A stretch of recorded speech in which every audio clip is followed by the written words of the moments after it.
Oh, maybe.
Let me just.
I was looking at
I'll wait so long. I'm so sorry.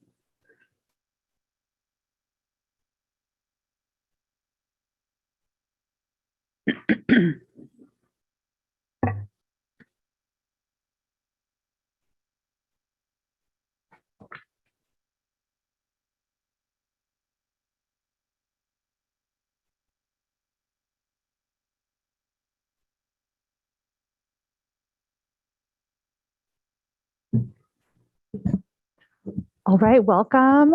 It is Wednesday, December 8th, 2021, and we are reconvening the Monterey County Board of Supervisors with a roll call from the clerk, please. Good morning. Let the record reflect all supervisors are present, with Supervisors Askew, Adams, and Phillips appearing in person, and Supervisors Alejo and Lopez appearing via video conference. Excellent. We are on Zoom webinar number 224-397-747. Anyone who's watching us live on YouTube or Facebook, you're welcome to hop on over and join us on Zoom as well.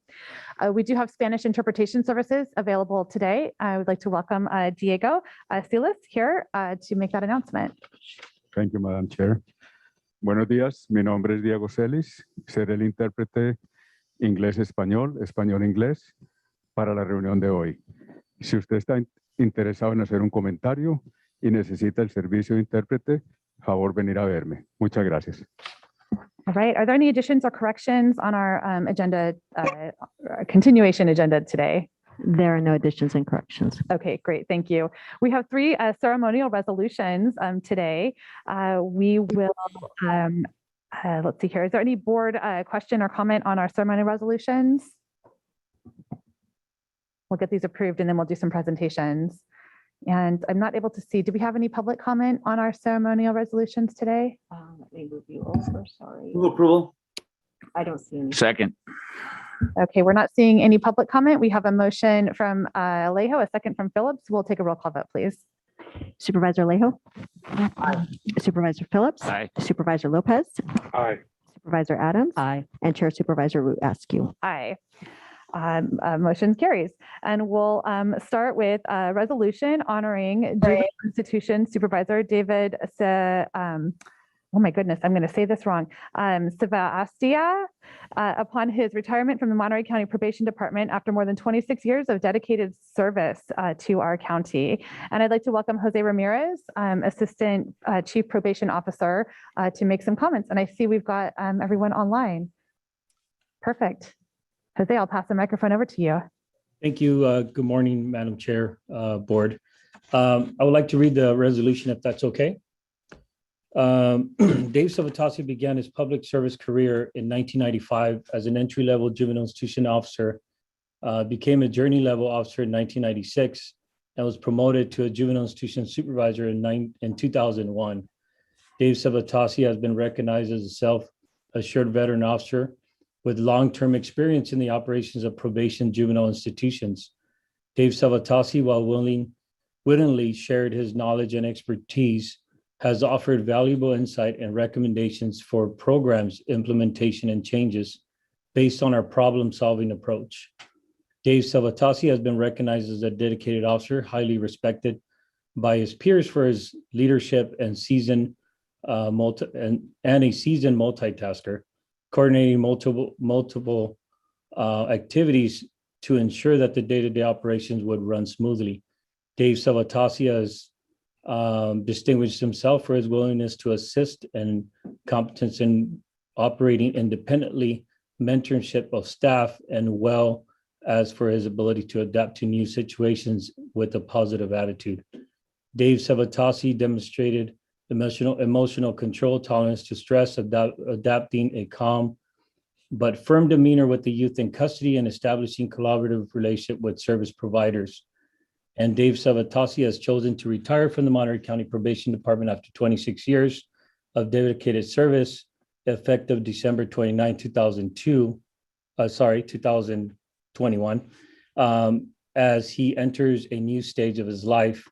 Those who have been fortunate in working with him will remember his dedication to the probation department, his superiors, colleagues, subordinates, and his clients and their families, and the residents of Monterey County. Now, therefore, being resolved that the Board of Supervisors in the County of Monterey, on behalf of the county and all of the residents thereof, hereby acknowledge, commends, and thanks Juvenile Institution Supervisor Dave Sabatasi for his contributions to Monterey County and wishes his success in his retirement. So yeah, I just wanted to thank Dave. I've known him for about a little over 25 years. And he has, it's a difficult assignment being supervising the youth and staff since it's a 24/7 operation, and ensuring that our youth are kept safe at all times. So just want to congratulate him. Thank you, board. Thank you so much. And it looks like we have Dave with us here on Zoom as well. Dave, would you like to make a few comments? My microphone working? We've got you. Yeah. Members of the board, just want to thank you. It seems like just yesterday with my career beginning and moving on to spend a little bit more time with the family, but I appreciate the opportunity of working with everybody, my colleagues and whatnot. It's been a pleasure, and I'm looking forward to meeting up with everybody in the end. Okay. Thank you very much. Excellent. Thank you so much. And on behalf of the County Board of Supervisors, we wish you the absolute best in your retirement. May you get much, all the time you want with your family and time to do the things that you enjoy as well. And thank you again for your service to our residents here in Monterey County. Supervisor Chair, Phillips? Yeah, I worked with David a lot of years, and thank you for all your hard work. I always start feeling a little old when I look at these people that I remember when they first started with the county, and now they're retiring. So good luck to you, my friend. All right, next up, it looks like we have a resolution commending Cheryl Collins, Departmental Human Resources Manager in Social Services, upon her retirement from 32 years of dedicated public service in Monterey County. And I think we have Brett Neal and Lori Medina here to make a few comments. Hi, good morning, Chair Wood-Eskew and members of the board. I too, if you don't mind, would like to read the resolution for Cheryl. Okay, so whereas Cheryl D. Collins was hired as a supervising clerk 1 in December 1989, Cheryl Collins promoted to an administrative services assistant in February of 1997. Cheryl Collins promoted to a management analyst 2 in March of 2001, where she provided support in workers' compensation, safety and prevention, and cultural awareness and civil rights. And Cheryl Collins promoted then to a senior personnel analyst in June of 2012, where she continued to provide support in employee and labor relations, recruitment and hiring. She's knowledgeable. She worked independently and maintained effective working relationships with all levels of department and county staff. And Cheryl Collins consistently demonstrated an outstanding understanding of her job duties and responsibilities. Mrs. Collins excelled at evaluating situations to determine the best results, utilizing performance management. Her natural leadership abilities were demonstrated throughout her career. And whereas Cheryl Collins has elected to retire from public service to join her husband Ernest of 45 years in retirement and enjoy time with her family. And now therefore be resolved that the Monterey County Board of Supervisors commends and thanks Cheryl D. Collins for her 32 years of dedicated public service and her many contributions to the citizens and residents of Monterey County. And she is wished much happiness as she begins her retirement.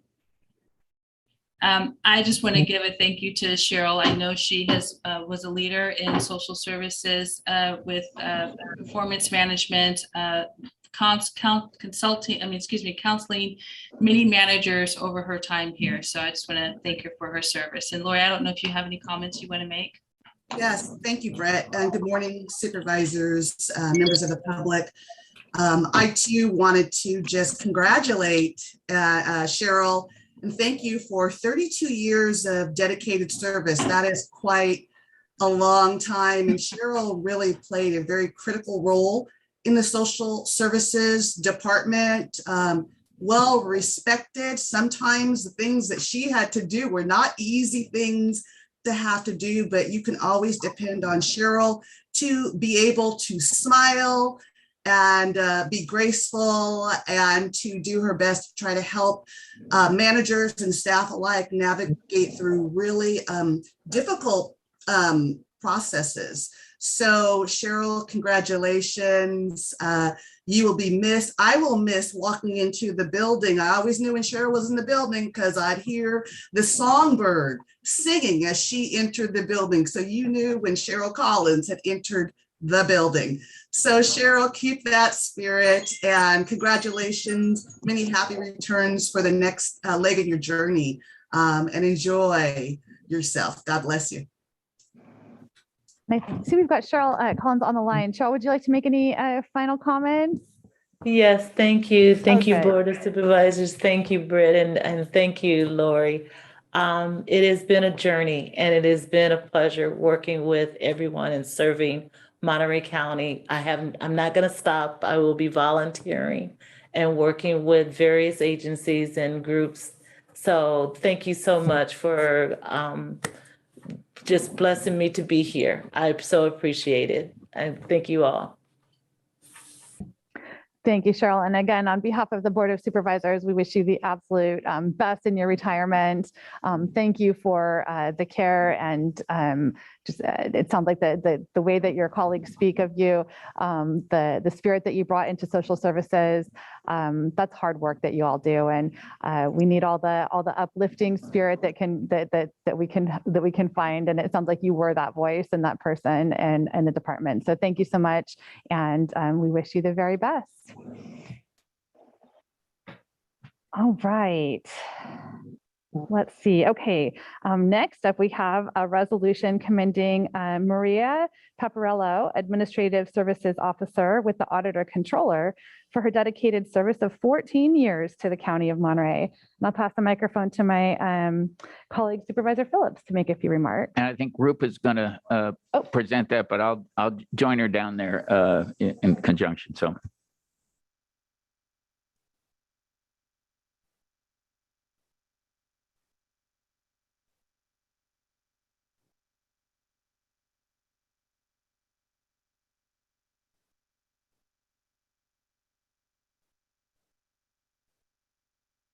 Pasha, thank you, Cherasu. Thank you, Supervisor Phillips, Board of Supervisors. I want to share my sincere gratitude for Maria Paparello's services to the county and to the auditor's office. Maria has really made a difference. She has benefited the auditor's office a great deal over the last 14 years, being in the administrative division of our office and supporting the division of our office. For the last 3 years, since I assumed the office, she has been continuing to do her outstanding work and supporting me in managing the office. Moreover, she is such a joy and pleasure to work with.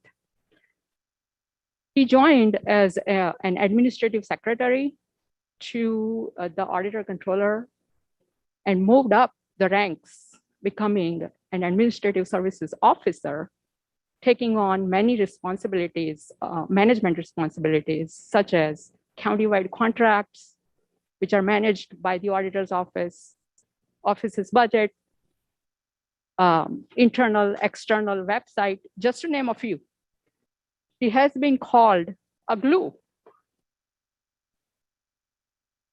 for the office, not just for the office, for the people in the office, bringing things together, but also for the departments of the county.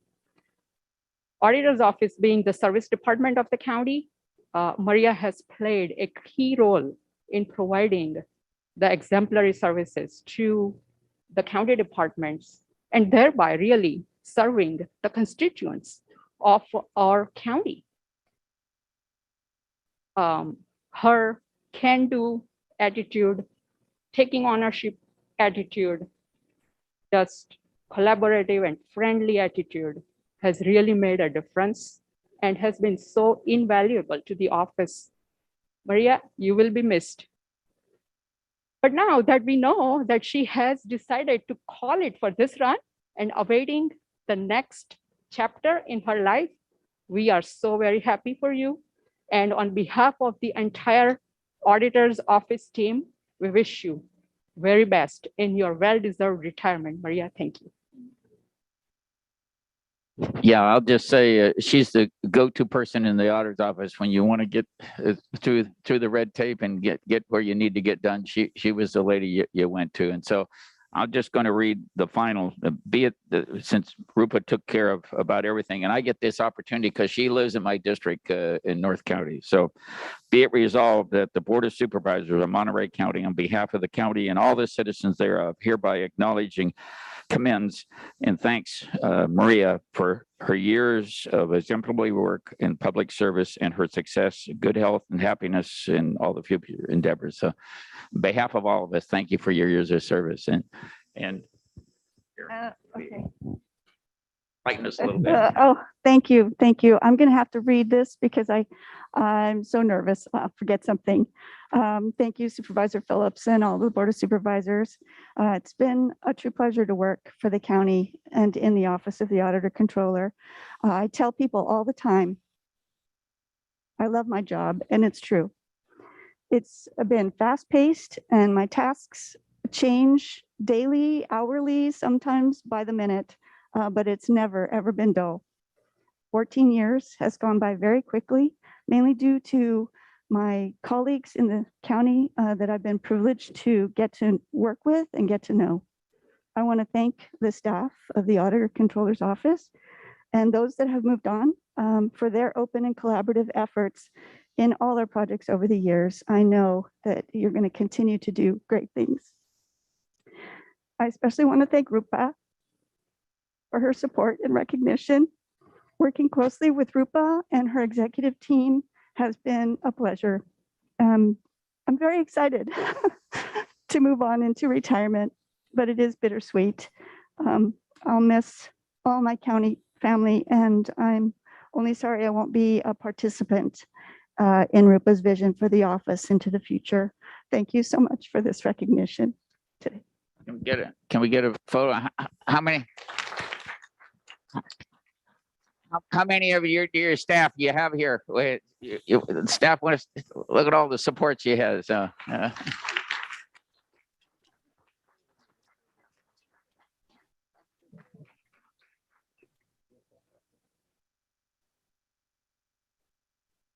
Thank you, Supervisor.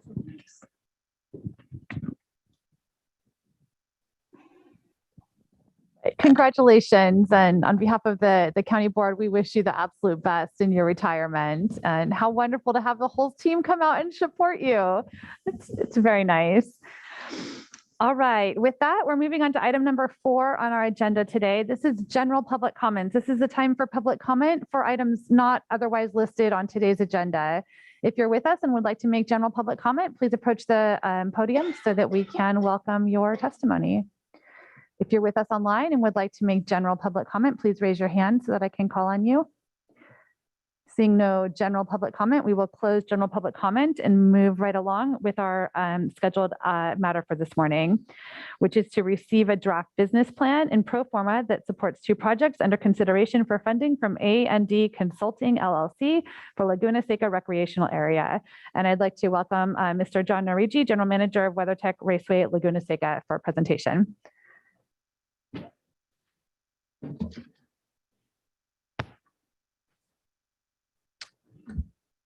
There we go. Good morning, Madam Chair and members of the board. As stated, I'm John Narigi, the President and General Manager of AD Narigi Consulting, the operator of Laguna Seca Recreational Area.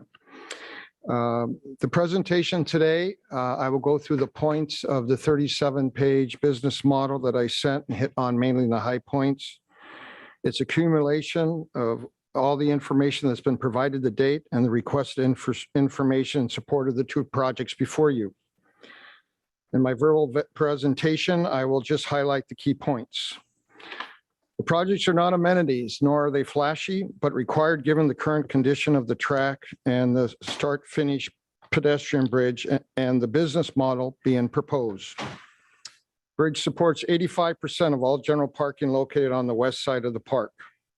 If the bridge were to be condemned, top-line revenue would decrease by 35% and NOI would represent a negative by the year 25-26. Major events, auto or non-auto, would be difficult to secure. Access roads utilizing vehicles, golf carts, not the solution. Unsafe and grossly time-consuming for guests. It would be a negative impact on the attendance due to the impacted service. The key attractions, which is what the pedestrian bridge is used for, is the paddock, lake bed, and marketplace, where the action really takes place besides what's going on track. The bridge provides the guest accessibility, and it's really the only route. The 5-year pro forma that I provide support the 20+ contribution by the business in order to assist in the debt. 2 sponsorship packages are also provided, which were prepared by All Field Sports.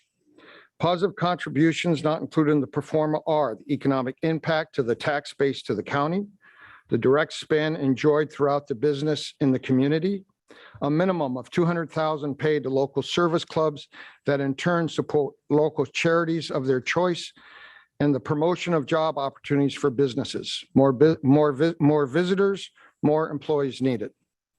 In the overview, on 124, the bridge will not pass its inspection. Porsche Rensport, for their 923 reunion, they have postponed their decision until after this meeting. In order for WeatherTech to be chosen, they are requiring the new bridge to be built. West side of the park, like I said, 85% is your parking.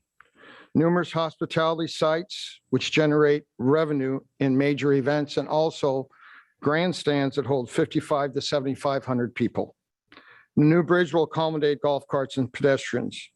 Bridge costs increased due to the site work issues confirmed during a detailed review, which was not available prior to the initial Board of Supervisors meeting when I presented the projects. The details are in the board report. The bridge will be wooden, built off-site, and assembled on. The estimated cost now is $5.8 million, only due to the added cost due to the site work. The track, we all know it's in its 14th season. The lifespan should be about 7 to 10. It's hot 95% of the days throughout the year. Track rental by itself is a steady revenue stream, supporting 65 to 70% return in profit. The track is iconic worldwide and highly rated in the racing industry. Complaints from club events and professional series have become common.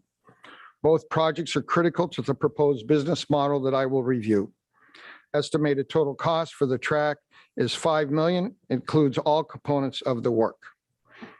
Following is the picture of the start-finish bridge, which you have all seen, its current condition, and the lower one is what is being proposed in look, a wooden bridge assembled on site and somewhat of the same look in the exterior and interior. The Paul Davis Partnership is the architect of record regarding. Here is a letter done by Paul with the scope of work. It explains the wood bridge, the site work slope stabilization, access path travel east and west side. The bridge span will be 177 feet, width 12 feet. The service life, 75 years. It is assembled on site. The finish options are available for interior and exterior selection. It will support golf carts and pedestrians in unison. Signage attachments and electrical included. The new east and west ramps, which will be ADA accessible, are also included. And here is a layout of the site. So the yellow is your existing start-finish bridge. You can see it's somewhat of an angle. The blue is the brand new bridge, along with both ramps on the west and east side. On the left side of your screen, that would be the pavilion side, the grandstand side, and where all your major parking lots are. The right side obviously brings you into the paddock, which is right next to the turn 3 pavilion. The right side ramp, also we've included a set of staircases at different locations and easy exit if needed for people who want to get off the ramps. As you can see, making it ADA, it's rather lengthy. The dark color will be the expansion of the cold pit, which is required by our 2 series teams. It's rather narrow, so we'll just be adding some blacktop and widening that for that purpose when we resurface the track. The parking locations are numbered. Parking 6, 7, 8, 9, 10, 11 represent the 85% of your general parking on the west side of the park. Yellow represents your pavilion and hospitality sites, which can be broken out into 8 or 10 different sites for various sponsors or vendors, which all produce revenue. The green is your grandstands right along the fence line, and that can hold up to 5,500 to 7,500 guests. So as you can see, that west end of the park is where a bulk of your attendance is. Sadly, the excitement besides the track is the paddock, which is there on the map. And then you will see the lake bed and also the marketplace, which are areas all guests, sponsors guests, doesn't make much difference, want to travel to throughout the event for a little bit of excitement. The following shows the original CIP form that was submitted on 1/1/21 for the start finish bridge, and I labeled as a priority. The track resurface, these are pictures you've seen before. There it is. These are just 3 areas of the track. There are numerous throughout the track. And then the track resurfacing, we will also be replacing the red and the yellow, white and the yellow, which are considered piano curbs. They will all be modernized and taken care of. And the following page is the CIP submitted on 1/21, again listed as a priority. The business model, which is supporting the performer, which I will get into. Basically, the business models focus on obviously the historical uses of the park, including the track. And it's also based on a few new revenue sources. The idea and the intent and the objective events need to generate a positive economic impact supported by an aggressive marketing, pricing, new experience, and cost controls. And by an economic impact, they also meaning into the local community. Goal, we definitely have to increase attendance. Since 19 was a flat year based on 17, 18, we need to increase sponsorships, we need to increase top line revenue, and we must achieve the budget NOI that you will see in my 5-year performer. So in simple terms, this is the 5-year model. Currently, we carry 2 major events, Hyundai Monterey Sports Car Championship, referred to as IMSA, and the Indy Firestone Grand Prix. The major events we are paying, the county is paying a sanctioning fee. We are the promoter. We do control attendance. We do control marketing in conjunction with Indy and IMSA. Normally, they produce large attendance, as does our reunion. During Indy, we're also introducing a new revenue source called the race mode, which is a guest service feature that we are estimated to bring in an additional $185,000 in 2022.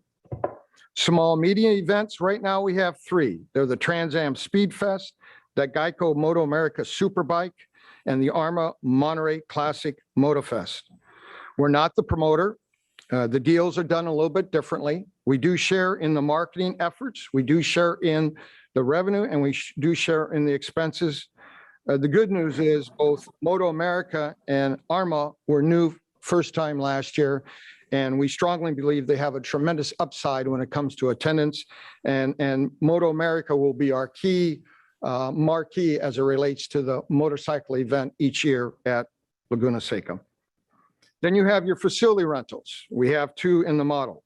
The Sea Otter Classy, the Velocity Invitational. Totally different. They are a facility fee, so they pay us a fee. They are to handle all expenses, operate the event 100%. Some would say just hand them the key and let them operate. To date, though, I have not experienced the reality after doing 3 of these, especially when it deals with a track operation.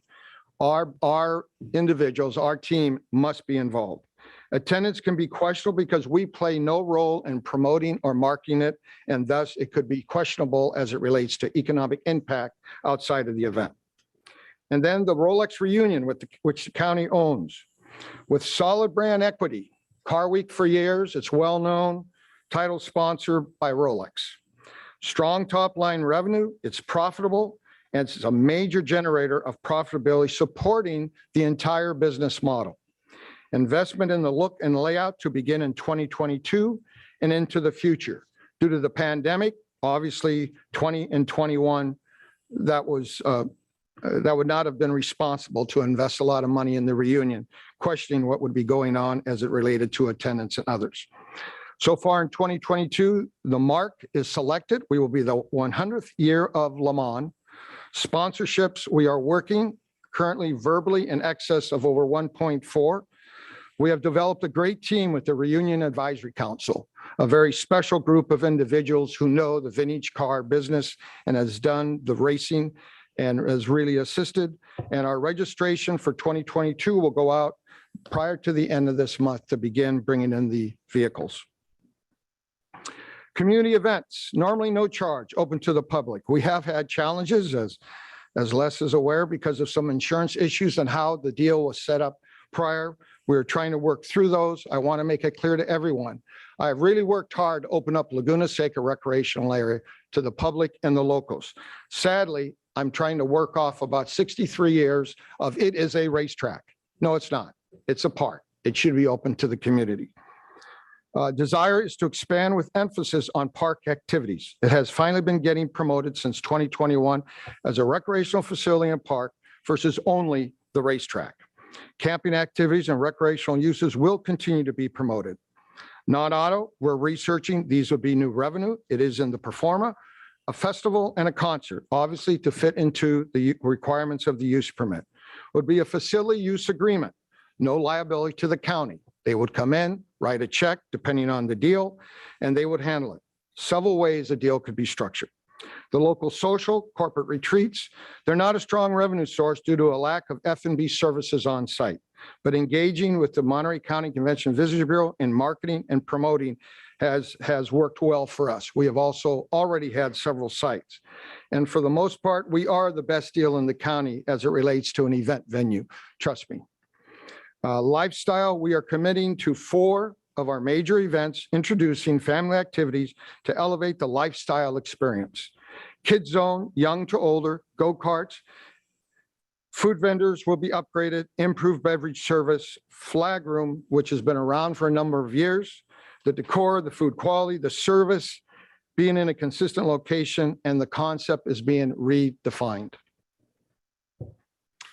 Track rentals, good business, $6 million per year as it starts out. Obviously, we have about 5 months of construction, so depending where the construction schedule lands, that may affect 22 through 24 fiscal years for the county. That's not all set up, but we did adjust how we go about getting track rentals. We are focused on OEMs, schools, clubs, and minor league racing first. We've also revamped the reservation program to maximize the revenue.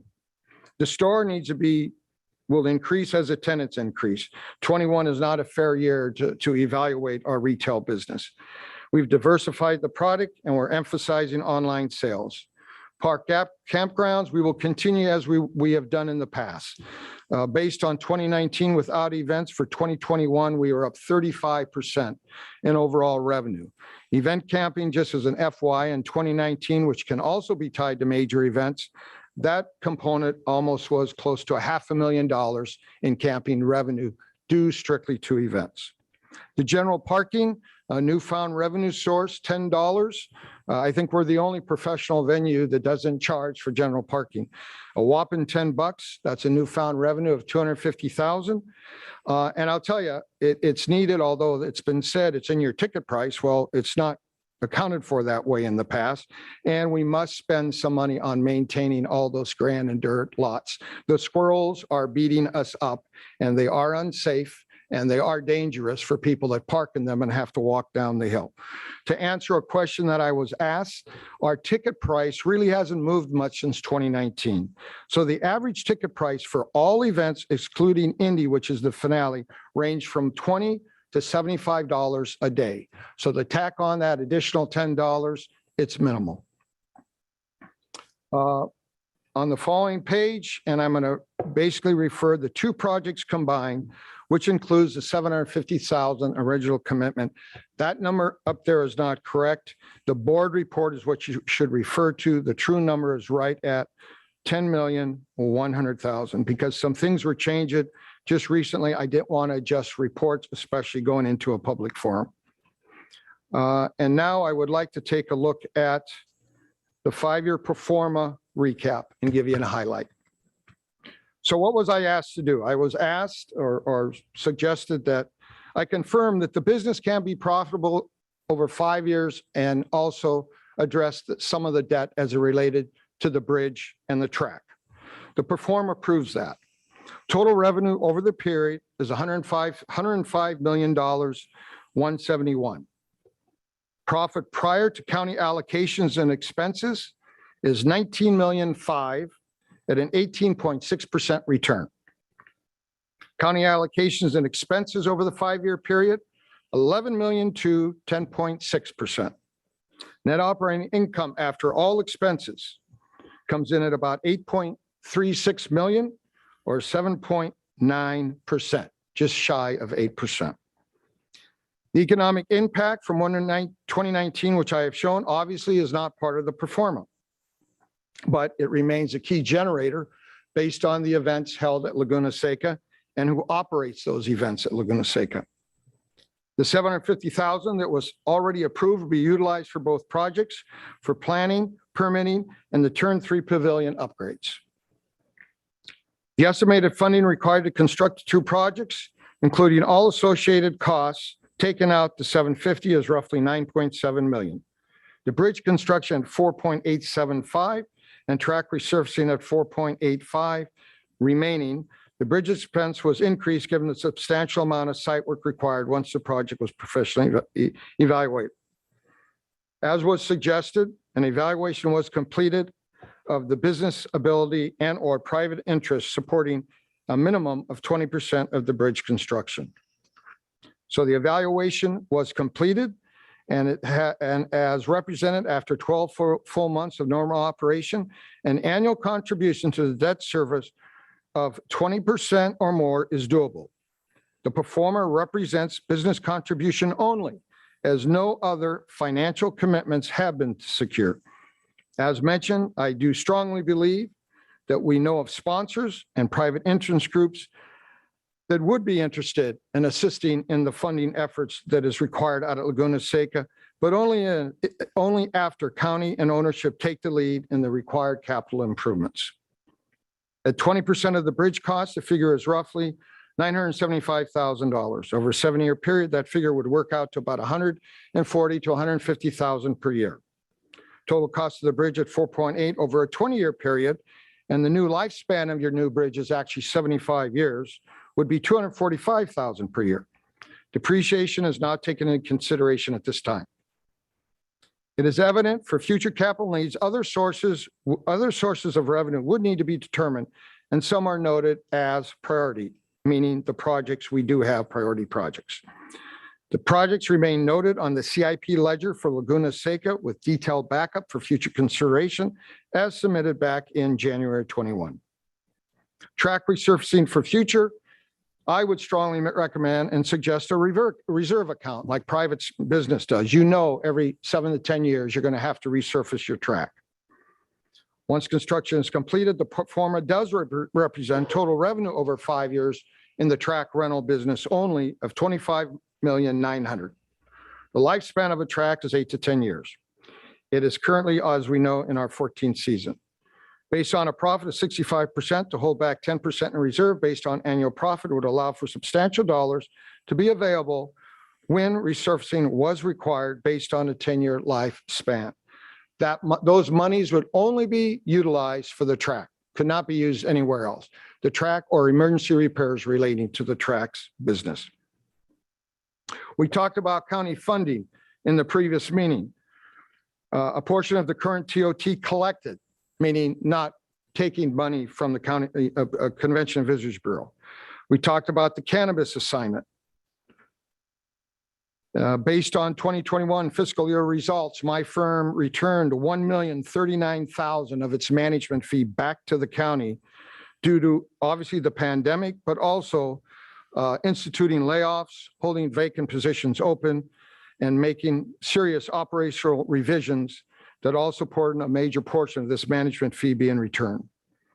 Although not included in the management fee reduction, I also worked on additionally cost controls were implemented and key agreements negotiated, such as a 50% reduction or $388,000 reduced fee as it relates to Turn 3 Hospitality Pavilion.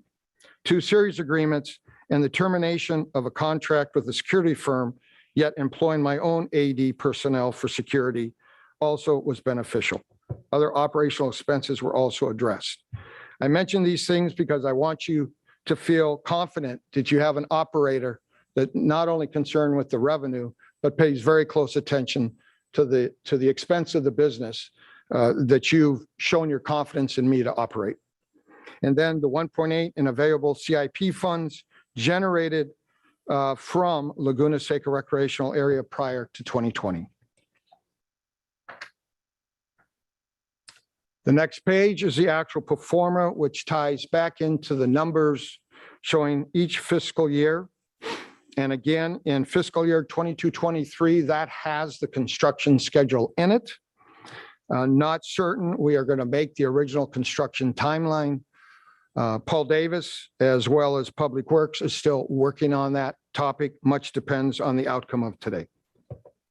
But it shows a 1.5 in revenue and the 8.368 million in NOI after 5 years.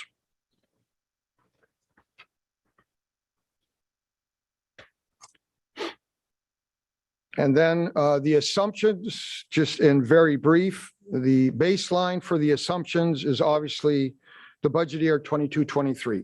Those budgets were created by the management team at what will be submitted as our final budgets for 22 and 23 fiscal year.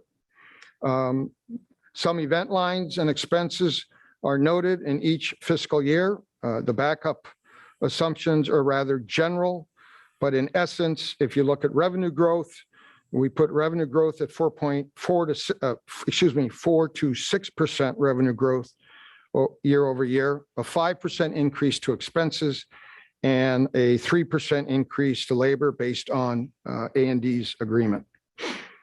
The assumptions, I believe, are very conservative. Please remember, we're also coming out of a pandemic year.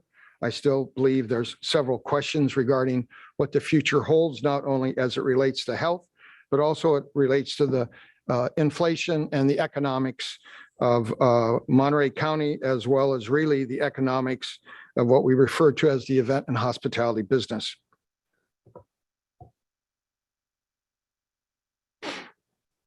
Following the assumptions, you will find 2 suggested sponsorship options.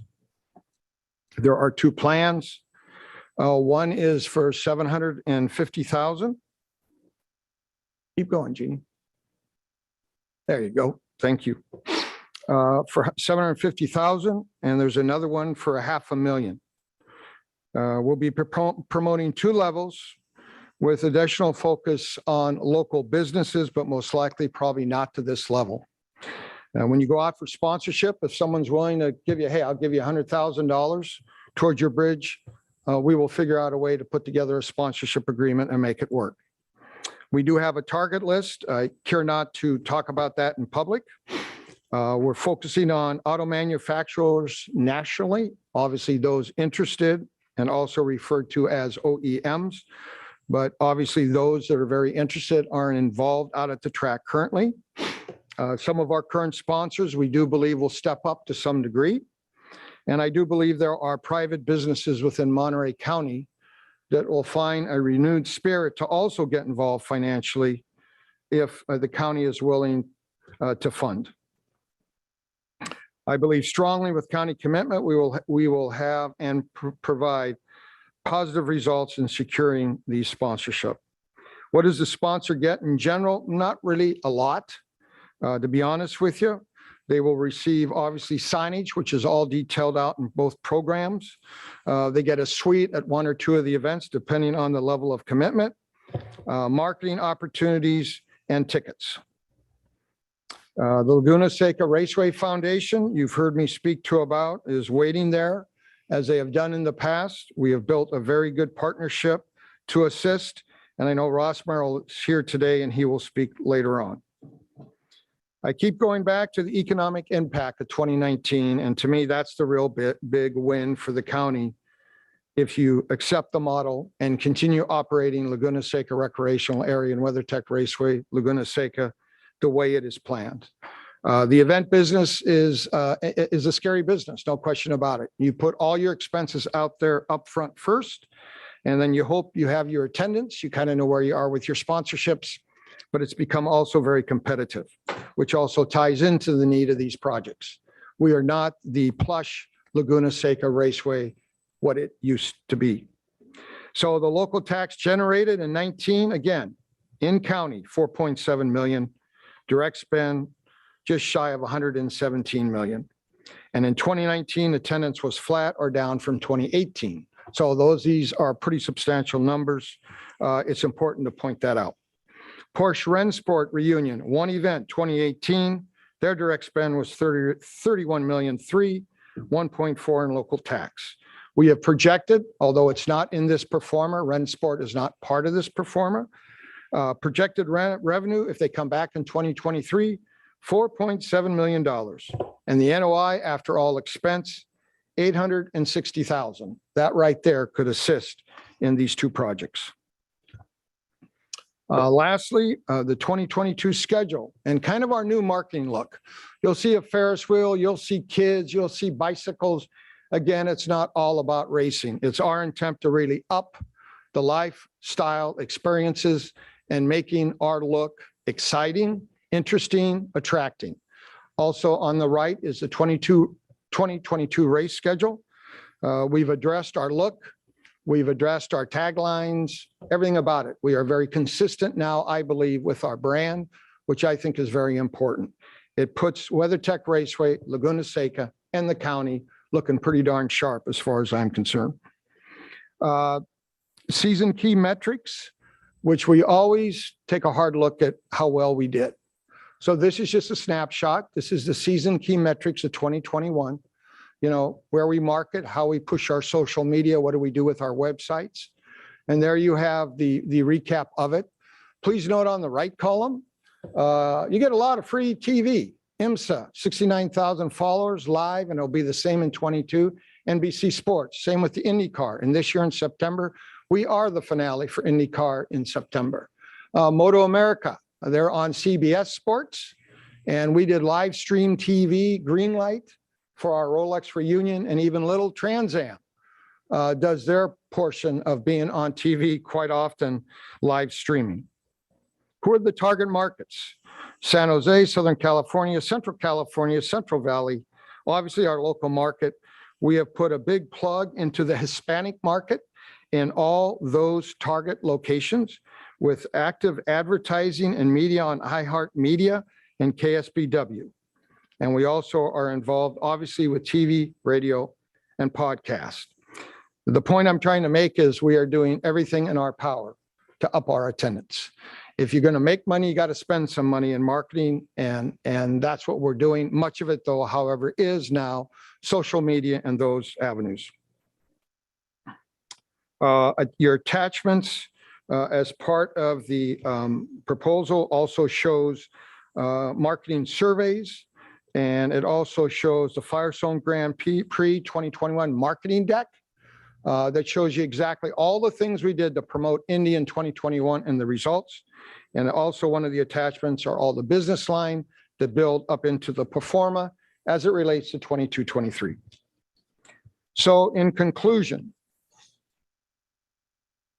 once again, I'm asking you, the Board of Supervisors, for approval of these two priority projects for funding.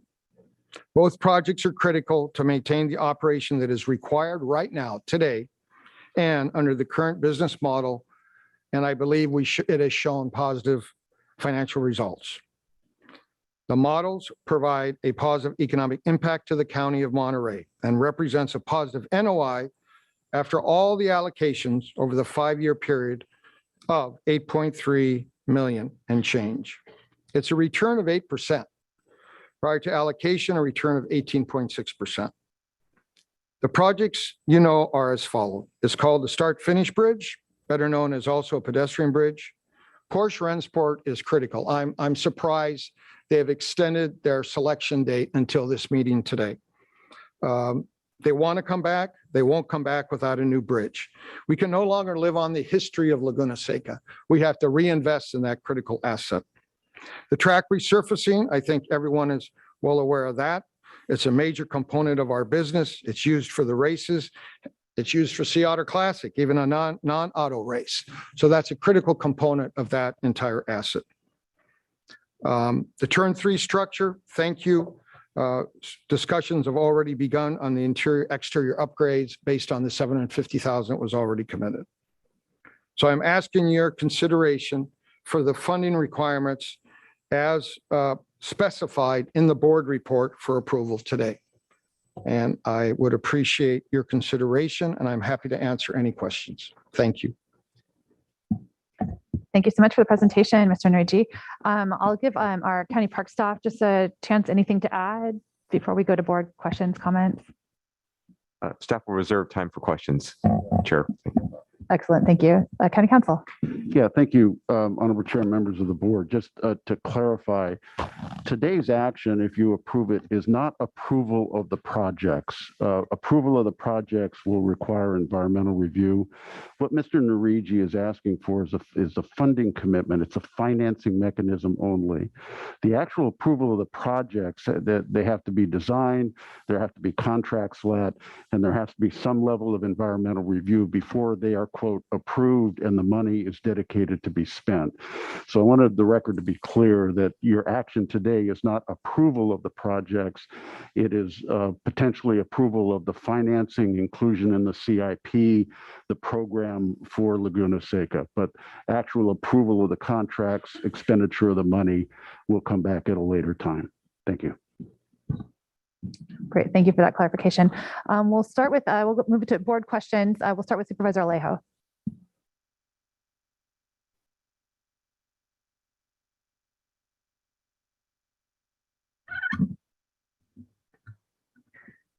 Supervisor Alejo, we're going to board questions and we'll start with you. You had your hand up.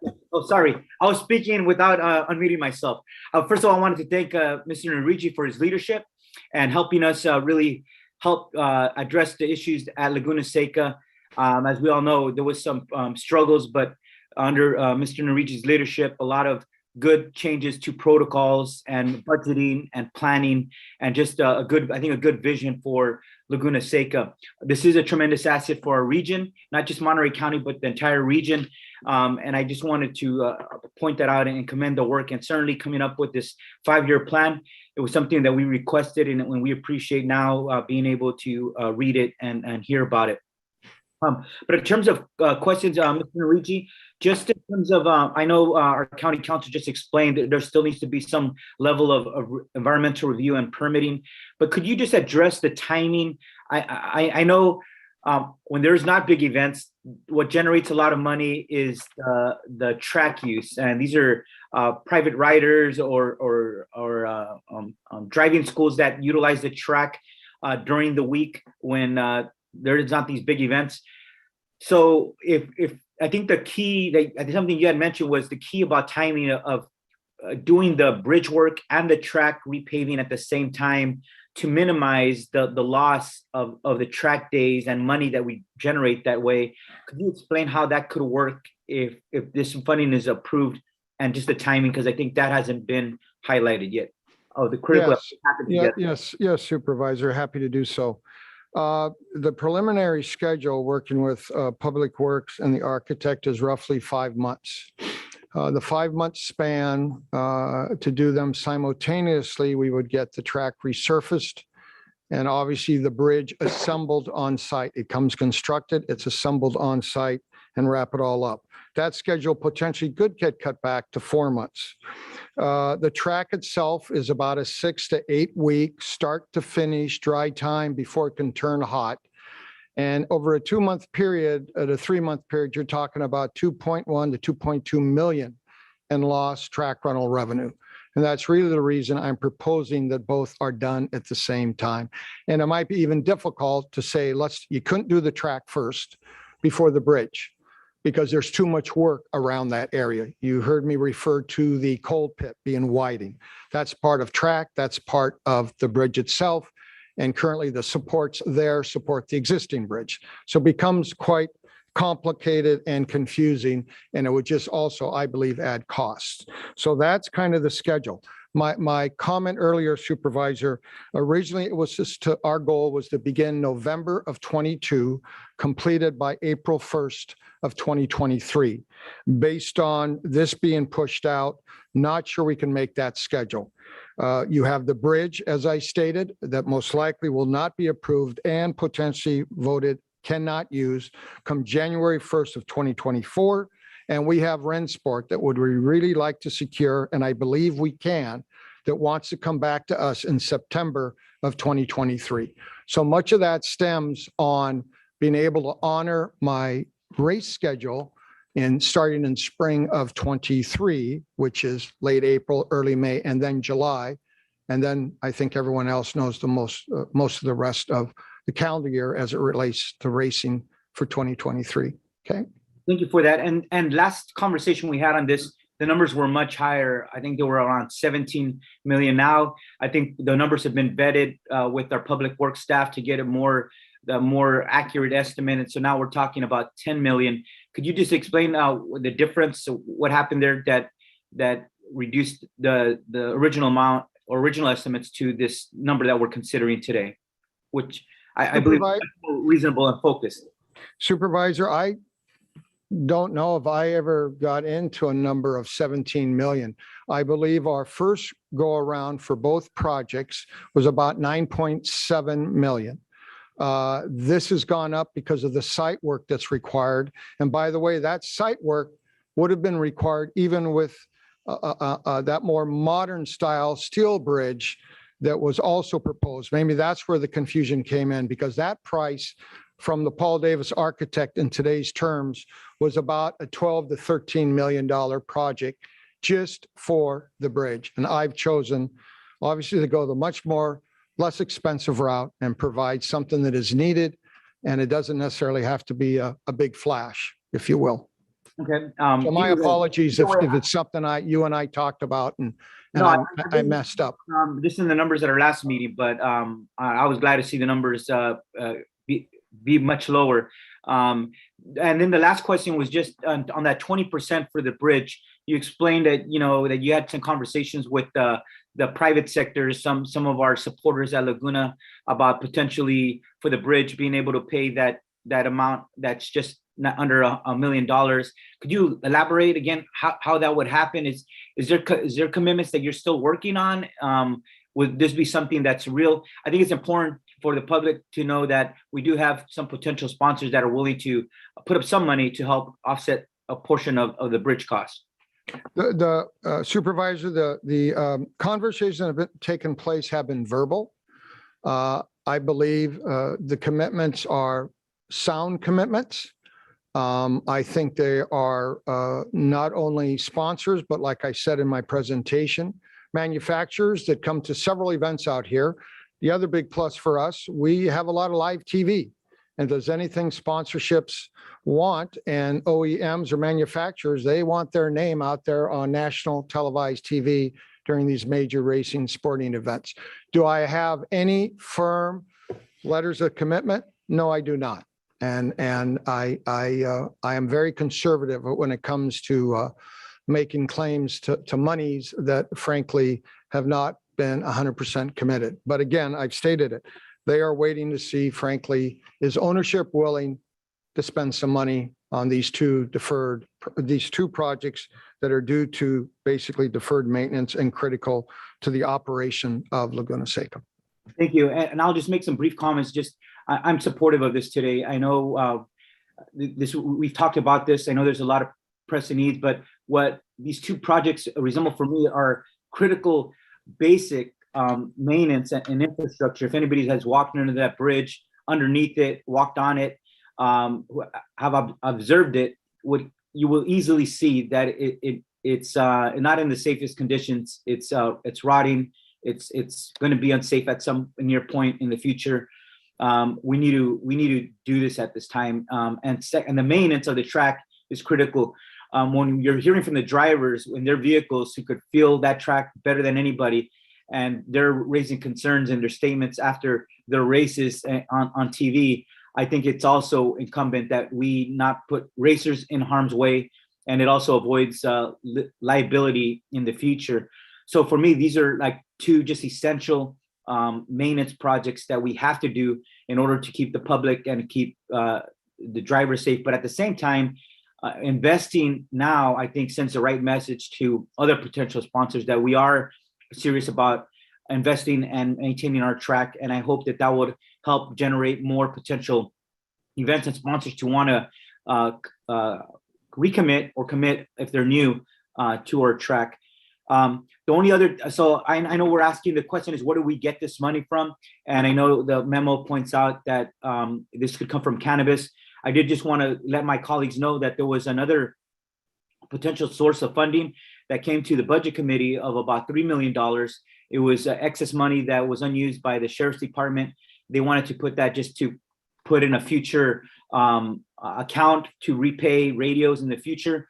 There's a different way of doing that where that could be put in a yearly basis, a smaller amount, 150, 200,000, so that 10 years from now, that money will be spread over the years and it's saved for that purpose. But that money wasn't used, and rather than spending it, we knew that this was going to come forward, that we could potentially use that ARPA funding for these infrastructure projects. And so that might offset the 10 million to 7 from cannabis and the 3 million that was unused there. We just wanted to make sure that when we're considering these huge investments, we keep as much flexibility for the full board to consider as well.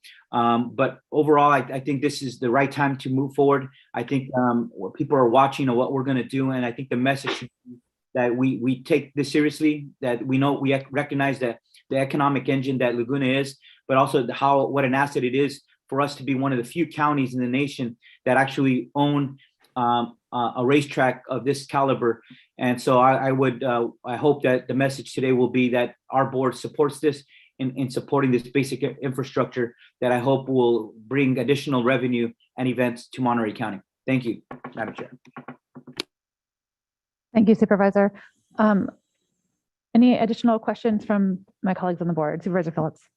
I don't have any questions. I made my beliefs about this, but I'll wait till, and we had Supervisor Alejo so eloquent stating what my position. So I'll wait till we hear public comment from him. Thank you. All right, thank you. I don't see any other hands raised. Any I'll wait till questions? after public Okay, comment as very well. good. I do have a few questions about, and I just want to start off by saying to Mr. Nerigi, thank you for bringing back this more detailed plan and budget. I think having it in writing, having it in front of us is what we were asking for earlier this year. And I really want to say thank you for the level of detail that you've provided. So just a couple questions. So the on page 22 of the PowerPoint, you have the 5-year projections listed, and the total over 5 years, we'd be looking at potentially you have a $8.3 million listed as a net operating income. Does that include this reserve account that you speak of, or a depreciation expense? No, it does not. But those accounts were part of it. This is what I presented, Supervisor, is without any reserve account, just a normal operation. That's what I understood would be the best to represent here, the top line revenue and then the bottom line. So each year it shows, excluding 22, 23 because of the construction schedule, each year it shows enough revenue, enough NOI to support what I am proposing to the board today. Okay. Okay, so it would Okay. So at this point, we're like sort of going backwards, right? So we would be needing to not only, so at the end of if we did the track in 23, 24, we would also need to have a reserve account to fund the next repaving of the track in 7 to 10 years. Yes. Yes. Okay. And And that's not included in this, but it does show positive right. NOI but every you- year. but That within, given the amounts which I explained in my narrative annually, and it all depends on how, and also both of these projects, you got a 75-year bridge now. If you go that way, you can stretch that minimal dollars out. Same with track resurfacing. It's 7 to 10 years. We got 14 out of it. Maybe you can get 10 out of it. And we would stretch out that payment, the distance of at least what we know will be the shelf life okay. of the particular project. And then another question was originally, or going back earlier this year, there had been a total, I think it was $66 million in capital improvement requests that were identified for Laguna Seca property. The track and the bridge are the top priorities. So we're looking at those and talking about those today. If we make the investment of the bridge and the track, what of those additional $66 million in investments would need to be funded over this 5-year projection? Well, so you're kind of asking me, well, it is the holiday season and it is the season for giving. I thought there was no Santa. But I don't want, I honest to God, don't want to confuse that number with this. Sure. These are critical projects. And Yep. that's why I get asked that question a lot. In that, beside these two major projects, was a new hospitality pavilion to replace the Turn 3 pavilion that is now in the paddock, which I believe is a project that is needed. But I do believe it needs to be a building that is more community-minded than racetrack-minded. There's a lot of things there. So have I given that any additional thought? I have. Have I engaged Paul Daves to start working on revising that plan? I have not. Because you kind of got to take some things in small steps.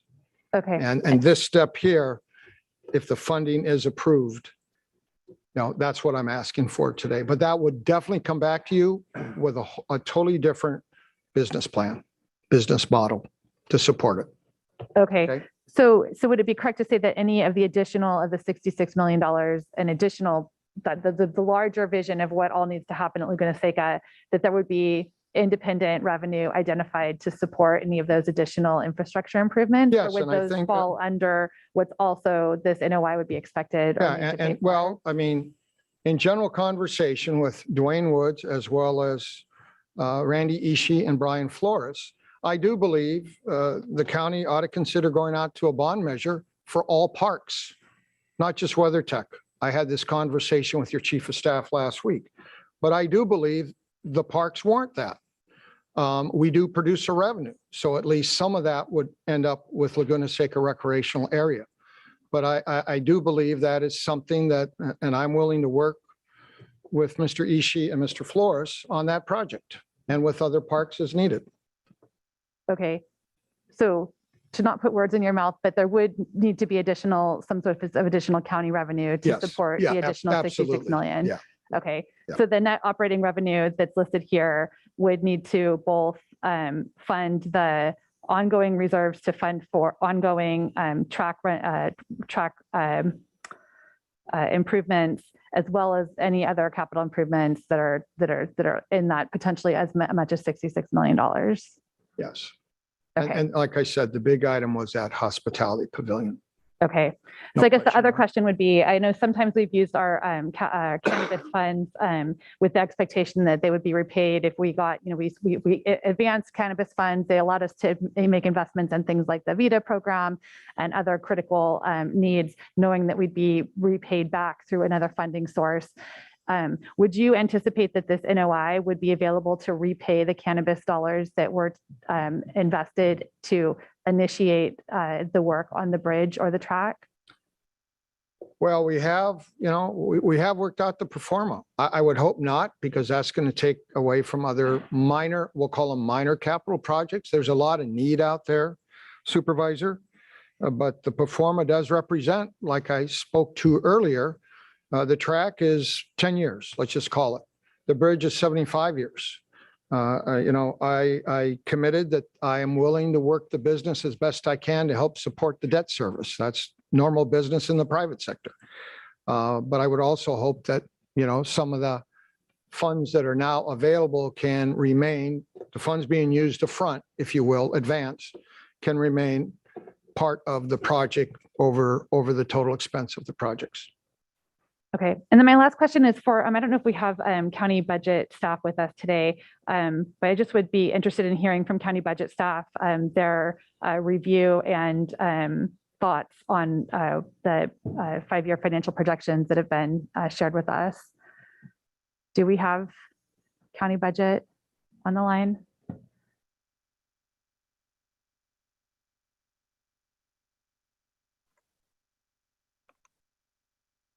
This is Dwayne Woods. I don't know if Ezekiel's here, if he has any thoughts on it, but if he's not online, I can definitely try to assist with the answer or with the question. I think I've done an initial review of the pro forma of the 5 years. What I didn't see was what the current operation was generating to determine what its current rate of NOI is, so that we would understand what the growth would be from one year to the next. Having said that, a $2 million NOI without depreciation, I think the supervisor was getting to this. And I think Mr. Marigi was indicating also that the growth of the NOI, if it were successful and the operator were able to achieve that, roughly about 2 million at the end years of NOI, with that's not sufficient to maintain or build the facility out. So I think to the question of repayment, the amount that you see in the pro forma would be probably enough to just do general maintenance and some small upgrades in the future years. I think the business model would need to be looking at a different revenue stream in order to increase your margin so that you could do some real improvements in that. And I think Mr. Narigi mentioned something to that effect, that, when we start looking at the larger projects, a lot of things have to be looked at and reconfigured and re-looked at. Right now, we're just looking at the current model that's been built into the pro forma. So the roughly 9 million in the 5 out years, I don't see that as a viable source for any growth. It's really just enough to maintain. And I think future work would have to be done in order to determine, could the facility have such a margin that it could deal with what future build out would be required, as well as maintenance. I hope that helps. Yeah, thank you very much. Those are my questions. Thank you. Supervisor Lopez. Yeah, at the last meeting, I did ask about a potential source in TOT growth, and I didn't see any response in terms of that request. I'm just wondering if that was considered. If so, what was the outcome? If not, why not?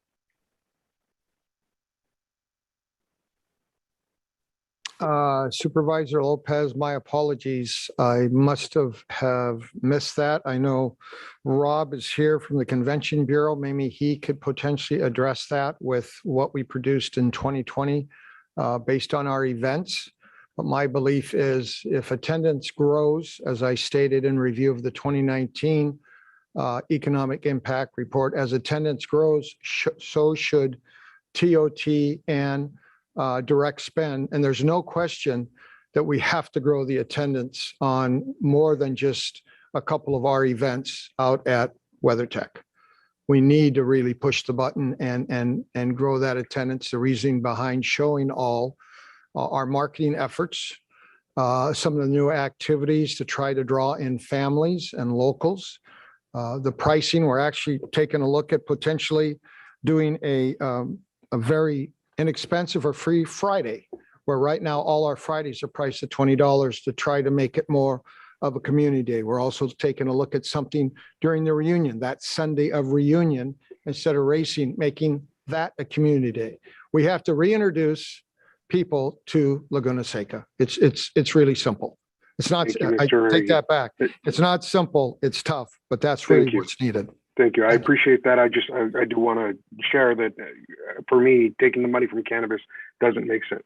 And so I did request that information. I'd love to have it tied directly to some of the impacts that we've heard so much about from the community. And, you know, again, the cannabis funding doesn't make sense to me unless there's a plan to repay it. And I know I shared that at the last meeting, and I'm still in that position. I'm wholeheartedly support the need for these projects and believe that we need to find a way. But to me, TOT is the proper source, given the growth that we've been told will occur if we make this investment. And I would rather it be a loan that gets repaid and growth from TOT. And that's my position today. Thank you. Dwayne, is that something that you're able to respond to, the TOT generated from Laguna Seca and the incremental growth in TOT, what those numbers are? Through the chair, this is Dwayne Woods again. So there, TOTs, there's a complex segment of TOT. The county only gets TOT for the unincorporated areas. So while Laguna Seca would, Laguna Seca would generate TOT by the virtue of bringing folks into our region for tourism and hospitality. A lot of that would be in the probably incorporated areas where a lot of the TOT would be gained, and the county doesn't have access to those funds. Those are to the cities. There would be unincorporated dollars, and there are unincorporated dollars in TOT. And then you would have to tie into the event to see what TOT generated during those periods of time. But I would dare to say that unless you had a huge increase in attendance from our current lineup or changed our current lineup, that you're not going to see appreciable TOT increase. What you would see is if the events do not occur, you would see a decrease in TOT occurring because the folks would no longer be in our region spending those dollars. So I'm not sure that the incremental increase to TOT is all that significant, but the decrease could possibly be significant if the events do not occur. I guess a follow-up question. So on the page 32, where it has the CSUMB study, it references $2.1 million in TOT tax revenue generated as a result of benefits from Laguna Seca. Do we have any idea where that TOT tax is generated? Is there an addendum to this report that might be available? Just to provide a better answer to Supervisor Lopez's question. That TOT would be representing all city and county TOT collected for that particular event. I believe that statement is accurate, but I will check, but I'm almost certain it's accurate. Okay. It doesn't include any tax that goes to the state of California. It's strictly TOT and sales tax that remains within the county and obviously the municipalities of the county. Okay. And it just 5.7 million California state tax generated is also listed here. So, okay. Specifies this. Got it. Let's take it out. If there's no more questions from the board, let's take it out to public comment. If you're with us in chambers, we'd love to hear from you. Please approach the front so that we can roll through folks, introduce yourself. The microphone should be on and we'll have a timer up on the screen. So I don't like interrupting folks. So I would just ask you to respectfully watch the time. But thank you again for joining us today. All right, good afternoon. Teddy Balstraith, Kennedy Row Company. Laguna Seca is a tax and revenue generator that benefits our county. There are very few places that have this unique competitive advantage for a source of revenue for the county. A healthy and viable Laguna Seca directly impacts our workforce by maintaining and creating jobs and generating tax revenue that citizens would otherwise have to pay out of their own pockets. All businesses benefit. I believe that almost 60% of the track visitor spend is towards small businesses. Everyone from the sign maker to our service staff relies on consistent quality events. Our local charities also benefit. My Rotary Club just worked an event a few weeks ago, and the money raised is going directly to Monterey public school teachers for classroom supplies. And we're also funding pediatric wheelchairs, providing mobility and dignity to children around the world. Keeping this track maintained not only has an immediate and substantial effect on the local economy, but also has a ripple effect around the world. These repairs are essential in reinvesting in the track's future. Maintaining an icon that brings our county pride and the quality of events that benefit everybody. A track without a good tarmac is like a house with a leaky roof or a hotel with springs coming out of the mattress. Sure, you can use it, but nobody wants to. I encourage you to fund the repairs needed to ensure the future success of Laguna Seca. Thank you. Thank you for your comment.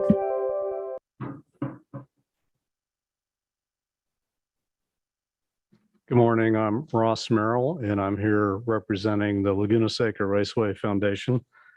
We support the request from Mr. Narigi for the improvements at Laguna Seca. He's done a good job of explaining the urgent need for these repairs to keep the facility operating, keep the cash flow going, and to keep it safe. The organizers of quality events need to see the place maintained. And quite frankly, if the county wants to keep operating it, it needs to be maintained. Additionally, the Laguna Seca Raceway Foundation has stepped up its outreach to donors. And we have determined that in cooperation with John Narigi and the fundraising events we have planned for the future, in order for those efforts to be successful, it's important that the county step forward and make an investment. Thank you. Thank you for joining us this morning.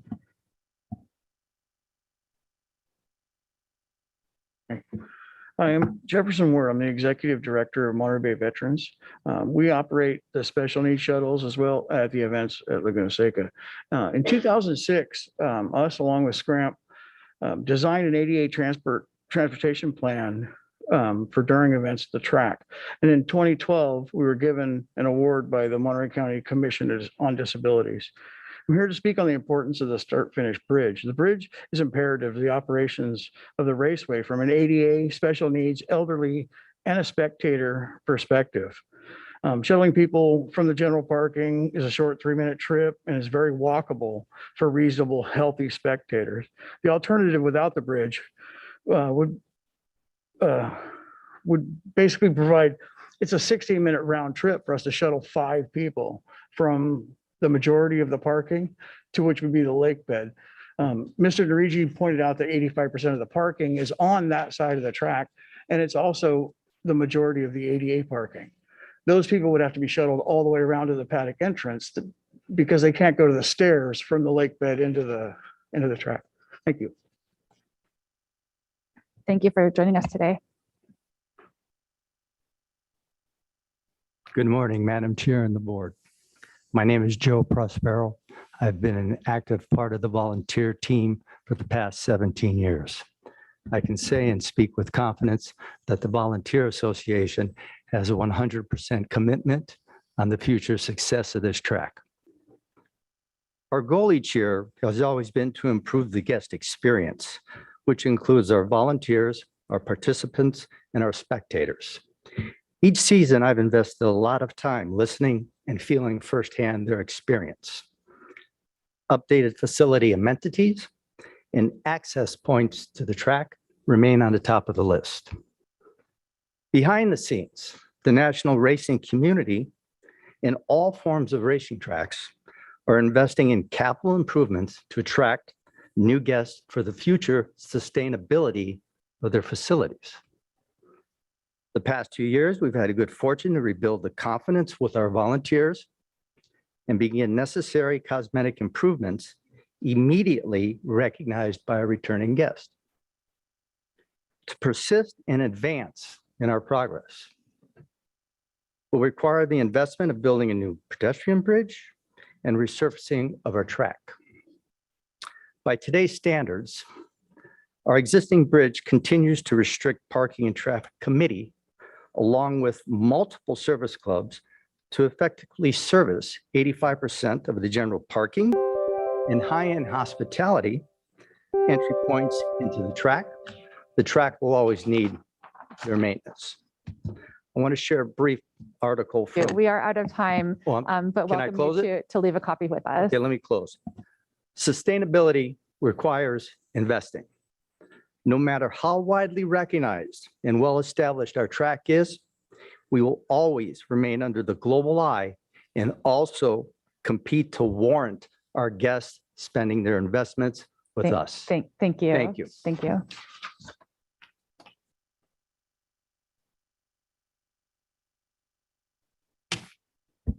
Good morning. My name is Rick Johnson. I'm Executive Director of the Old Monterey Business Association and the Administrator of the New Monterey Business Association. And yesterday I brought together small businesses from both areas and we talked about this issue. And it was very interesting what they're feeling when I explained that we'd want to see the track redone, resurfaced. One of our businesses said, well, actually, that's an incredibly big job because that track runs right to my front door when people are here for it. So that is the feeling from small businesses, from business owners and employees on the kind of profound impact it has on those small businesses.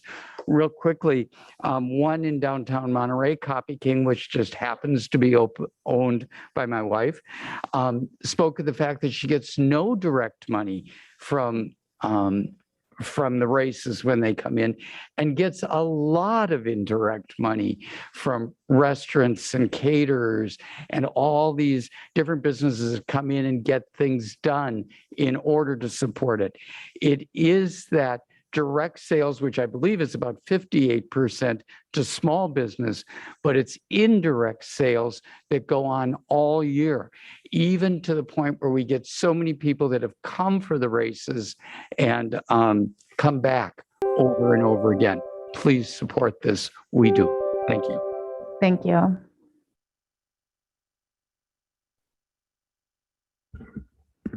was hoping for timer two. Good morning, Supervisors, Madam Chair. I am Rob O'Keefe, the President and CEO of the Monterey County Convention and Visitors Bureau, and I'm here to provide some perspective for your deliberations as it relates to the county's tourism economy. Laguna Seca is not only an iconic attraction for the county with a legacy of excitement, it also has a legacy as an economic engine for the county. In fact, in just two recent examples, the 2021 Rolex reunion weekend in August, it contributed a total of direct spend of over $20 million. And the Grand Prix in September contributed $15 million. These two races alone supported 6,800 jobs and contributed to direct spend for many local small businesses, and you just heard about that. The two events also generated nearly 50,000 room nights. The race profile of event attendees aligns with MCCVB's targeting strategy. Our focus isn't simply to bring more travelers, it's to bring in more high-value travelers. And our analysis shows that event attendees spend more time in the county, do more while here, and spend significantly more than the average visitor.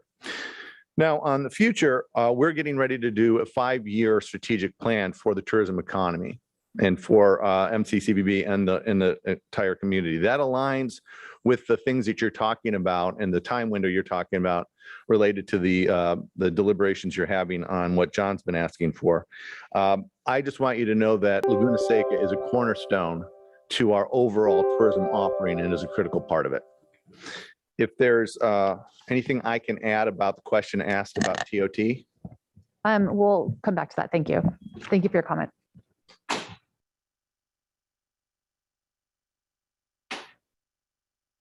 Good afternoon. My name is Randy Vennard. I'm recently retired from the hospitality business, but I spent the last 28 years working very, very closely with Laguna Seca. As Mr. Narigi noted, there's strong needs at Laguna Seca, and I hope the board is here to support that. What I've seen from Laguna Seca is it's really a year-round contributor to our community.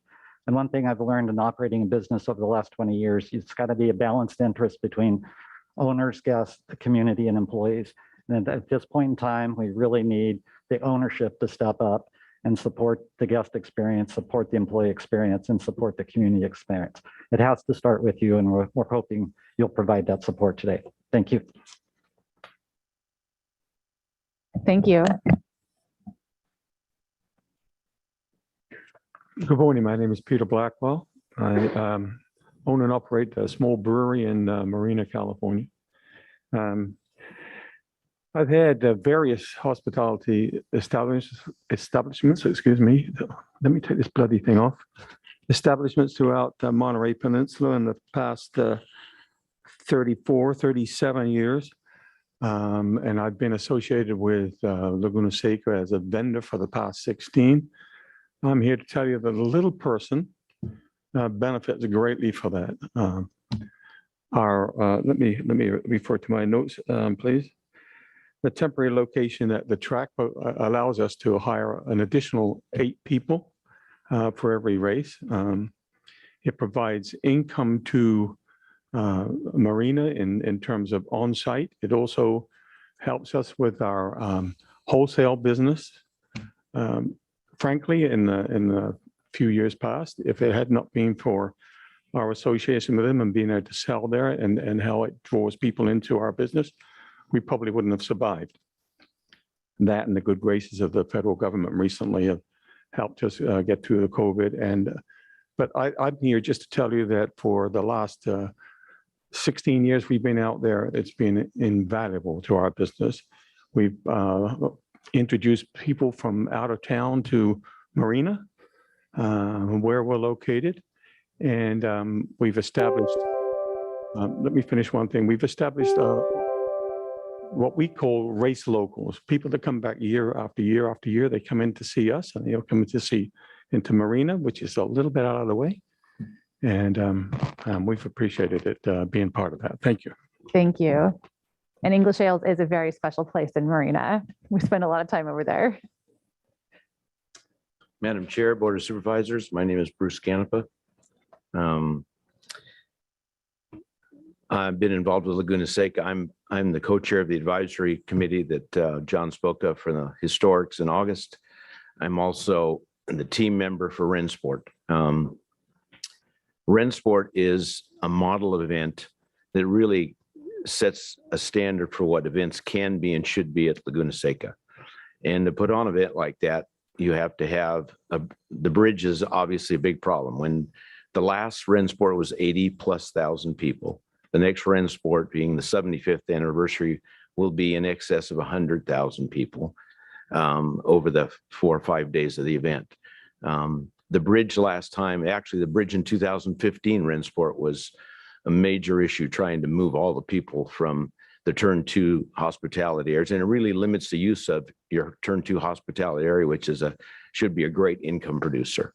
So Rensport is critical about the improvements for the track, because Rensport itself, over the 3 times it's been there, has invested over $15 million of expenditure from Porsche just to put on the event. And it really is a guide for your Monterey August event, because all these improvements will greatly help that event also. Thank you. Thank you for spending your morning with us and for your comments today. Any other public comment in chambers? Yep.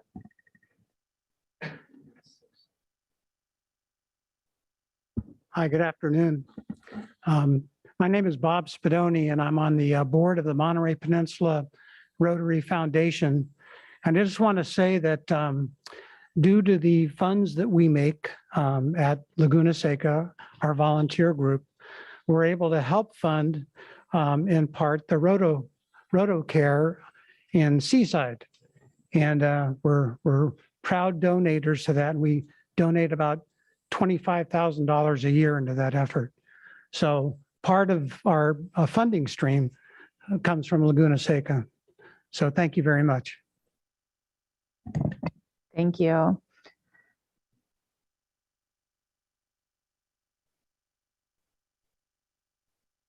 Yeah, my name is Ron Brenneman, also known as Captain Ron, and you could tell by the clothes that Bob's wearing that it's a Rotary uniform. It's a blue blazer. I was originally going to talk on all the charity work that we do, but you already know that. We've got 2 Rotarians on the supervisors board. You know what Rotary is all about. There's one thing that was said today that makes a heck of a lot of sense, and I appreciate John bringing it up. This is a perfect time to fund a municipal bond to pay for this. I'm in the financial services industry, and there are people all around the world that would love to have a part of Laguna Seca, be part of their portfolio. Two is that in addition to the Rotocare and Seaside, there's also the Seaside Rotary that funds their food bank. They use the iHelp program and the Boys and Girls Club there that just recently, I guess, received a pretty significant donation from the Clarkson Fund. Outstanding. Andy V is terrific there. So we're doing a lot of work in a lot of areas.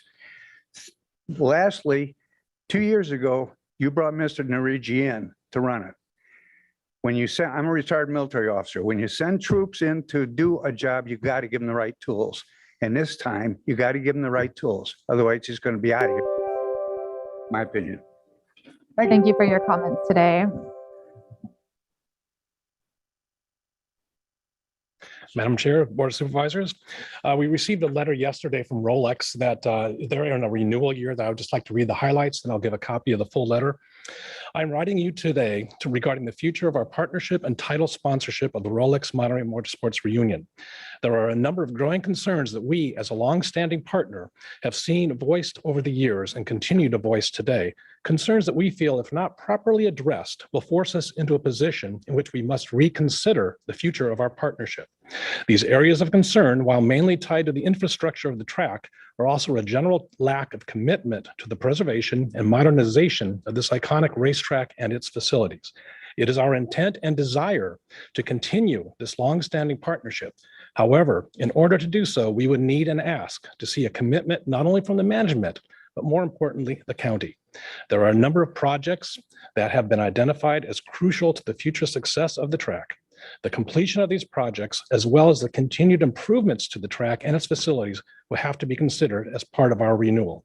We are confident that you and your team, with proper support and infrastructure, can once again deliver the type of experience that is representative of not only the Rolex name, but the Laguna Seca reputation. Sincerely, Munya Meshbal, Vice President of Communications of Rolex Watch USA. Thank you. Thank you, Barry. Good morning, Madam Chair and Board. My name is Jeannie Sumners. I'm the Director of Marketing at WeatherTech Raceway, Laguna Seca. And I have a letter here from Paul Farmer, who is the President and CEO of the Salinas Valley Chamber of Commerce. And he writes, Dear Supervisors, members of the Salinas Valley Chamber of Commerce report that Laguna Seca WeatherTech Raceway Laguna Seca, I'll say it correctly, events continue to attract customers and generate commercial activity for their businesses. Racetrack events are still an attraction for county residents and visitors of various income levels to enjoy. The Salinas Valley Chamber of Commerce also notes that tourism remains a major economic activity for Monterey County. Racetrack events have been an attraction for county residents and visitors of various income levels to enjoy since its construction in 1957. Like any public recreational facility, this racetrack needs regular construction improvements to ensure safety for participants and customers. Some of the improvements have been deferred for years for various reasons. We encourage you to dedicate county funds for capital improvement projects at the raceway while explaining clearly to residents how much improvements keep the racetrack operating and thereby benefit the county's economy. Thank you. Thank you for your comments, and thank you for bringing Paul's comments to us as well. Any other public comment in chambers today? Otherwise, we will move to Zoom. And if you're with us on Zoom, I do ask that you please raise your hand so that we can line folks up for public comment on Zoom. All right. We are going to start with Bill, followed by Jenny for public comment. Thank you, Chair. Bill Lai, President of Monterey County. When our local governments and our school districts were locking us out and locking us down, Mr. Narigi opened Laguna Seca for a lot of local high school seniors and their families to sort of reclaim a little bit of normalcy back in their lives. So I want to thank Mr. Narigi for that and his efforts. It was a really good thing. I grew up behind the track in Sarah Village. I love the track. These repairs are absolutely necessary. I don't know what the future holds as far as flag rooms and bells and whistles and stuff. I think some of the whiz stuff Mr. Narigi was talking about not having on the bridge But these things do need to be done, and I think it's time. Although I think you will face questions about allocation of money. You know, we need sheltered bed for every homeless counted in our county, I believe. We need to fix our reservoirs. We have other critical needs. So expect a lot of questions about how you're allocating money. It just goes with the territory. I'd like to see a first race program like First Tee for kids to rediscover Laguna Seca. I wish you'd bring back MotoGP. And if you're going to build an amphitheater somewhere instead of down in San Antonio Reservoir, with all due respect to District 3, you should build the amphitheater at Laguna Seca. I've been to concerts there. I've seen the Grateful Dead. I've seen Fish. I've seen the Steve Miller Band. Bring concerts back to Laguna Seca. And as far as cannabis money goes, you ought to stop giving cannabis a discount on taxes because there are a lot of people asking for that money. So raise their taxes. Thank you. Thank you for your comments today. Next up, we have Jenny, followed by Carol.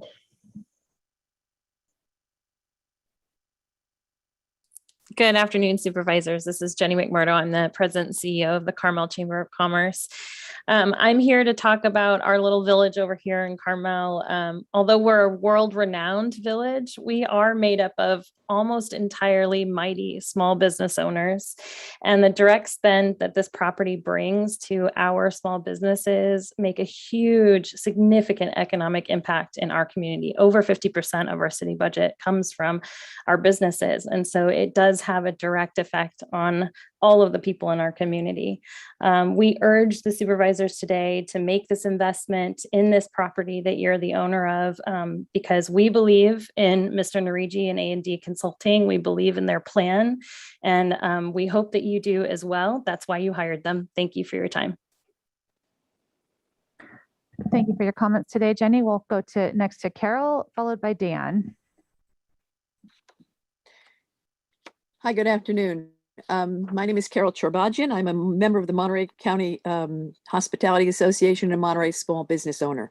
A large part of my business is transportation and the shuttling of meeting and event attendees.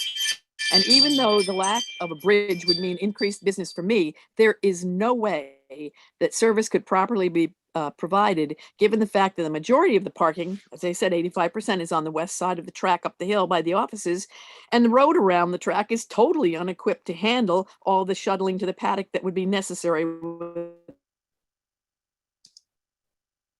For not to provide the shuttles, it would mean an extreme hazard with pedestrians walking around the track at the same road that the vehicles are on. Personally, I would rather forego that kind of revenue and have attendees be happy to be here and thinking of the next time and the next event to which they can return, rather than bashing us on social media and telling others not to bother to come to Monterey County. We are planning to continue to do large events at the track. So therefore, the long overdue deferred maintenance of the track and the replacement of the 50-year-old bridge must be done as soon as possible for the safety both of the attendees and the welfare of the county. Thanks so much and have a great day. Thank you for your comments. Next up, we have Dan, followed by Janine.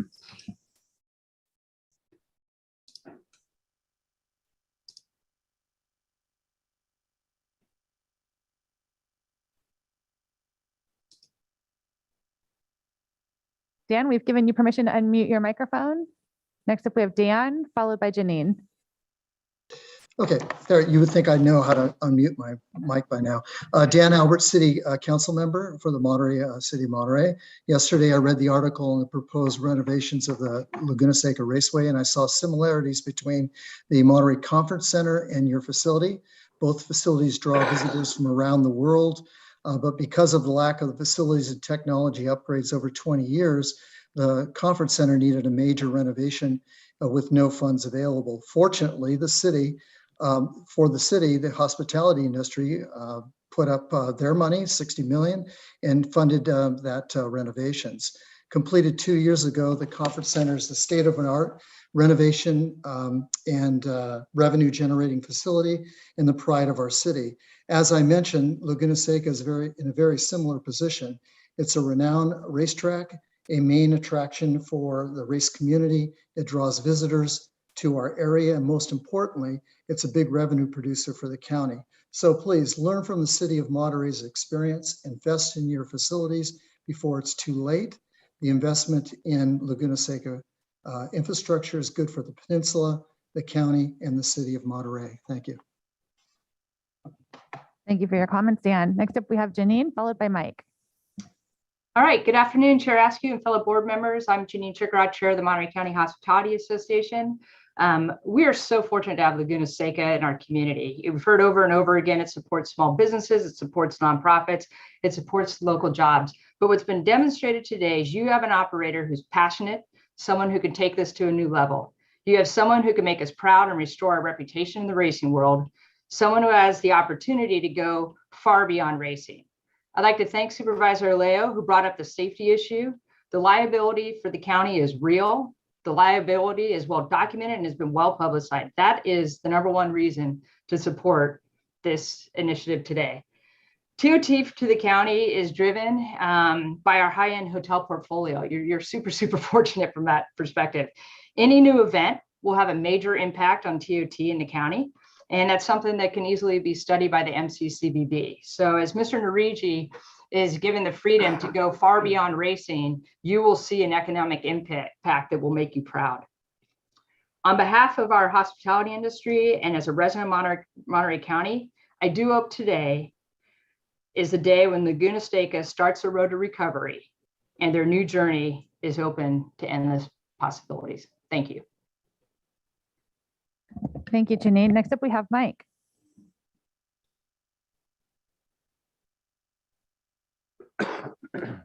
Good afternoon, Board of Supervisors. My name is Mike Weaver. I assume you got my letter that includes support for Laguna Seca. However, I have some concerns regarding procedural and legal issues. On your October 19th, 2021 meeting, you asked for and were told you would get a revised business plan to support, considerable amounts of money. That amount has been talked about today, but for a long-term CIP, your agenda today includes attachment A, a draft business plan. There's been no mention of CEQA either on the 19th for a long-term business plan, nor mention of CEQA today. No environmental assessment or discussion. I have requested environmental review before on issues regarding Laguna Seca. It's a failure to address it. I know Les mentioned earlier that it was just for the two items, maintenance items today. But yet your agenda includes attachment A, a draft business plan that's part of your agenda today. So the question becomes, is the business plan part of the approvals that require review? There are development or other activities that will result from the approval. And there's thank you. Thank you for your comments, Mike. I'm seeing no additional hands raised for public comment. So this is the last call, public comment for what number are we on? Item number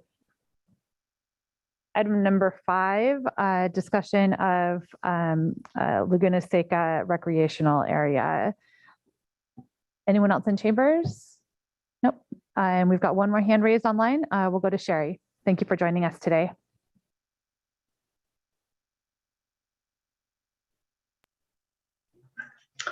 Good afternoon. I am the Executive Director of Community Partnership for Youth, and in a partnership with the Seaside Rotary, Carmel Rotary, the Boys and Girls Club, and CPY, we were invited to welcome guests and scan tickets for the 7 races this season. CPY received $5,000 for our efforts, which has already gone to support our families. However, as important to me is the opportunity to provide an exciting venue for our young people to volunteer and give back to their community. 96.3% of our students are from very low income families. Many of our parents work in the hospitality field, and having events enables them to make more money for their families. More guests equals more time at the job. Not only did our young people have the opportunity to give back to the community, but the park management treated them with dignity and respect. Many kids are into cars, and after their job was done, they had the opportunity to watch the races. This is huge for our youth. It's like looking out into the bay, but never having the opportunity to learn to surf or go to the beach. The management has shown equity and given new experiences for our young people, and I think it is important for that to be acknowledged in the conversation. Thank you. Thank you for joining us this morning, Sherry. All right, last call for public comment. Otherwise, we will close public comment and bring it back to the board. I did want to give an opportunity. County Council had a response to some questions about CEQA, and Rob O'Keefe has some additional information for us regarding TOT, the question of TOT. So we'll go to Les first. Thank you, Honorable Chair, members of the board. Quickly, to further address the CEQA issue, the action items today are to add the projects to the CIP. That is not a project under CEQA. You're not approving the projects. That will come later. The actual funding will come later. The action item is merely adding the projects to the CIP program. With respect to the business plan, you're merely receiving it. You're not approving it. So receiving it from Mr. Narigi doesn't constitute approval of anything, much less individual projects therein. So today's action did not require environmental review, in my opinion. Future actions will require some level of environmental review. It might be an exemption, it might be a negative declaration, or it might be something beyond that. We just don't know at this time. Thank you. All right, thank you. And then Rob O'Keefe, did you have additional information to share regarding the questions about TOT and the CSUMB report? Yeah, excuse me. Thank you again. I just wanted to make a couple follow-up points. One of the points was made by Janine in public comment about our hotel portfolio, the higher end hotel portfolio, and the rooms count that we have in that regard is largely an unincorporated county. So there is some benefit out of that. But in addition to that, we do a lot of tracking studies, and we have in the past, and we plan to do so in the future. I know John's team also does post-event analysis, and we share information with each other back and forth on that. So it is conceivably possible to track incremental growth over time. To set a projection on that based on the past few years obviously would be specious because of the last few years.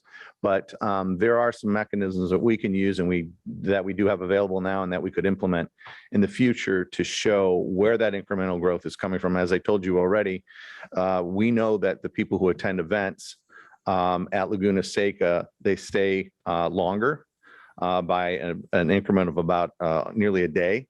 They spend 27% more while they're here, and they're obviously doing more while they're here. So we have that analysis. I don't have it handy for today's discussion, but it's something we'd certainly be happy to follow up on. Thank you. Great, thank you. All right, we'll bring it back to the board for additional discussion and action. Supervisor, we'll start with hands raised. So Supervisor Lopez. Yeah, I'd like to put forward an option here that's not in the recommendations today. I checked in with some staff. I understand that annually we pull in anywhere between 17 and $23 million from the unincorporated areas in TOT.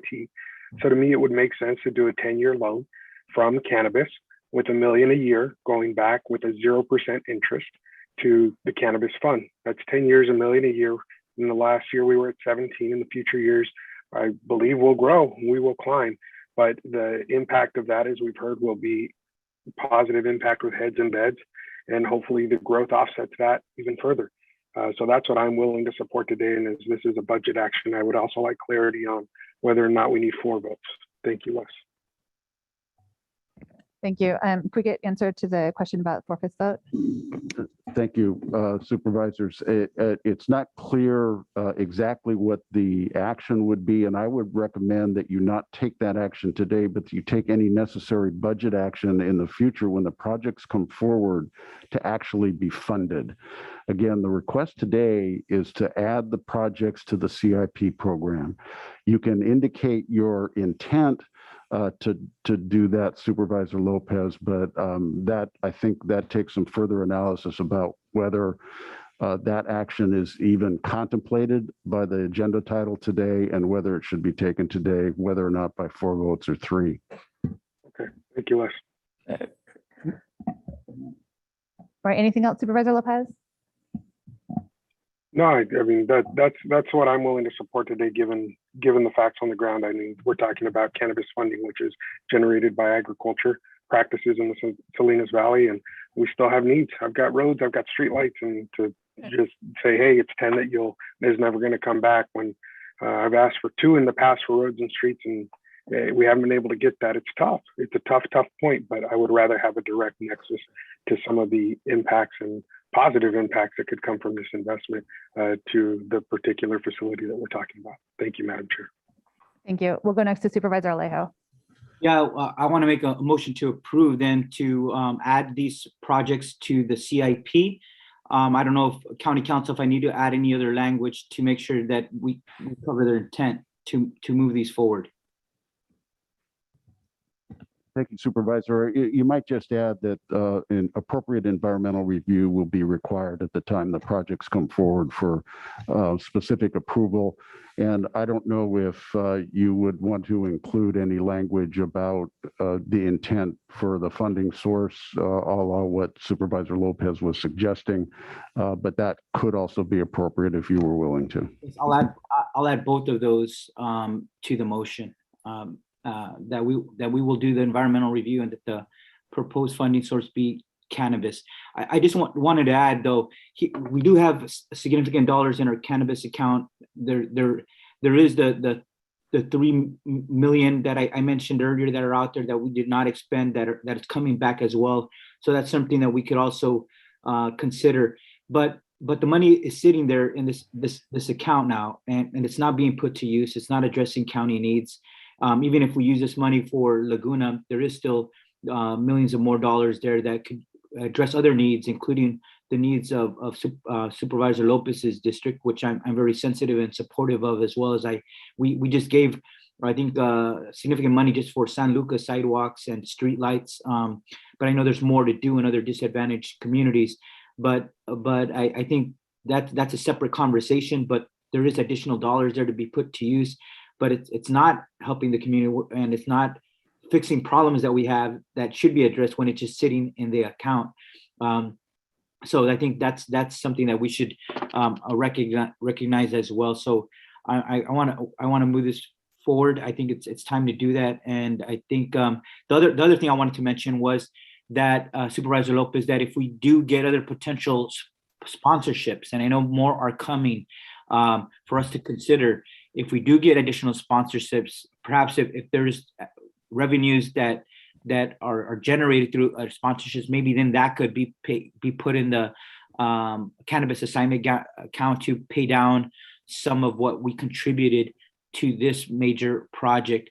So I think we should, if any potential significant sponsorships come forward about Laguna Seca, those should be brought quickly to our attention. We should be able to vet them, think them through, act on them, and also take into account with this expenditure whether we could put money back into the cannabis account that was utilized to make this a significant investment in Laguna Seca. So I hope that will come very soon, because I know people are knocking on our door, and I look forward to those conversations as well. So with that, that's my motion, and I hope we could be supportive of this today. Thank you. Can I get clarity on that, Supervisor, on the intent was there? You said from cannabis, but with the intended repayment or not? Yes, I think we should leave that option open, just maybe to amend the motion to allow some options to repay if opportunities arise in the future. But I'm not hearing from TOT. Is that not on the table? I think, yeah, I think we should look at potential pay down from the Sheriff's Surplus Department, TOT, as I've raised that as well at our last meeting, and potentially sponsorships. Those are all, that would give us the most flexibility to consider of paying that down in the future, or paying some of it. Okay, thank you. Supervisors, this is Les. I have a suggestion. The motion might include direction for staff to return in January with specific funding decisions to be made about where the financing for these improvements would come from. And that would be specifically noticed. It would go through the appropriate analysis on whether it needs a 4/5 vote or not. I'm not sure what the budgetary action is, but that could be part of the motion to return in January to identify the specific funding source or sources. Just as long as that does not stop this item from moving forward today. I agree. I think we want to convey for people that are waiting for this decision to know that we're making a commitment to pay for it. But I think if we're just leaving the question of where exactly does it all come from within the county, then I'm okay with that. I concur with that. Let's just make the decision that we're going to fund it, and then we can work out from where the money comes in January. So, Okay, so let's just be really clear. So the motion, so I'm hearing county council say that the action that we're being asked to take is simply to add these two items to the capital improvements program. I'm hearing a motion. I believe it's all three. I believe it's three, Mr. Ishii. It's the three projects. Is that correct? The start, temporary finish, structure was bridge. already added, and so the official action for these two projects would be added into the CIP. Okay. And that would be a 3/5 vote because it's a board policy decision. So to add the two items to the CIP is a 3/5 vote. However, to actually identify the funding and dedicate the funding is a 4/5 vote. It may be. I think we have to look at what the actual budget action is. It may be a 3/5 vote. It may be 4/5. I just don't know today. But that isn't an item for, that is not an issue for this item. That is correct. Thank you. It isn't, however, the motion that I heard Supervisor Alejo make did include reference to specific funding sources. Is that clear? Did I hear that clearly? Well, then I'd like to make a substitute motion. No, I think I followed what county council suggested language was. Maybe county council wants to just clarify so that we got it clear so we could move forward today. That would be helpful. Thank you. Thank you. I would suggest that the motion be to add the two projects to the CIP program with the intent that potential funding sources would be TOT, cannabis, or the surplus sheriff funds, whatever the description on that is, and that staff is directed to return in January with specific budgetary actions to provide for the funding from identified sources. That's the motion. And I will second that motion. And go ahead. Yeah, I haven't spoken yet, but I just don't think we have any choice but to do this. And I mean, and all of our other assets we have in the county, we have a capital improvement account, and we maintain those, and we didn't do that with this. And it wasn't just scramp. I mean, the county sat here on our fannies and didn't do what Mr. Narigi is talking about, is having a track account, making sure that the money goes in there so you can maintain it. But as it turns out, and in order to get these guys to stay with us and invest with us and to get sponsorships, we have to step up. Everybody's looking there and shaking their head. Why have they let this go on so long? So this is the ideal time to do it, though, because we've never been setting in it's timely, but in future years, we're not going to have this, but we just put in money into our strategic reserves. We're setting better than we ever have in the past. I think the highest amount. And we thought when we started this a month and a half ago, we thought we had $56 in the cannabis account, and it turned out with ARPA funding, we had 20. It's down to 18 million now. So it's the opportune time to say, okay, we've got 20 years or plus of deferred maintenance. It's really safety issues that we step up and do something about it. And I got to say, the talk of making sure it gets paid back, we didn't do that when we invested all the money in the lakes down there. And we said, look, we're invested trying to get the lakes on their feet. we put a lot of money in Nascimento, but it wasn't, we didn't say this has got to come out of TOT. We want it paid back. That was money coming out of us, and it's been a drain for a long time. And we've stepped up for the South County Lakes.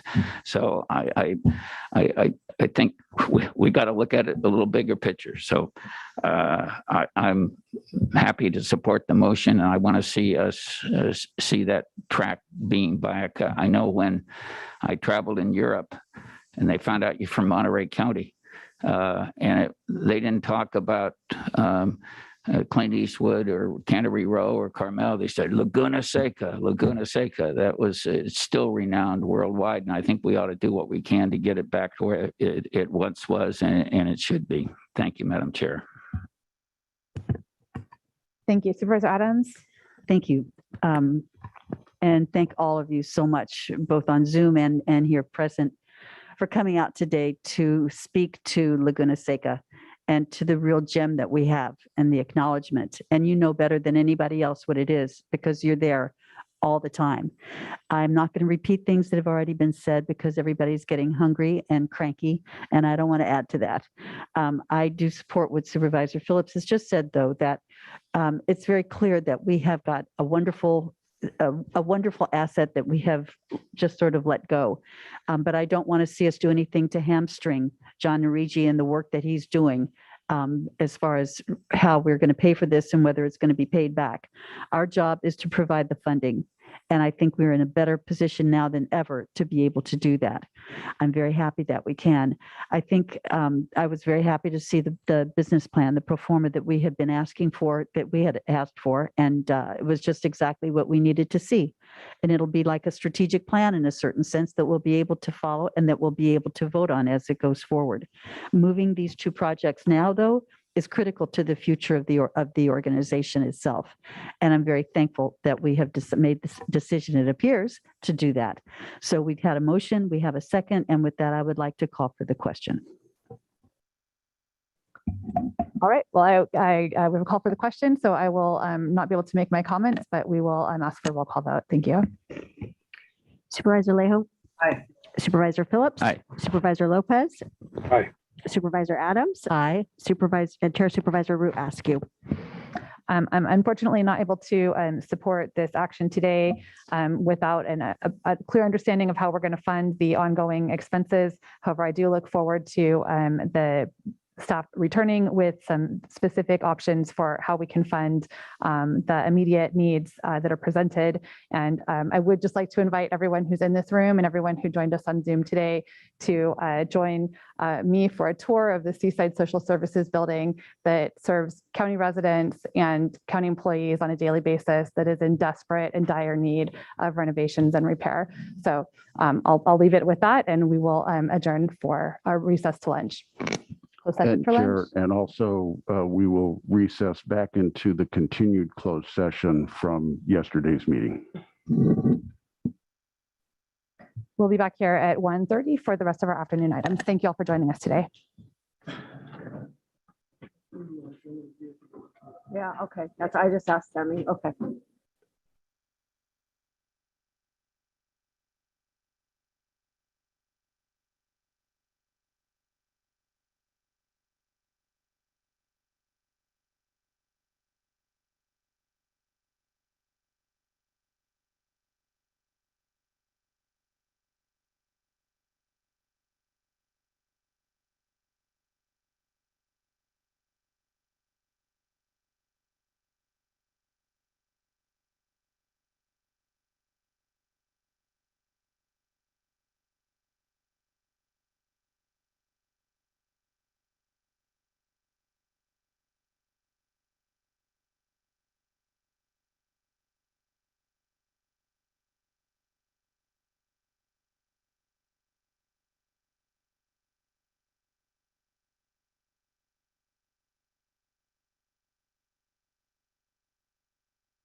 Okay. So you see where it says, go ahead and hit mute on the bottom right.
If he wants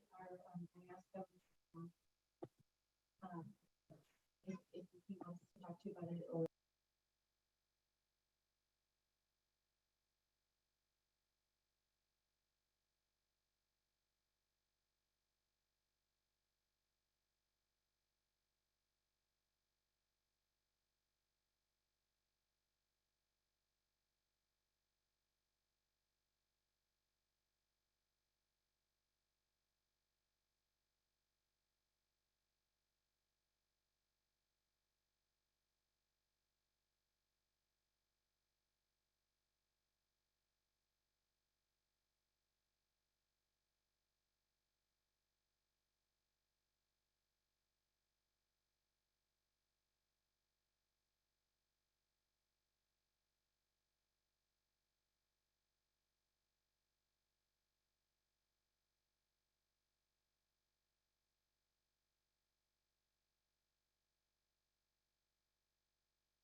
December 8th, 2021. It is about 1:54, and we are going to reconvene the Monterey County Board of Supervisors with a roll call from the clerk, please. Good afternoon. Let the record reflect all supervisors are present, with Supervisors Askew and Adams appearing in person, and Supervisors Alejo, Lopez, and appearing via video conference, and Supervisor Phillips will be joining us shortly. Excellent. For anyone who's joining us on Facebook Live or YouTube Live, you're also welcome to hop on over and join us via our Zoom webinar. We are at webinar ID number 224-397-747. And we do have Spanish interpretation services available today. And I'd like to welcome our interpreter, Diego Cielos, for an announcement. Thank you. Good afternoon. Buenas tardes. Mi nombre es Diego Celis. Seré el intérprete inglés-español, español-inglés, para las personas que están planeando hacer un comentario en español. Aló, aló. I'm supposed to swallow it so you can hear me. Mi nombre es Diego Celis. Seré el intérprete inglés-español, español-inglés para ustedes en la reunión de hoy. Si alguno está planeando hacer un comentario y necesita servicio de intérprete, por favor venir a verme ahora. Muchas gracias. Thank you, Diego. First up on our afternoon agenda today is item number 6, which is an end of the year budget report from our county administrative office. And I believe we have Ezekiel Vega with us to present. Yes, thank you, Supervisor Askew, members of the board, members of the public. My name is Ezekiel Vega. I'm the County Budget Director, and I'll be presenting this item today. So I'll start the presentation by sharing my screen. First of all, before going into the details of the presentation, I would like to thank all the different departments that contributed to the development of this report. Also, I would like to thank all the budget analysts that work in our team. They were an integral part of the completion of this report. And in particular, I would like to thank Juan Pablo Lopez, who is the one who did the heavy lifting on preparing the report itself. So with that, I will jump directly into the presentation itself. And as part of the budget end of year report, the action items are before you today. We have 3 action items. One of them is to receive the report itself. Also, action item number B, which has multiple sub items as well, is recommending the assignment of fund balance to specific assignments. It is important to note that on item B3, this recommendation was presented to the Budget Committee in their November meeting. The Budget Committee did not support the designation of the $3.1 million to the sub-account for the replacement of shared radios. Instead, the Budget Committee actually recommended that the replacement of this important equipment for the Sheriff's Department is integrated as part of the annual budget on the request from the Sheriff's Department. So it is a very important distinction to make to ensure that the board makes a final determination on what the direction will be on this recommendation. In addition to that, we also have recommendation item C, where Natividad will also contribute $3.5 million towards the establishment of the 115 Pension Trust. I will not read every single recommendation here in front of you, as I know that we are we're limited in time, and also I'm sure that you have read every single recommendation, but overall, we're making all these different recommendations as part of the budgetary review report. And this is possible again because of the excellent policy direction by the Board of Supervisors, the great management by the different departments on managing the budget, and also because we did receive significant revenue from the federal government to support us in the response to the pandemic. So overall, I see here, and I think I see Supervisor Alejo's hand. I'm not sure if we want to ask questions at this point or Chair. Okay, so thank you for that. So I just wanted to make sure that we highlight the overall positive results for fiscal year 2021. And those positive results were made possible again by the three elements: the Board of Supervisors' great policy direction, the board, the different departments throughout the county managing their budgets accordingly, and also by the significant aid that we received throughout the fiscal year. So overall, even with the recommendations that you saw on page 1, we also have a recommendation to overall have an estimated unassigned fund balance of $6.5 million. So overall, the revenue for the fiscal year 2021 did better than budget. Overall, we received $743 million compared to $706 million on the budget itself. And both categories of revenues did well, both discretionary and program revenue compared to budget. But on the programmatic side, you actually see a decrease or actually underperformance of revenue by approximately $30 million. You see that on the salmon color. And that is because departments were actually affected by the pandemic itself. And they did the best that they could in managing their budget, but overall they had a significant reduction on overall revenue. On the discretionary side, you actually see that we did significantly better. And a lot of that has to do with the receipt again of federal revenue, but also some of the discretionary revenue that the county receives on a regular basis, on an annual basis, also did better than projected. And some of those discretionary revenues you see here on the screen, property tax revenue, which it represents the majority of the discretionary revenue that the county receives, actually did a lot better, and the trend actually is improved slightly compared to other years. Similarly, you see also on the transient occupancy tax and cannabis tax revenues, both of those revenues actually also did better and continue to increase. And it is surprising to see that the TOT revenue actually rebounded faster than originally anticipated from the pandemic. And the level of revenue that we received in fiscal year 2021 is close to the normal amount of revenue that we'll receive on a normal year. And then cannabis revenue has continued to increase since its inception. However, it is worth noting that that could change depending on the current market trends that have been presented to the Cannabis Committee and also to the Budget Committee, and also some potential actions that may be coming to the Board of Supervisors in the future to consider the potential reduction of the cannabis tax rate. So overall, on the general fund revenue, when you look at the trend from a year-to-year basis, you see that it has continued to grow over the last few fiscal years. And you can see actually prior to fiscal year 2021, that revenue had been almost flat over the last 3 fiscal years. But due to the pandemic and the revenue influx resulting from that, from the federal government, revenues actually increased significantly in the current fiscal year. And once we actually take into account some of that reduction, also we eliminate that one-time revenue in the next few fiscal years, you could continue to see that revenue has grown, as indicated before, but it hasn't been growing as fast as we would like it, or and the amounts that is needed to continue to provide important services to the community. One important focus on this presentation as to why the county also did well in fiscal year 2021 from a financial standpoint is because we did receive significant revenue from the federal government. If you recall, the county received over $40 million in CARES revenue, most of that which was recognized in fiscal year 2021. And the county is also slated to receive $84 million over the next couple of fiscal years for ARPA and from the ARPA legislation.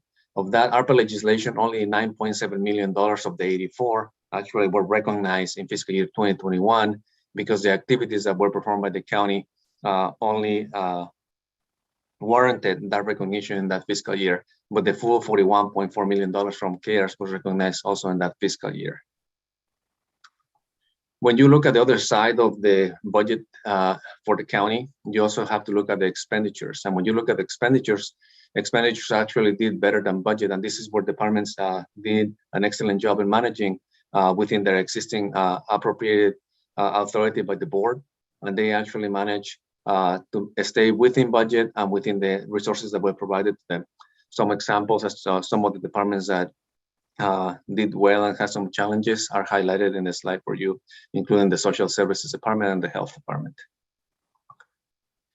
Overall, also, when you look at the trend of general fund expenditures, you also see continuous growth on those expenditures over the last few fiscal years. And as is expected, in fiscal year 2021, those expenditures grew significantly due to the response to the pandemic, but that comes associated also with the growth in revenue that we receive from the federal government and some of the revenue growth that you also saw in the discretionary revenue increases from property taxes, TOT, and cannabis, and others. Nevertheless, even though the county did well over the last fiscal year and actually had a positive balance, as you can see in this slide, there are significant cost drivers that are going to continue to impact the county's overall operations. And as you can see from fiscal year 1920 to 2021, those cost drivers grew significantly. In particular, you see those two biggest items which come in the form of salaries and benefits, and also the cost of pensions that continue to grow. And overall, actually, the cost drivers, you could see that it's almost not quite double, but almost double the amount of increase from one year to the next. So it's something that we have to stay vigilant as a county, continue to implement good policies and good practices to ensure that we continue to manage the overall expenditures within the county to match with the available resources. In addition to the ongoing growth in cost drivers, the county must also address its long-term liabilities. The largest liability, as you can see from this slide in front of you, is related to pensions. The latest estimate, in fact, indicates that this liability is $780.1 million. Just to give you some perspective, this $780 million is more than a 1 year of the operating budget for the general fund. So this is significant. The Board of Supervisors actually recognized the importance of addressing this large liability by setting up a 115 pension trust during fiscal year 2021. And the board set aside $8 million during that fiscal year to start that pension liability. And although this is a good start, the liability is so large, as you can see, that ongoing investments are necessary to address this liability in the long term. In fact, it is, in my professional opinion, critical not only in financial terms, but also to address intergenerational equity. The county must be bold and establish a program that systematically funds this liability now. Otherwise, we risk on passing on the burden of addressing this liability to future generations.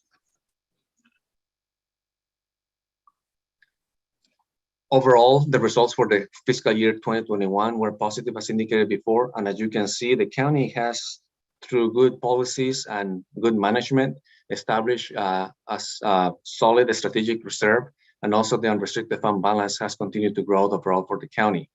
In fact, even though we had significant challenging times, the strategic reserve has grown to meet the 10% threshold of general fund revenues set by board policy. And also unrestricted fund balance has continued to grow over the last few fiscal years. Overall, as indicated before, departments did really well in managing their finances and their budget. This table here shows you a summary of all each of the different departments did throughout the fiscal year compared to their budget. Even though it was an unusual fiscal year, most departments ended the year within budget, and even those departments that you see here, for example, the health department, probation, and RMA and social services, even though it shows that they had a deficit, once you include the CARES revenue that actually was received by the county in the general fund, those deficits are taken care of by that CARES revenue. So in essence, they actually ended the year with a balanced budget. In addition to the operations in the general fund, when you look at also all these funds that are here on this slide, the road fund, library fund, behavioral health, and emergency communications, each of those funds actually ended the year with positive results, which each of them increasing their overall fund balance. In addition to that, also Natividad Medical Center, even though it was significantly impacted by the pandemic, they also ended the year with a positive fund balance increase. Also, the Nacimiento and Lake results actually ended the year with a positive balance, improving their overall position. And a large part of that is the investment that the Board of Supervisors made into that fund, because actually the board approved $1.9 million subsidy during the year. And overall, including that growth, including that subsidy resulted in a positive result of $421,000 for the fiscal year. In addition to that, also Laguna Seca ended the year on a positive note, even though it had a reduction in fund balance of approximately $875,000. So overall, the results for the county were positive for the fiscal year 2021. I presented some of the highlights overall for the results of the fiscal year, and I'll be open to any questions that you may have at this point. Thank you for the detailed presentation, Ezekiel. We have one hand raised. Any questions from the board? We'll start with Supervisor Alejo. Thank you very much. First of all, Ezekiel, thank you for your presentation. And first of all, I want to just comment on our pension liabilities and the fund that we created. I think that was something that the budget committee really pushed to move forward. And I think it's one of those items that, although it's not as glamorous as a lot of the other work that we do, we know that putting money to account to address the long-term liabilities is going to be one of those things that future boards of supervisors are going to look back and say, we did the right thing at this time, because that number is only going to increase. And as we could incrementally put amounts in there, we'll certainly put our county in a better position for future generations and future county leaders to be able to not deal with such a large balloon obligation down the road.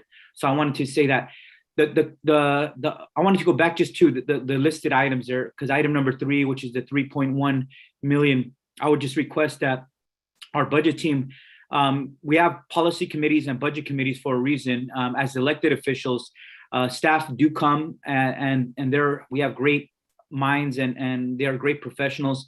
Sometimes they come with a recommendation, but our policy and budget committees sometimes take a different position.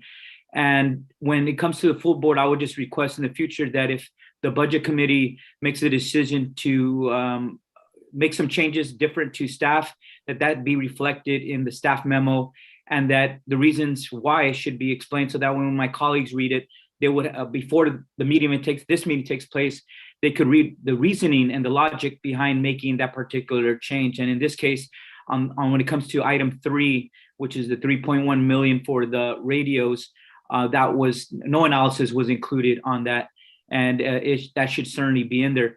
And the reason the committee decided not to go with staff's recommendation on that, and we decided to leave that as an open item, is because of the previous item we just discussed today. There are a lot of pressing needs in our county.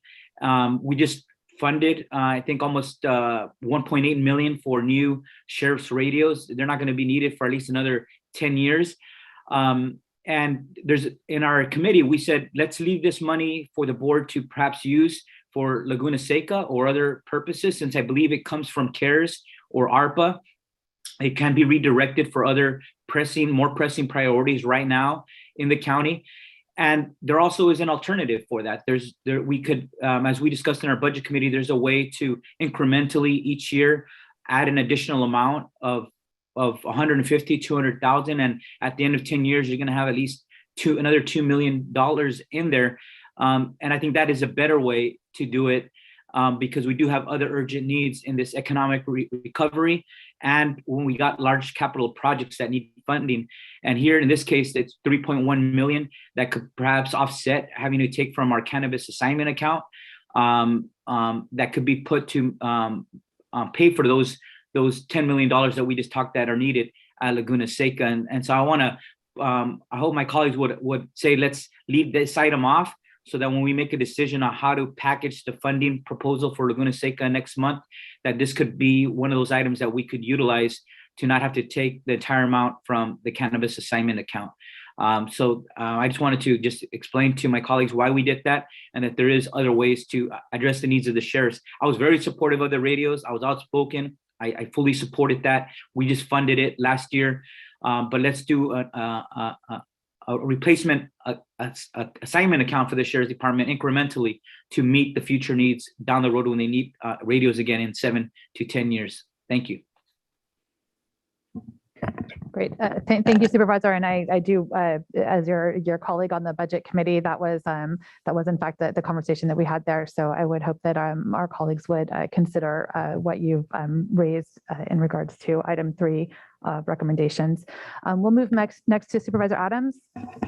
Thank you. And I too was going to make that comment about the sheriff's radios and putting that back into the CIP with some of the other projects that would have higher priority.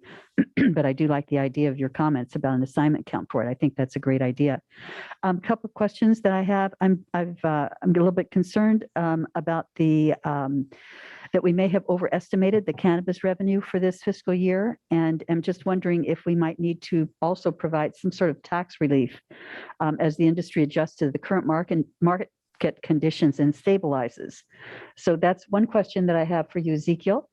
And then secondly, I was just wondering if I didn't hear this term, and I don't know if I've missed something, but I don't think so, if it might not be prudent for us to put some amount of funding into the contingency fund for the rest of this fiscal year. I haven't heard anything about that. So that's question number 2. And then I already commented on my third item, which was the 3.1 for the sheriff's radios. But if I could receive a response to my first question on cannabis, and secondly on the contingency. Thank you, Supervisor Adams. So regarding the cannabis assignment revenue, the cannabis, I'm sorry, not cannabis assignment, cannabis revenue for fiscal year 21-22. That revenue actually was not overestimated. We were very conservative on how that was budgeted for current fiscal year. But given the most recent discussions that have happened at the committee level, at the cannabis committee and also at the budget committee level, there may be an action that is coming to the board in the near future to decide whether or not the tax rate for cannabis will be reduced. So at that point, if that decision is made by the Board of Supervisors, we have to re-examine what the impact will be for the county. And when that presentation is done, that will be addressed at that time. But right now, the way that the cannabis revenue was estimated for the current fiscal year was estimated conservatively. And it is realistic that the goals will be met if the tax rate remains at the same level. However, there are more elements that have to be considered in the next couple of meetings. Actually, I think next week is the meeting when that item will be presented. So at that point, we'll have to reevaluate. And I believe you also had a question about contingencies. Is that correct?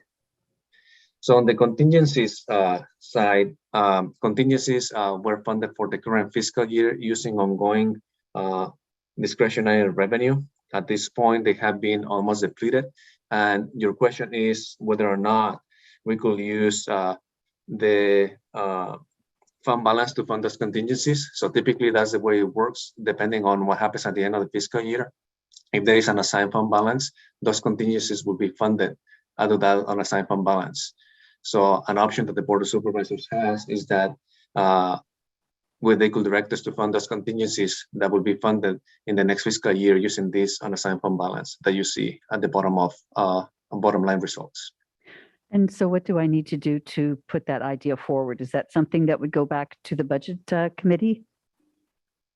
This is something that the board could decide as any of the discretionary revenue decisions that are made. If you believe that it is something as a board, that this is the direction that you would like to provide, this is something that we could do that. And is today's venue the appropriate place for that to happen? I believe so. I think that I'll just defer to County Council to see how that could potentially come. And I think Dwayne also has a comment on this. So I would like to defer to Dwayne first and then County Council. Thank you. Yes, thank you. Through the chair, supervisor. In fact, we're already authorized to do that, and we will do that.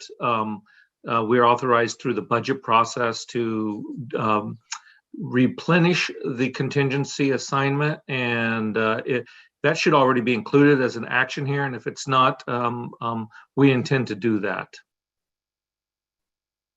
And so you're saying that it does not need full board approval to do that, Dwayne? You would be able to It's already been approved through the adoption of this year's budget. We've already gotten authority through the recommended recommendations that were adopted by the board back at this budget time to do that. Okay, and then can you give me an idea of what amount it is that you would consider appropriate to replenish the contingency fund?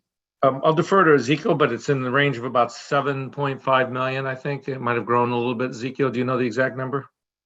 Not from the top of my head, but right now we do have unassigned fund balance about 6.5 million. So that's what we have available. So I'll have to look at the budget book to give you the exact amount. Yeah, I'm looking at that right now, so I'll get it for you.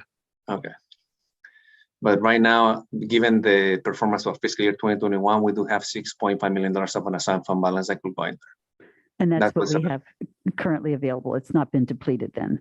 Correct. Good. Okay. Thank you. The very amount, much. I'm sorry, is 7.2 in the recommended budget book. And we will make sure that we have that amount this year available in that assignment per the board direction and authorization through the recommended budget and the Thank adoption. you very much. Good. Thank you. You know how I like to see that ready for emergencies. Thank you very much for your answers. Right, excellent. Thank you, Dwayne. Thank you, Ezekiel. Any other board questions before we go to public comment? Seeing none, we'll take it out, open public comment. Any public comment on item number 6? This is our budget end of year report. We'll start with Bill. Thank you for joining us this afternoon, Bill. Thank you, Chair. And I want to thank Mr. Vega for the report. I've watched him several times. He does a very good job at presenting some complex issues. You got saved by the Fed funds. In 2019, you were headed for rocky shores. Doesn't seem like you really made a lot of cuts to headcount or other things. And, you know, this big bailout kind of got us through the woods, so to speak. But I think we're kind of right back where we were 2 years ago.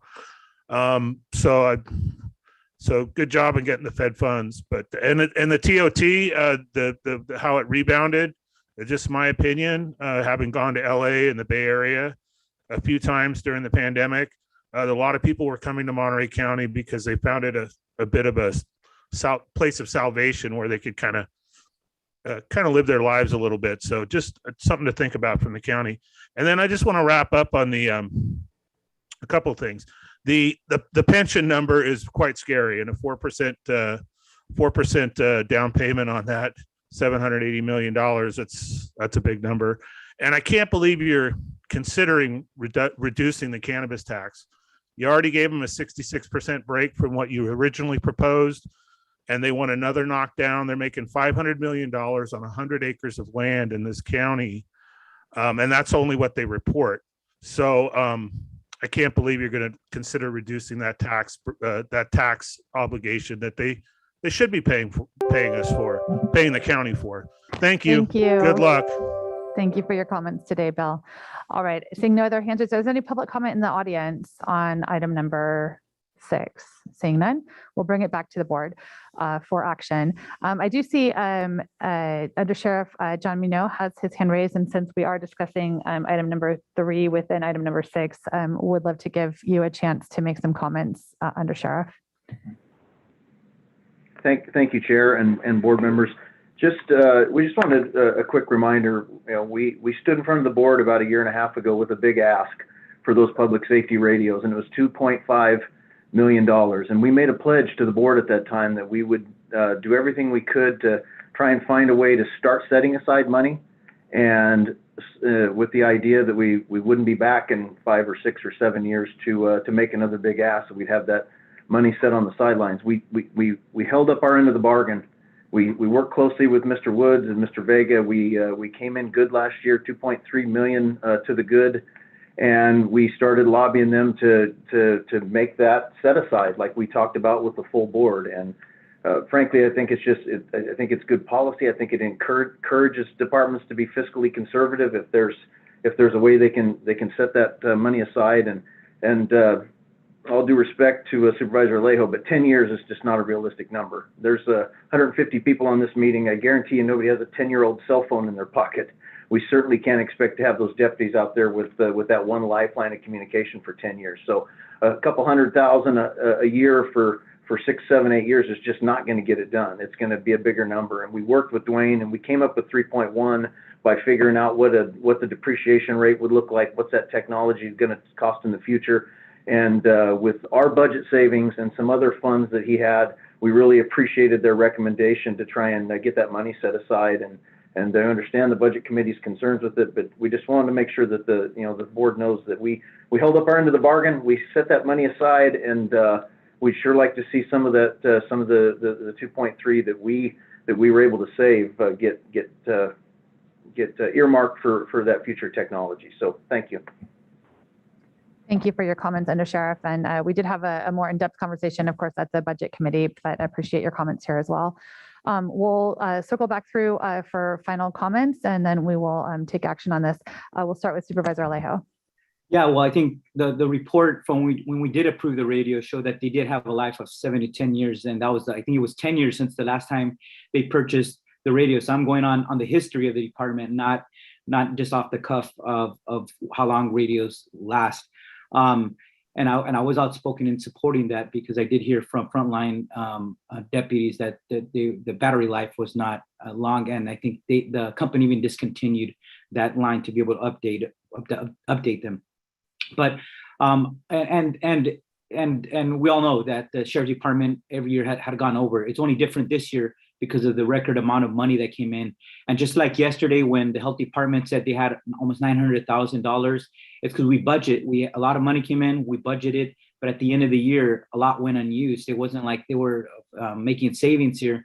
It's that we over allocated and of the CARES and the ARPA funding that it couldn't be spent within the short time period when we got that money. So this is not like every other year that we've seen, because there's never been a savings in that department. But this was money that came for emergency purposes, for infrastructure, for pressing needs, pandemic related, and we supported the department to get these radios, which are going to have a life for numerous years, and we have a window of time to be able to incrementally create a replacement account to be able to do that.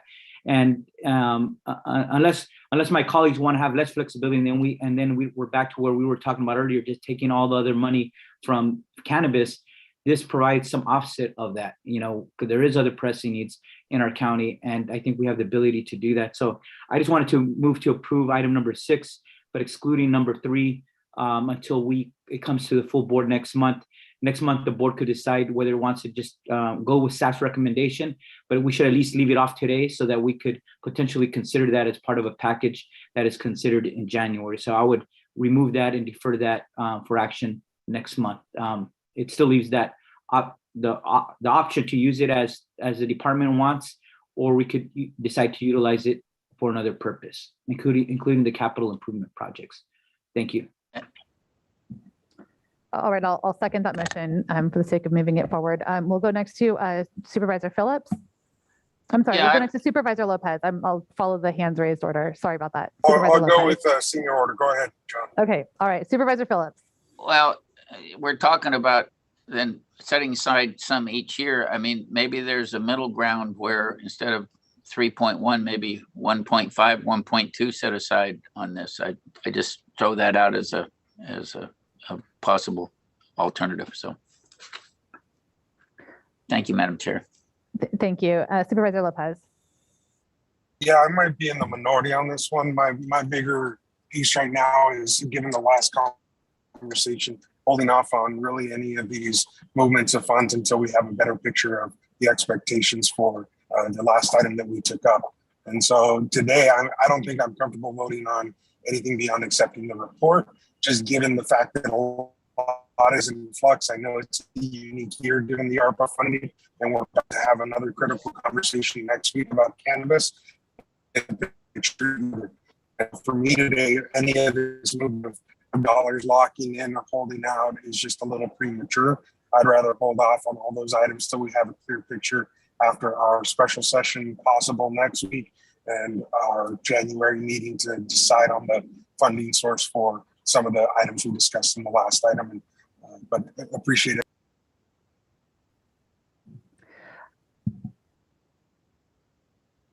All right. Thank you, Supervisor Lopez.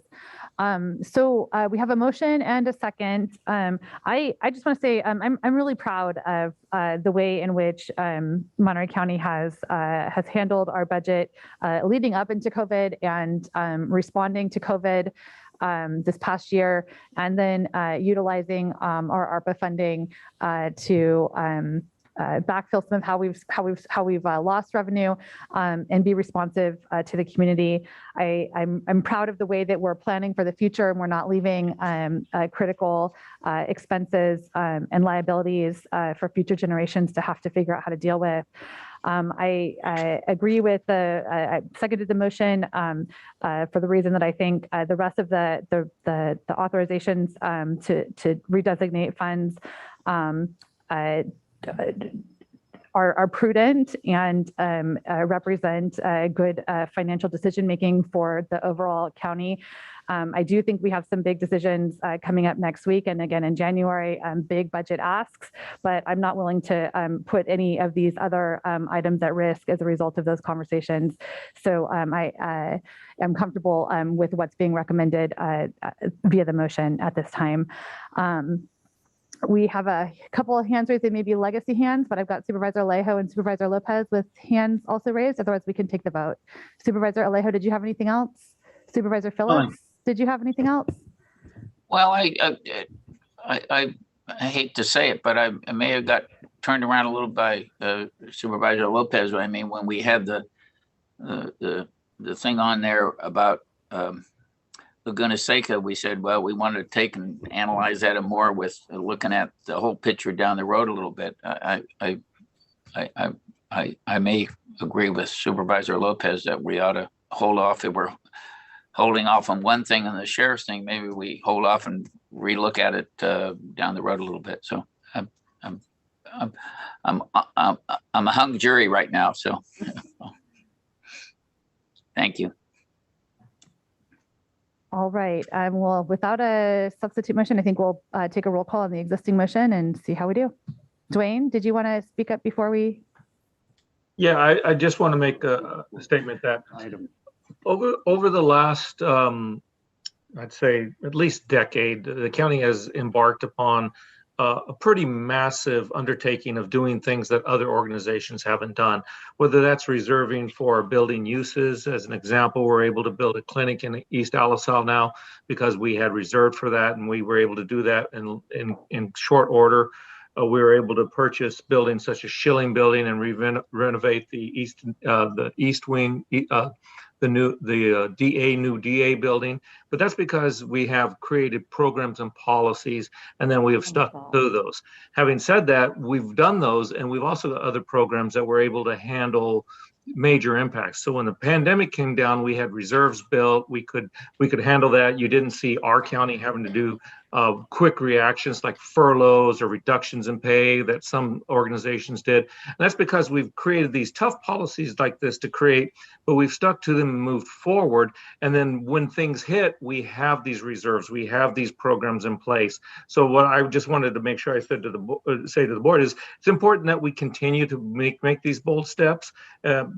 And understanding that we're going to have turbulent times in the future, but these things, while we're moving funds and putting them in certain places, it prepares us to deal with that. And it creates flexibility that we don't even see today, but that will be available tomorrow. So I just wanted to throw that at the board so that they understood that these recommendations embody that, and they embody what this board and other boards have done for over a decade. All right, thank you. Let's go ahead and take and I'll make a point of reference to part of the motion, item well, the ways these are numbered is a little bit different. It's C item 2 does require a 4/5 vote. This is a transfer of $3,524,746 from the Tivitat Enterprise Fund to the Pension Liability Fund. But the rest are 3/5 vote. With that, I'll ask for a roll Chair, call. do you want to separate those then? Would you like to separate item C? Just that item if it from your requires a motion? different vote threshold, yeah. Okay, let's separate out items. So we're voting on items A and B with the exception of, sorry, this is not clear. We're voting on items A to accept the budget report, and then everything listed in item B with the exception of number 3, which is the sub-account for general capital assignment for the replacement of sheriff's radios, which we will reconsider in January. Did I state that right, Supervisor? Yes. Okay, so we'll take a roll call vote on that motion with a second. Supervisor Lejo? Aye. Supervisor Phillips? No. Supervisor Lopez? No. Supervisor Adams? And Chair Supervisor Root Askew. Aye. All right, so we've accepted the report and we've authorized item B with the exception of number 3.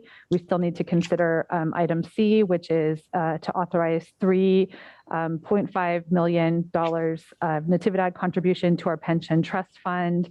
There's sub-item number 1 and 2, which require a 4/5 vote. Is there any further discussion on this, or happy to consider action? So moved. I'll second that. We have a motion and a second. Is there any discussion? All right, we'll take a roll call vote, please. Supervisor Lejo? Aye. Supervisor Phillips? Aye. Supervisor Lopez? No. Supervisor Adams? Aye. And Chair Supervisor Root Askew. Aye. Motion carries. All right, thank you so much for the presentation, Ezekiel, and thank you, Dwayne, for being present to answer additional questions. We will move forward with item number 7.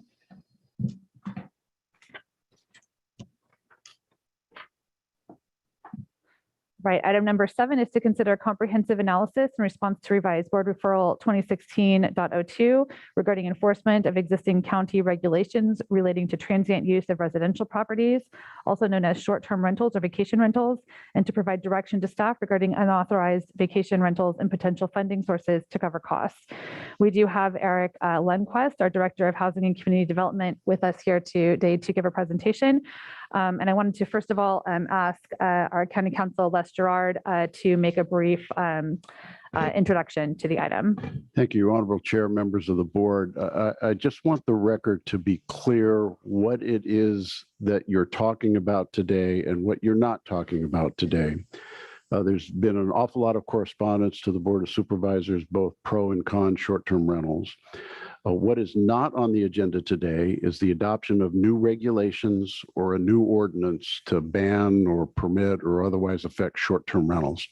There are existing laws on the books that affect the ability to have a short-term rental in Monterey County, both in the coastal and in the inland zones.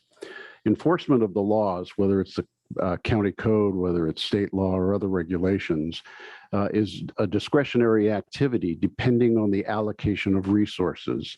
For example, the Highway Patrol is not required to catch every speeder. The sheriff is not required to catch every burglar. There are limited resources that are available for law enforcement authorities to undertake their duties. The same thing applies to code enforcement, because that is a law enforcement function. That is the enforcement of the county code, which is a local law. So what is on the agenda today is to hear a report from the Director of Housing and Community Development about what those existing laws are, and to discuss the allocation of resources to address the potential violation of those laws. And then he's looking for direction from the Board of Supervisors about how to go forward. And part of that direction could include the creation of new ordinances to come back for consideration by this board at a future time, direction to focus on the nuisance perspective of short-term rentals, because I think there's no question that some operate the short-term rentals in a manner that is a public nuisance. So these are things that I think Mr. Lundquist is looking for direction on, but today is not to be, today we are not adopting a new ordinance or a new regulation. We are not undertaking a quasi-judicial action to determine that any particular residence is in violation of the coastal zone or the inland zone regulations. So I wanted to make the record clear about what is not to be discussed or what is not to happen today, so that the public has an understanding of the nature of the discussion, because I think there's been a lot of misunderstanding about what is to transpire today. Thank you very much, Chair. Great. And then just before we pass the microphone over to you, Mr. Lundquist, I just want to welcome everyone into chambers. I want to remind everyone that we do have a county mask ordinance for county buildings. So just thank you all for keeping your neighbors safe while we're here. We do appreciate public participation. However, we don't allow for cheering or placards or anything like that. We will have time for public comment. Public comment will be limited to 1 minute and 30 seconds. I don't like interrupting people, so if you've got notes written, if you could just make sure that you stay within that time frame, I would personally be grateful. And if you're in chambers today, we do have some public statement cards. You can grab those at the front so that we can make sure that we've got everyone accounted for. We'll start with public comment in the audience, and then we'll move to our Zoom participant. You'll need to raise your hand if you're on Zoom so that we can call on you. We do have quite a bit of public comment, and we do have additional items to get to later in the day as well. So I will just ask everyone to keep your comment as brief as possible so that we can hear from as many people as possible. But with that, I'll pass the microphone over to Mr. Lundquist. Thank you. Thank you, Chair. Ask you, members of the board, and thank you, Council, for that eloquent introduction. That actually saves me some time at the forefront, so I'm just going to dive right into it. A little bit of background. The civil grand jury back in June submitted an investigation on vacation rentals. The board reviewed that and commented on it. Part of that response was that due to budgetary constraints as well as staffing resources, that the proactive enforcement of vacation rentals was not occurring. Subsequently, in August, Supervisor Adams revised the board referral 2016.02, asking that the Housing and Community Development Department come back with an approach to proactive enforcement of short-term rentals or vacation rentals. And you will hear those terms discussed here today. Sometimes they're synonymous, but sometimes those definitions are quite different. So I just want to make the board aware of that in the public. And we'll try to address those when they come up, when they're distinctly different. As a result of that revision to the board referral, on October 5th, 2021, a preliminary analysis was presented to this board. At the direction of the board, I am here in front of you today with a more comprehensive approach to that proactive enforcement. And just a little bit of background on the county's existing regulations, as there has been some discussion on the regulations in the past, dating back to 2015 and subsequently revised in 2016. A memo from the then resource management agency that you're seeing on your screen here was drafted for public consumption, that is for informational purposes, and describes the existing provisions specific to the inland and coastal areas of the county. The particular memo goes into detail regarding the inland areas, as I just mentioned, per Title 21 of the Municipal Code. In the inland areas, transient use of residential properties are allowed with an administrative use permit. Bed and breakfast facilities are allowed with a use permit. Within the coastal zone, based on a similar use determination, there is the ability to request the transient use of residential properties. There was also in the coastal zone provisions to allow bed and breakfast facilities upon obtaining a coastal development permit. Just a little bit of discussion on what these discretionary applications require of those interested parties. They submit a land use application that is supported by an application form, application fee, supporting documentation that might include a site plan, a written narrative describing the operations in detail, including numbers and frequencies of stays, numbers of bedrooms that might be included on the residential property. This application is subject to CEQA and is a discretionary review subject to the review and approval of the appropriate review authority. Our current existing enforcement is reactive based on complaints received, and we prioritize the complaints based on health and safety concerns. Currently, short-term rentals are categorized as a priority 3. The property owner receives a letter and no further pursuit unless there are some health and safety issues. Currently, the fee structure for fines is set at the first violation of $100, second violation is $200, $500 for additional violations. Each and every day is considered a violation. For example, for a 3-day occurrence of a violation, that would be an $800 penalty.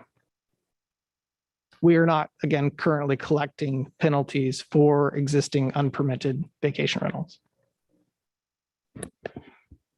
So to get to the meat of the consideration, I'd like to present to you Housing and Community Development Department's proposed proactive enforcement effort.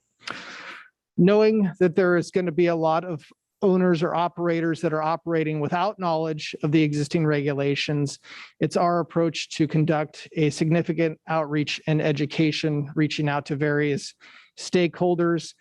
Within your packet today is an outline listing those particular stakeholders that we've currently identified. I'm sure there are others. We intend to send direct mailing, have one-on-one in-person meetings or Zoom meetings as appropriate, submit information via our local newspapers as well as postings online.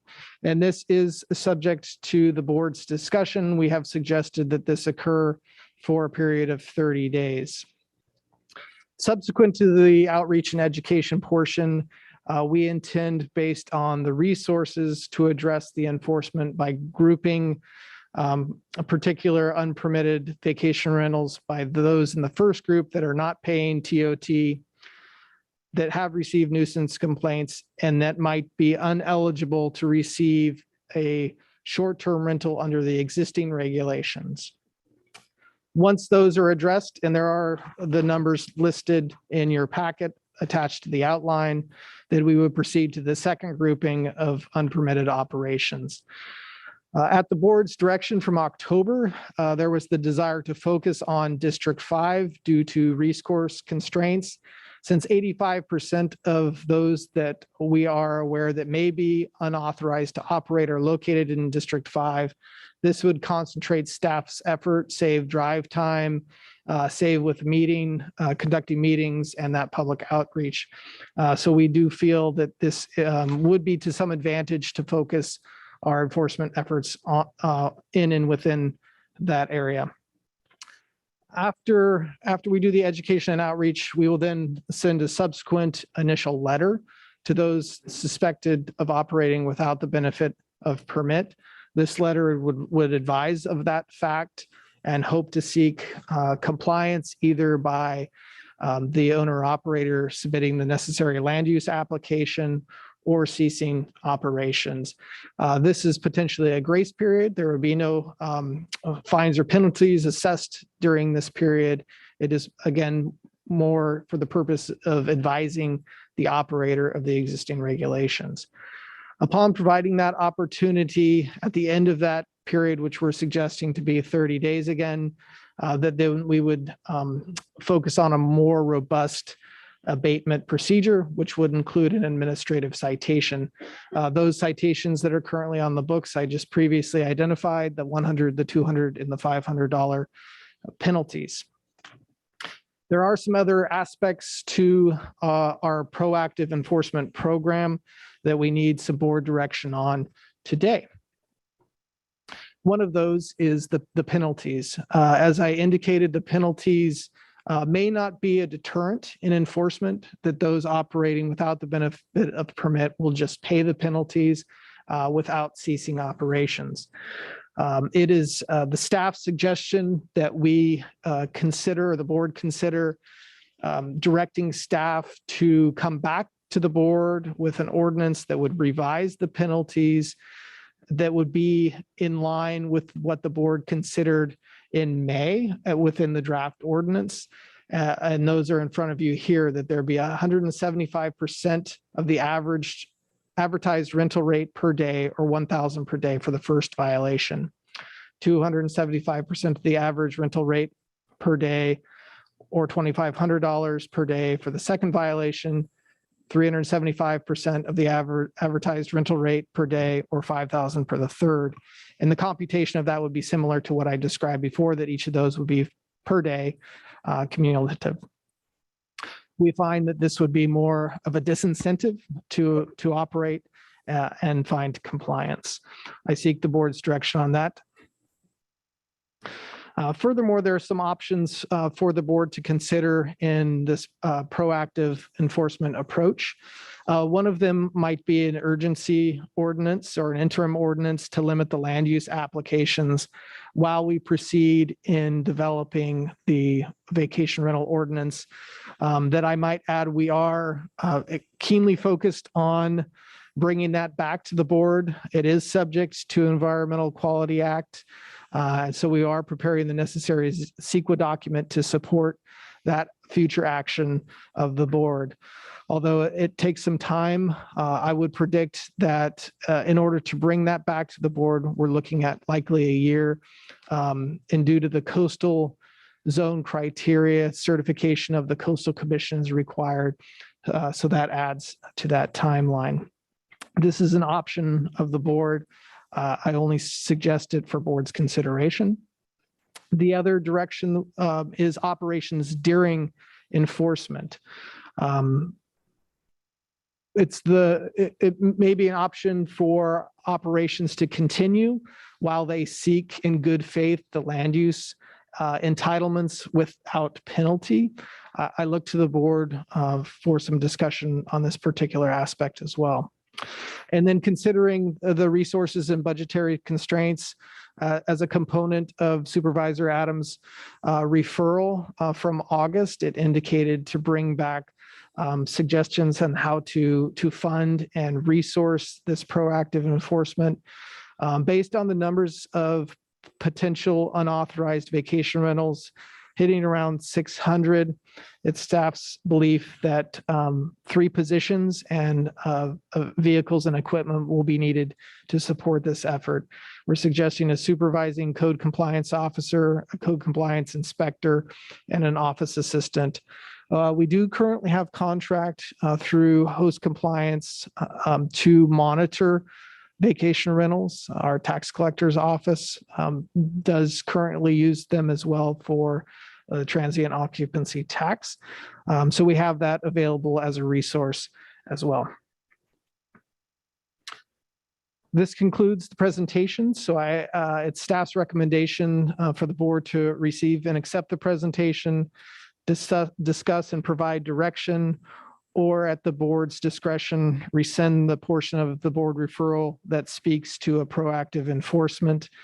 And if the board has any questions of staff, I do know that there are other HCD staff members online that may be able to support specific questions regarding the compliance program, or I'm here in the chambers to answer those questions as well. Thank you. Great. Thank you so much, Mr. Lundquist. Let's bring it back to the Board of Supervisors for any questions in regards to what we've heard. But first, I believe County Council has another comment for us. Thank you, Chair, members of the board. I wanted to supplement Mr. Lundquist's presentation a little bit to explain the nature of our zoning code, both inland and coastal.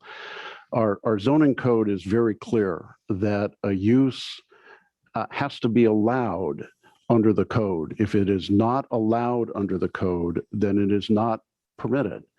And in the inland zoning code, Title 21, there is a specific reference to basically short-term rentals, and you have to get a permit. In the coastal zone code, which is Title 20, there is not a specific reference to short-term rentals. However, the code does say that a similar use can be permitted if you get the appropriate permit. And I think, as Mr. Lundquist alluded to, in the coastal zone, there is a bed and breakfast use that is allowed, but you have to get a permit. So this is not a situation unlike some other situations in other counties where what was originally allowed is no longer being allowed.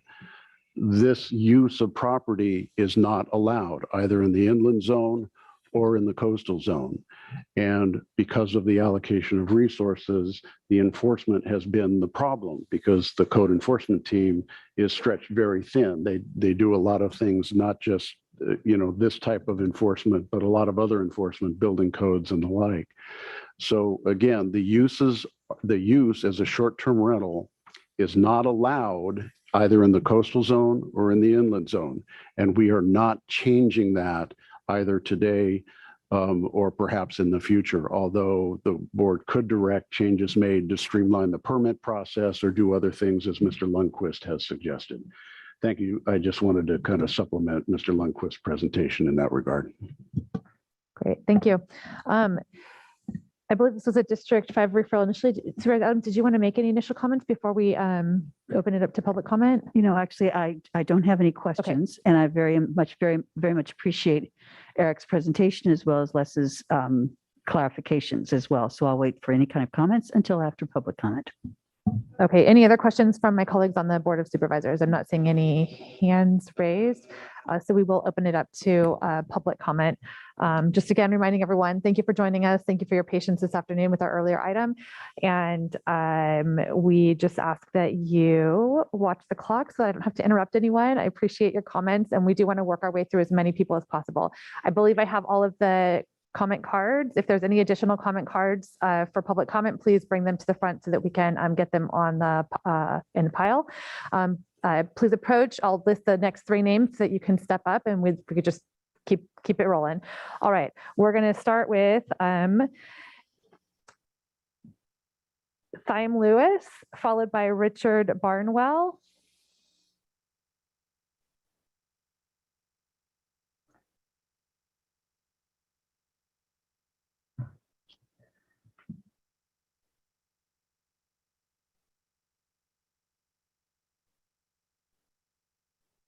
Good afternoon. Thank you for your time. I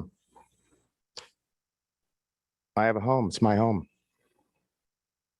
I rehabbed it. I pulled permits. I've been cordial with my neighbors. I don't think any of you have a right to tell me what I can and can't do with my home. Thank you. Thank you for your comments. Next up, we have Richard Barnwell, followed by John Rogers.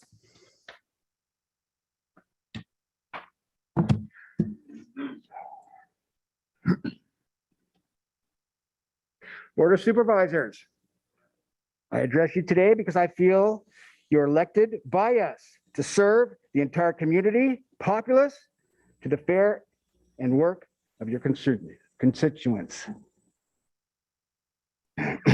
This is not being done. Short-term rentals for us to do what we want with our homes.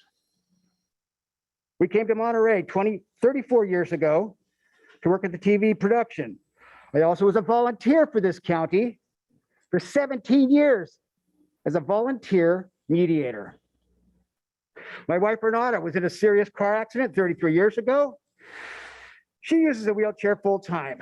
I'm her primary caregiver and not able to leave my home to go and work for extended periods of time. Short-term rentals help us keep our home as home hosters.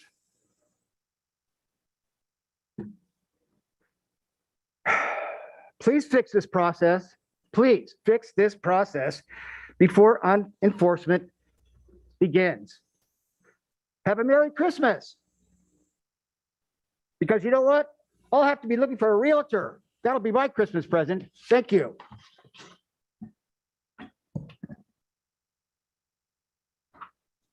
Thank you for your comments. Next up, we have John Rogers, followed by David Pickus.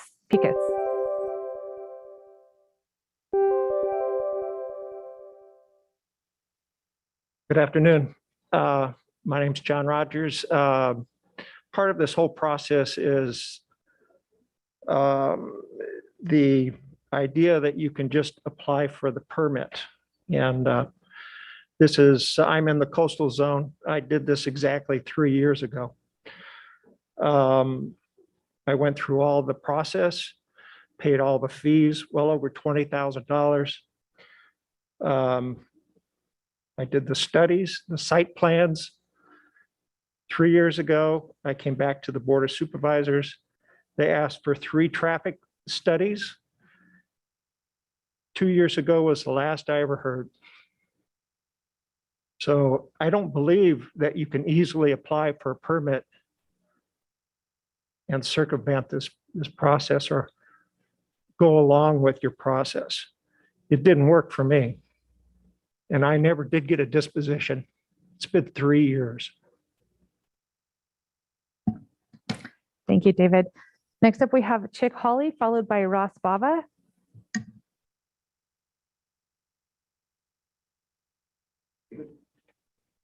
I said Chick.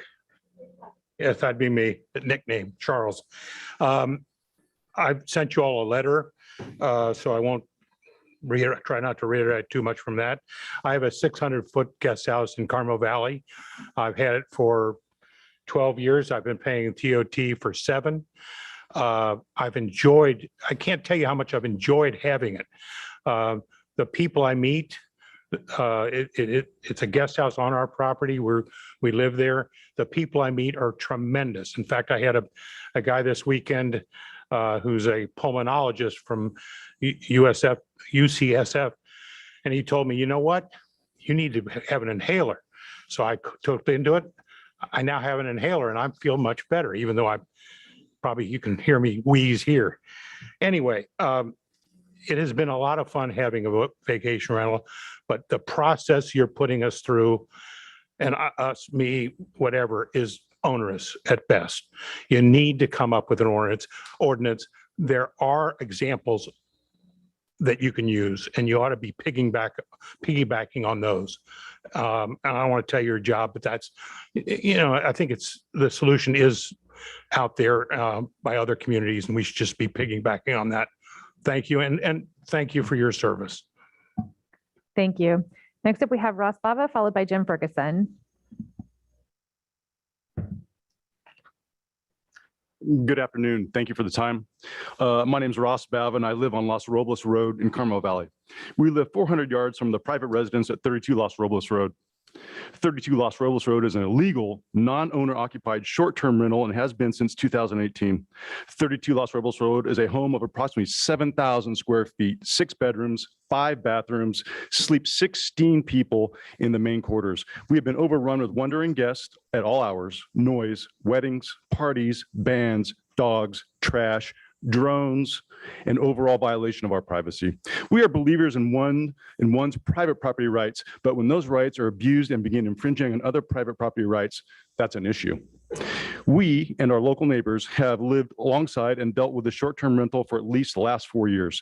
In early 2021, when COVID had us locked down, the residence was rented every weekend, and we were to the point where we reached out to a realtor as we were considering selling our property to move away from this albatross. After many complaints to the county, I was informed that short-term rentals are a priority 3 case and investigated and responded as time permits. More than a year later, on July 19th, 2021, a citation and warning was issued to the property owner, to which the rental of the property continued as if nothing had gone wrong. I contacted the county on multiple occasions post-citation letting them know that the property was still being used as a short-term rental. On one occasion, the county agent told me that my pictures, videos are not enough evidence to prove that it's being rented as a short-term rental and that they had to catch them in the act. Thank you for your comments. Thanks. Thank you. Next, Jim Ferguson, followed by Dr. Kay Austin. Hello, thank you. My name is Jim Ferguson. I live in Carmel Views, and it's a very quiet neighborhood. And I've been an Airbnb host since 2018. Paid all my TUT taxes, over $13,000 in those 4 years. I'm a super host with a 5-star rating and have had 0 complaints from my neighbors, unlike this gentleman here. And I understand there's all different situations that arise. I am a live-in host, so I have one room that I rent out. I'm there every single night. There's somebody staying at my house. My typical guest stays 2 days, sometimes 3. So an average 2.5 nights per rental.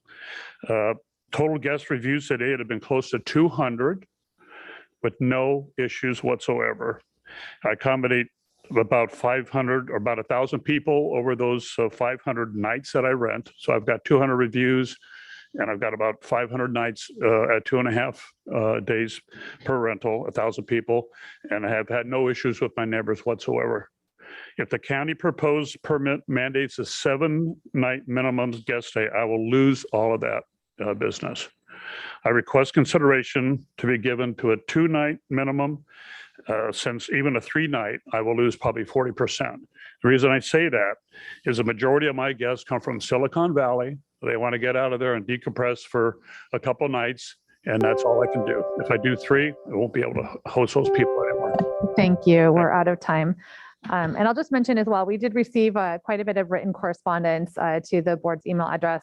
So the board has received all the written emails that have been sent as well. Next up, we have Dr. Kay Austin, followed by Charlie.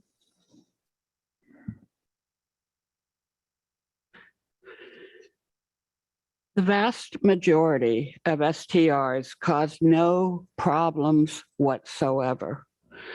Airbnb strictly monitors guests. If a guest rents in order to throw a party, he or she is expelled from Airbnb. Hosts can flag unruly guests, and Airbnb has a section devoted to investigating such people. Monterey County is irrationally rejecting hundreds of thousands of dollars in revenue. For what? For a few bad apples? There are many Latino STRs. The board seems intent on destroying their best chance to enter the middle class and secure a better future for their children. Seniors and ill residents also operate many STRs. They have or will have devastating medical bills. The board is destroying their ability to survive. It doesn't have to be this way. There is a win-win solution as exemplified by the handout I gave you yesterday on the city of Pasadena. It has 2 kinds of permits, one for homeowners and one for absentee owners. It charges $100 for permits.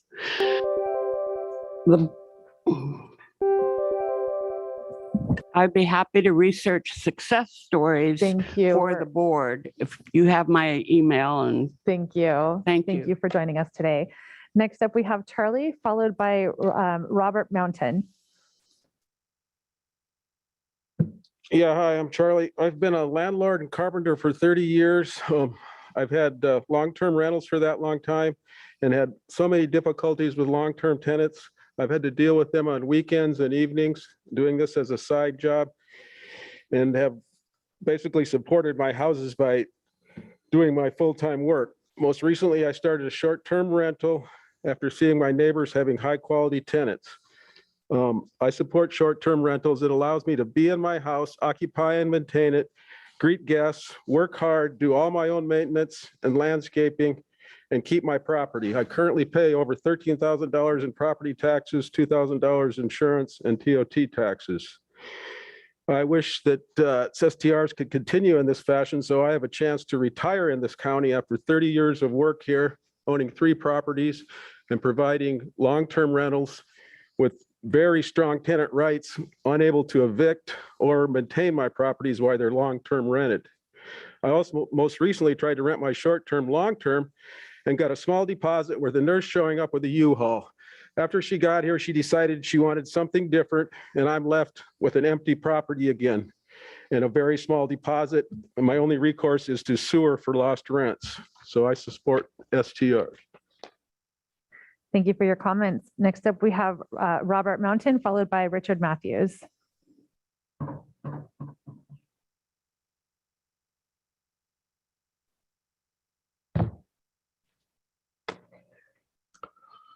Supervisors, I'm Robert Mountain. I've lived in Carmel in the High Meadow community for more than 30 years, and I'm currently a member of the HOA 2 board.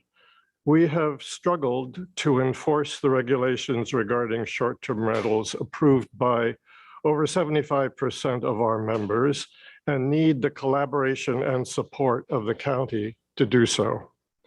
We live in a fragile community on the edge of Hatton Canyon where there is a constant threat of fire, and we are blessed with young children in our midst who need to be kept safe from reckless drivers and other dangers. We need to be able to effectively regulate SDRs to mitigate these risks. And notice I said regulate, not prohibit. There are 3 homeowners in our area who engage in short-term rentals, and by and large, there has been no problems. It's gone very smoothly, but there have been problems, and when there have been, we haven't had the tools to deal with it. I'm struck by the sense of entitlement that so many of the short-term rental proponents have.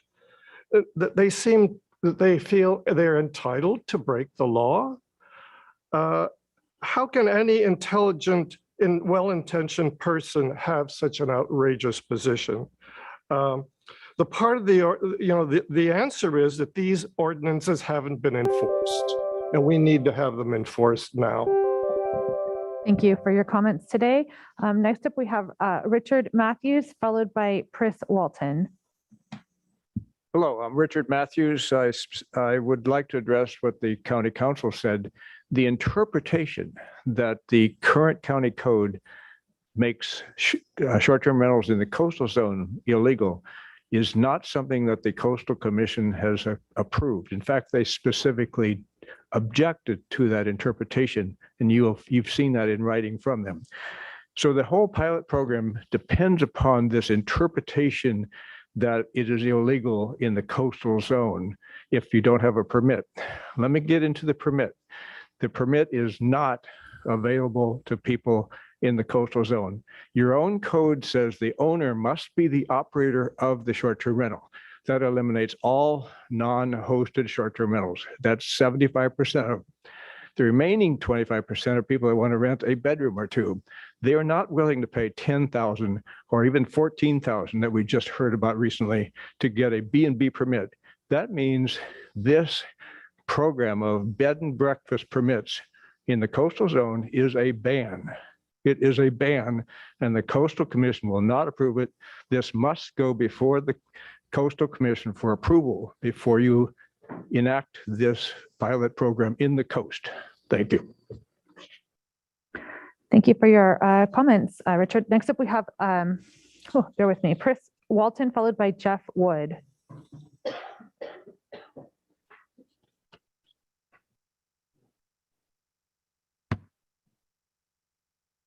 Hello, I'm Chris Walton, president of the Carmel Valley Association, and thank you for this opportunity to speak. In the short time in the report by the grand jury this last June, they documented the number of unpermitted short-term rentals and how they had increased inexplicably over the last 7 years. There's more than 600, only 24 are permitted. The majority are in the 5th district. That's why the grand jury called for action by the end of this year.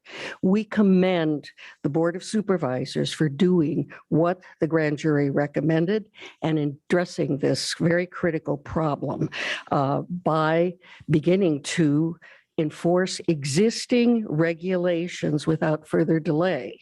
We also commend the staff for the very clear, short, and to the point presentation today that outlines the issues. We agree with the board that immediate enforcement is critically needed because it's going to take more than another year to develop an ordinance with some kind of enforcement. Not surprisingly, there's a group representing owners and the managers that are trying to stop the enforcement enforcement.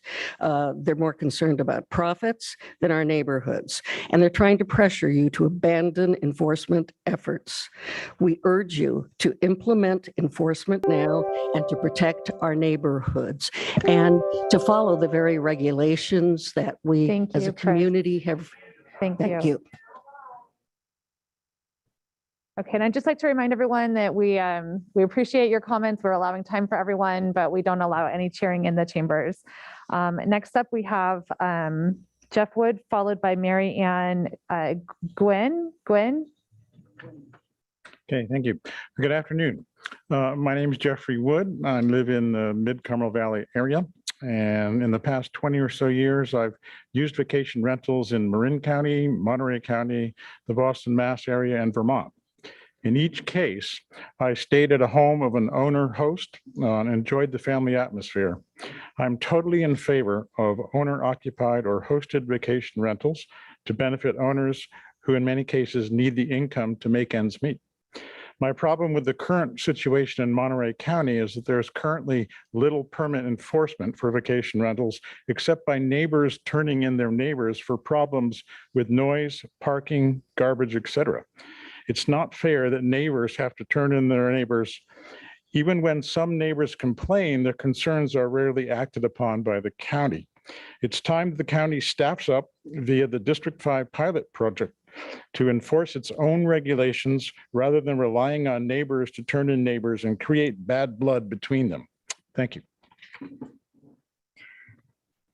Thank you. Next up, we have Mary Ann Gwen, followed by C.S. Noel. My name is Mary Ann Gawain. I'm a resident of the Mid-Valley area of Carmel Valley.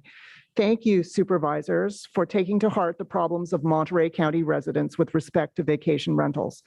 I'm not advocating a ban on all such rentals, but rather timely enforcement of existing regulations. This will require an allocation of resources as detailed in your staff's recommendations. The current lack of enforcement conveys to corporate rental entities the sense that they are entitled to run intensive commercial operations in areas zoned residential. Rapid expansion of such vacation rentals is disrupting our neighborhoods. Growing unchecked, these commercial rentals put pressure on real estate sales and the long-term rental market.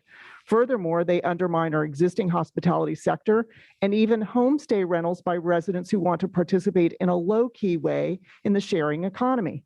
Please adopt the staff recommendations and allocate resources now to enforce existing regulations, thereby helping to keep our neighborhoods livable and affordable for Carmel, Monterey County residents, your constituents. Thank you very much.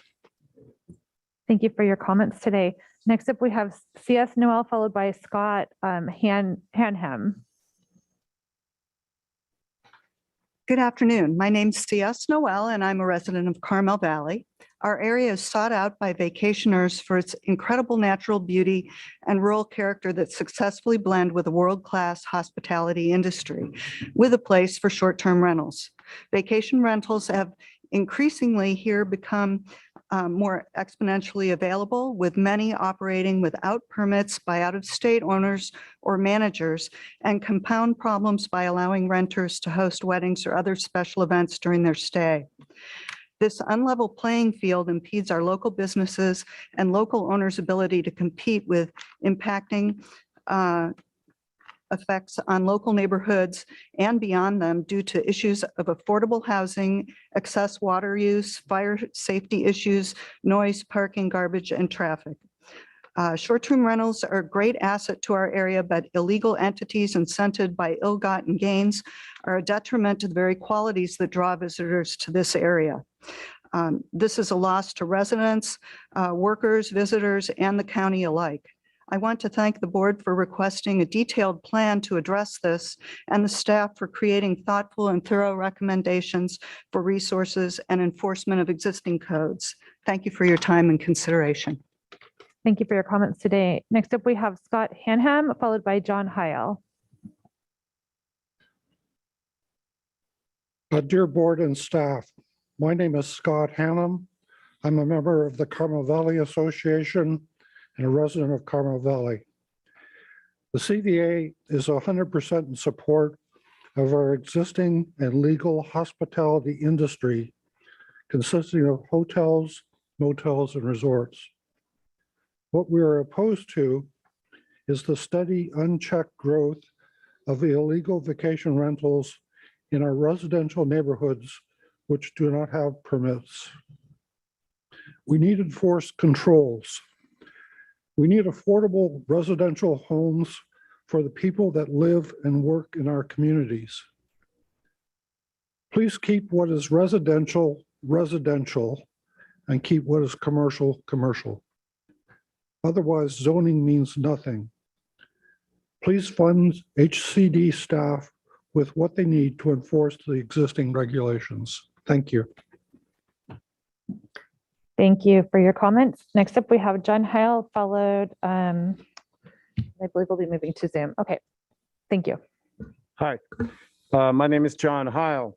I last spoke here when the board unanimously approved Supervisor Adams' resolution asking staff to prepare a detailed request for further resources for enforcement. Since August, we've seen another increase of 25% of available short-term rentals, vacation rentals online in our valley, in Carmel Valley, where I live. I support the staff's request for resources to enforce existing code and regulations and hope the board will again put their muscle behind the Housing and Community Development Department's hard work. The question here is really one of whether this county is to be governed by rule of law or by rule of money. Will we allow litigious outside commercial interests to shape the nature of our county and encourage the unregulated economic development of its communities? Or will we continue to locally hear and answer residents' needs and concerns?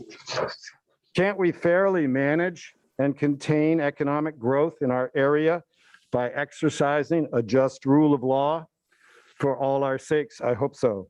Thank you for your time and consideration. All right, thank you. Is there any other public comment in chambers today? Please approach the podium and we'll work our way through our final two in chamber comments. Thank you for your time and attention to my standing here before you. My name is Eric Sand. I own a business in the Carmel Valley and I live in the Carmel Valley, close to the Carmel Valley Village. My family has been in the Carmel Valley for almost 100 years. The office I operate out of was built by my grandfather, Harold Sand, as his brokerage in 1946. The STR situation in the Carmel Valley in District 5 is plainly stated out of control. A realtor on MLS advertised a property in the Carmel Valley for sale that included statements that say a buyer can realize $185,000 a year in rental fees. Obviously not referring to short-term, long-term rental, but short-term rental. And did not indicate whether they had a permit or not. Properties in the Carmel Valley are zoned single-family residential and owners are entitled to the peaceful enjoyment of their property. The impact on the resources, such as water and road capacity, are severely impacted.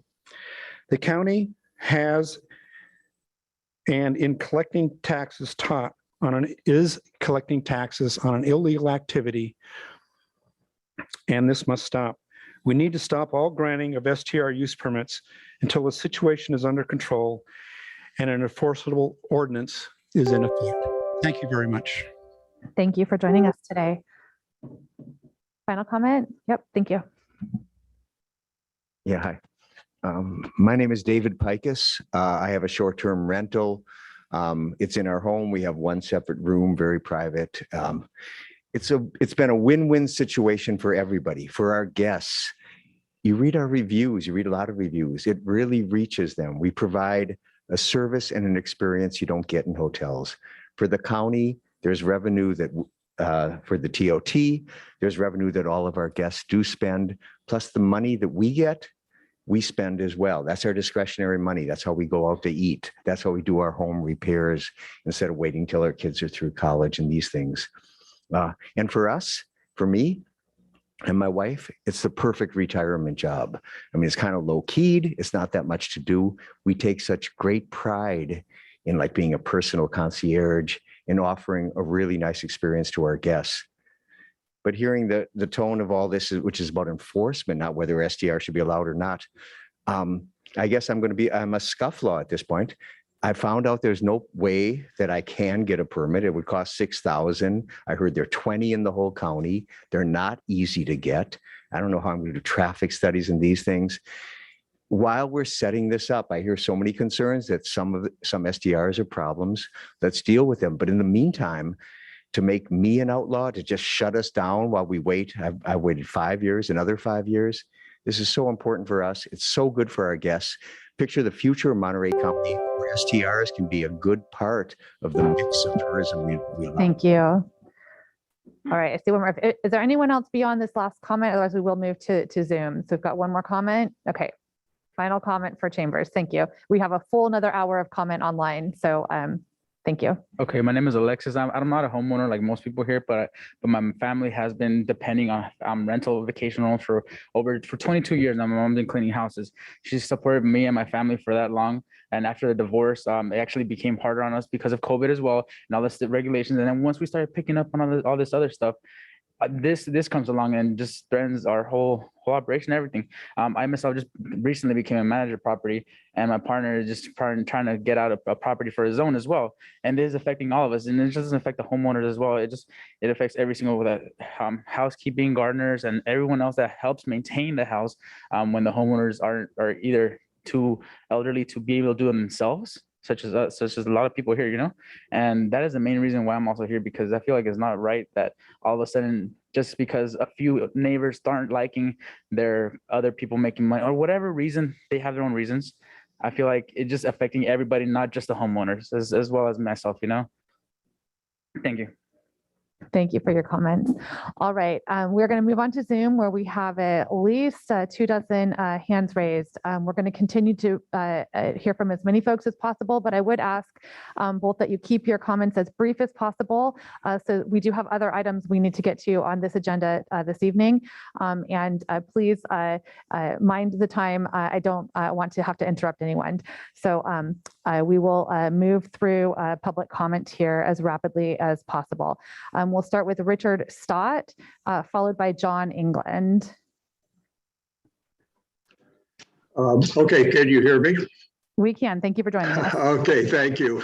My name is Dick Stott, and my family and I have lived in Monterey County since 1968. Members of this board have recently expressed concern about the lack of affordable housing for county residents, and rightly so. I noticed that there have been calls for civil grand jury to investigate the problem. Well, I served on the last grand jury, and although our report didn't directly address that issue, our recommendations concerning short-term rentals are certainly relevant. There's a well-researched negative correlation between short-term rentals and housing availability and cost. Short-term rentals of rooms and guest houses eliminate accommodations badly needed by our local workforce. Purchases of entire houses by out-of-county hedge funds drive real estate prices higher. Our economy depends on visitors who come to sample our wines and walk our beaches, and we have plenty of beautiful, well-managed hotels and inns to accommodate them. There isn't a single solution to our county's housing costs. Many small steps were needed, and one of them is before you today. Please accept your planner's proposal. Thank you. Thank you. Next up, we have John England, followed by Eloise Shen. Apologies, this was a mistake. I'm listening to the meeting via transit and hit the wrong button there. So, all right, no worries. Next up, we have Eloise Shim, followed by Doris Fabre.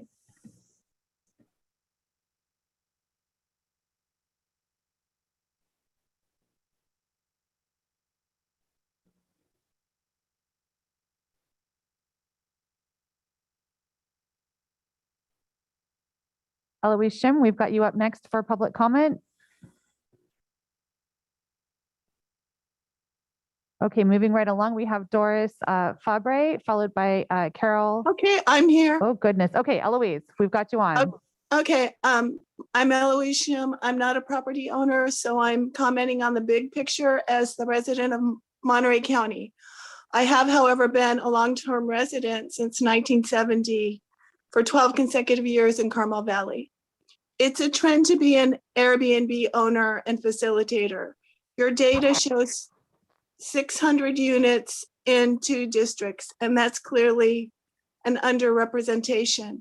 I wonder how the motels and hotels feel about it. They probably feel the same as the cab drivers feel about Uber and Lyft, that they're moving in on their business territory. Plus, those units take away from affordable housing stock in the area where housing costs have skyrocketed over the past decade. It used to be that children and teens were not homeless, but now we see a high percentage. The argument is that landlords say that we should be able to do as we please with our property. But those same landlords will tell you as a renter, you can't have an overnight guest. That seems divisive and mean-spirited. And that's why I think more regulation should be put on the STRs, and they should be held accountable for paying their fair share of the TOT. Thank you. Thank you. Next up, we have Doris Fabry, followed by Carol Turbagian. Okay, I guess you can hear me? We can. Thank you for joining us. Thank you. We just paid our first installment property tax for 21-22 in the amount of $17,000. And we deliberately purchased our full-time live-in home in a residential rural area of the Monterey Peninsula, specifically Carmel Valley, in the hopes of avoiding the density and lifestyles of Carmel and the likes. Now we find ourselves having to experience an excess of heavier traffic, an example at the top of El Caminito Road when we try to walk our neighborhood, outdoor noise that we'd otherwise not experience. That's a country club across the canyon, regular occurring activity, noisy activities. I feel like our property value is devalued by surrounding Airbnbs. Not to mention, excess night lights is another issue. And so, for me, I guess, the biggest issue right now is enforcement, the lack of. And I just hope that, the board can address this and resolve it, and we can move on and have safe neighborhoods to live in, residentially zoned. Thank you. Thank you, Doris. Next up, we have Carol, followed by Carolyn Strauss.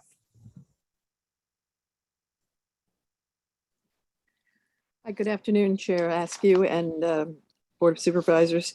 My comments will be brief. I believe that at this point, this makes practical sense. Dedicating resources and personnel to enforcement now makes sense. Not only will the county enforce current rules, but in doing so, county staff will also learn what works and what doesn't. This experience will help guide the enforcement program for the new regulations and toward the future. Thank you. Thank you. Next up, we have Carolyn Strauss, followed by Vaughn McGrath. Thank you. Thank you very much. My family has owned a home in the coastal area since 1951. It's an original Carmel cottage that's been much treasured by 4 generations of the family. And needless to say, its value has increased substantially in the intervening 7 decades. A few years ago, some family members announced they wanted out of the property ownership.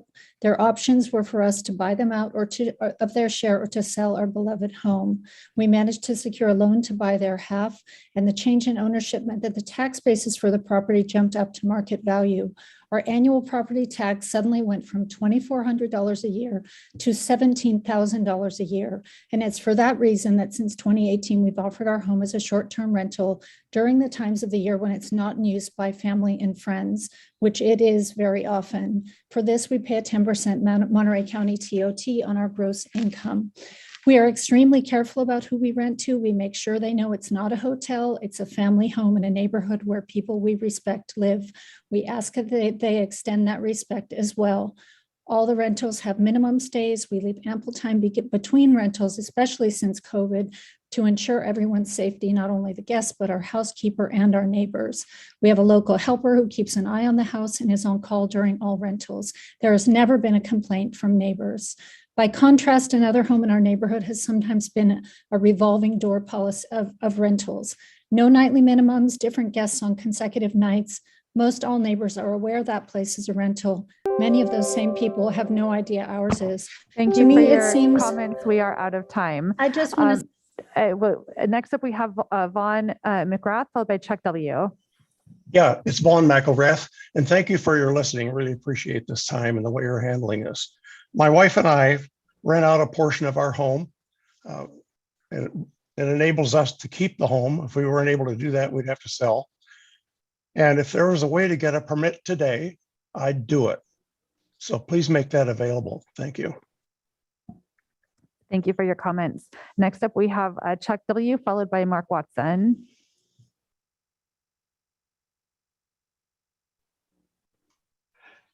Hi, my name is Chuck Wingy. I live in a small subdivision in Carmel Valley, 17 homes. Since we got started in 1983, all owners occupied their homes. Only in the last couple of years have 2 homes been rented for a year or more, and by owners who moved away and later sold their homes. Recently, there have been two owners of one of these homes who live in the Bay Area. And immediately after they bought the home, they've set it up as a vacation rental by owner. And our homeowners association, CC&Rs, specifically state that no business may be carried on by any homeowner. The new owners have ignored this. The net result has been late night parties that disturb the neighbors, me included. When they're occupied, usually on weekends, the exterior lights light up their whole area, and including anywhere from 2 to 5 cars parked there. This has had really a bad effect on the whole nature of our association. I'm glad that our attachment 5 royalty regulation 2 shows that rental property is prohibited. I'm sorry to interrupt you, but we are out of time. We're going next to Mark Watson, followed by 224397. I guess the numbers ending in 747. But Mark Watson, you're up next. Good afternoon, Chair Askew and Board of Supervisors. My name is Mark Watson, and I am a current board member and the incoming chair for MCHA, the Monterey County Hospitality Association. We want to thank Supervisor Adams for making progress on this problematic issue. MCHA has 3 reasons for supporting the proposed enforcement program for District 5. The critical shortage of workforce housing, the preservation of neighborhood character, and it provides a path forward in addressing the grand jury report issued earlier this year. Now, we recognize that staff and resources are limited, so we fully support focusing enforcement efforts where the proliferation and unregulated short-term rentals is causing the problems and issues, which is almost entirely in District 5, given it encompasses the county's main tourism destinations. Therefore, we urge the board to support the enforcement program for District 5, which will allow for measurable progress to be made on this important issue for the first time in over 7 years. Thank you very much for listening, and thank you for your time. Thank you for your comments. Next up, we have the number ending in 747, followed by Cheryl Merritt.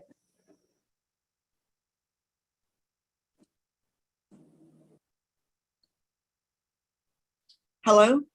Hi, we've got you. Thank you for joining us. Yes, I'd like to, first of all, great presentation by Mr. Lundquist, and agree with all of his proposals. I would like to offer a cost-effective constructive solution to the enforcement of illegal short-term rentals. Many of the short-term non-permitted rentals pay TOT because they are afraid of the consequences of getting caught not paying the required taxes. By definition, an entity that pays TOT that is not permitted is running an illegal short-term rental. This is an easy way to identify the perpetrators and start the enforcement algorithm. Over the long run, this will decrease the number of illegal short-term rentals because owners will not risk being caught avoiding TOT because of severe consequences. Keep in mind, the county will not lose revenue because the visitors will simply avail themselves of the traditional hospitality establishments who always pay TOT. It is imperative that the county enforce with penalties the current ordinance prior to the enactment of a new ordinance on short-term rentals. Thank you. Thank you for your comments. Next up, we have Cheryl Merritt, followed by it's TAPASVI. Hi, my name is Cheryl Merritt, and my husband and I, we live on South San Luis. If you're familiar with this street, we are in the woods, and I've heard numerous people, most of them are in Carmel Valley. We're in the coastal area of Monterey County, and our street is extremely narrow. We have a couple of short-term rentals right across the street from us. We've lived here for almost 10, 15 years, and it has changed. I have no problem with owner-occupied short-term rentals or that it's managed properly. But what I do have a problem with is, one is our street is extremely narrow. We have a hard time even having emergency vehicles, fire trucks and things like that going down the street when there's 5 or 6 cars parked in front of one rental, and it makes it very difficult. What I'm also not in favor of is it not being owner occupied. What we are seeing is we have these management companies, actually realtors that are also the management companies that are turning around and selling it and then managing it. And this just needs to be limited. The one right here, it's down the street that I'm speaking of, is going for $799 a night, and they are renting it for 2-3 nights at a time. There's no 7 days. We need to go ahead and limit the areas that you do this. Thank you for your time. Thank you for your comments today. Next up, we have Top Savi, followed by Amy Sung. Respected members of the board, thank you for listening to us. I have a property on the coast, and we have an operator, a local resident staying on the property and managing the house. She's extremely thankful after going through personal challenges to have a home and manage kids as a single mother. The real challenge here is I don't have any issues with the proposal, with the ordinance as it stands. I just feel like we are thinking very short term. There is a proposal for a draft ordinance that clearly states we should have limited short-term rentals, but with population densities capped and various other rules and restrictions in place, up to a limited time of 120 days or 140 days, which I think is a reasonable balance between what owners are looking for and what companies are looking for, what travelers are looking for, and still promotes the local development of the organization. So I'd love to ensure that we continue to accelerate the draft ordinance and have a clear proposal forward rather than just be an open book right now, which is confusing for everyone involved. So while I don't have an issue with the proposal, I do think given where the rules are, we need to do something about making the long-term solution clear. We just don't have one. We can't ban cars just because we have to go electric without any manufacturing of electric cars. So I'd love for you to think about how to accelerate permits and make it a viable solution. Thank you for your comments. We are out of time. Next up, we have Amy Sung, followed by James Greco. Good afternoon, Chair and the Board of Supervisors. My name is Amy Song, and I own a home in Monterey County in the coastal area. I wanted to start by asking, has anybody watched this Rick Stevens travel program on PBS? I am. Our house is located in the coastal areas, and location. We have heard people saying that the property tax is in the upwards of $17,000 a year. And exactly, our coastal area, it should be open to everybody, including those who are not paying $17,000. So what I'm trying to get at is that most people that come to vacation here enjoy the location And they're here to enjoy this peaceful and quiet environment for a night or two. And that is really in line of what our Monterey County is. We are a tourist-based community, and our effort to open our homes to welcome visitors for the mutual appreciation. I think that we need to be viewed as partners to the county. And I hope that we will be able to continue to open our homes and open arms to all those visitors who never contacted the Thank you county for to your provide comments. their I'm sorry to interrupt, but we are out of time. Let's see here. Next up, we have James Greco, followed by Gwen Damerall.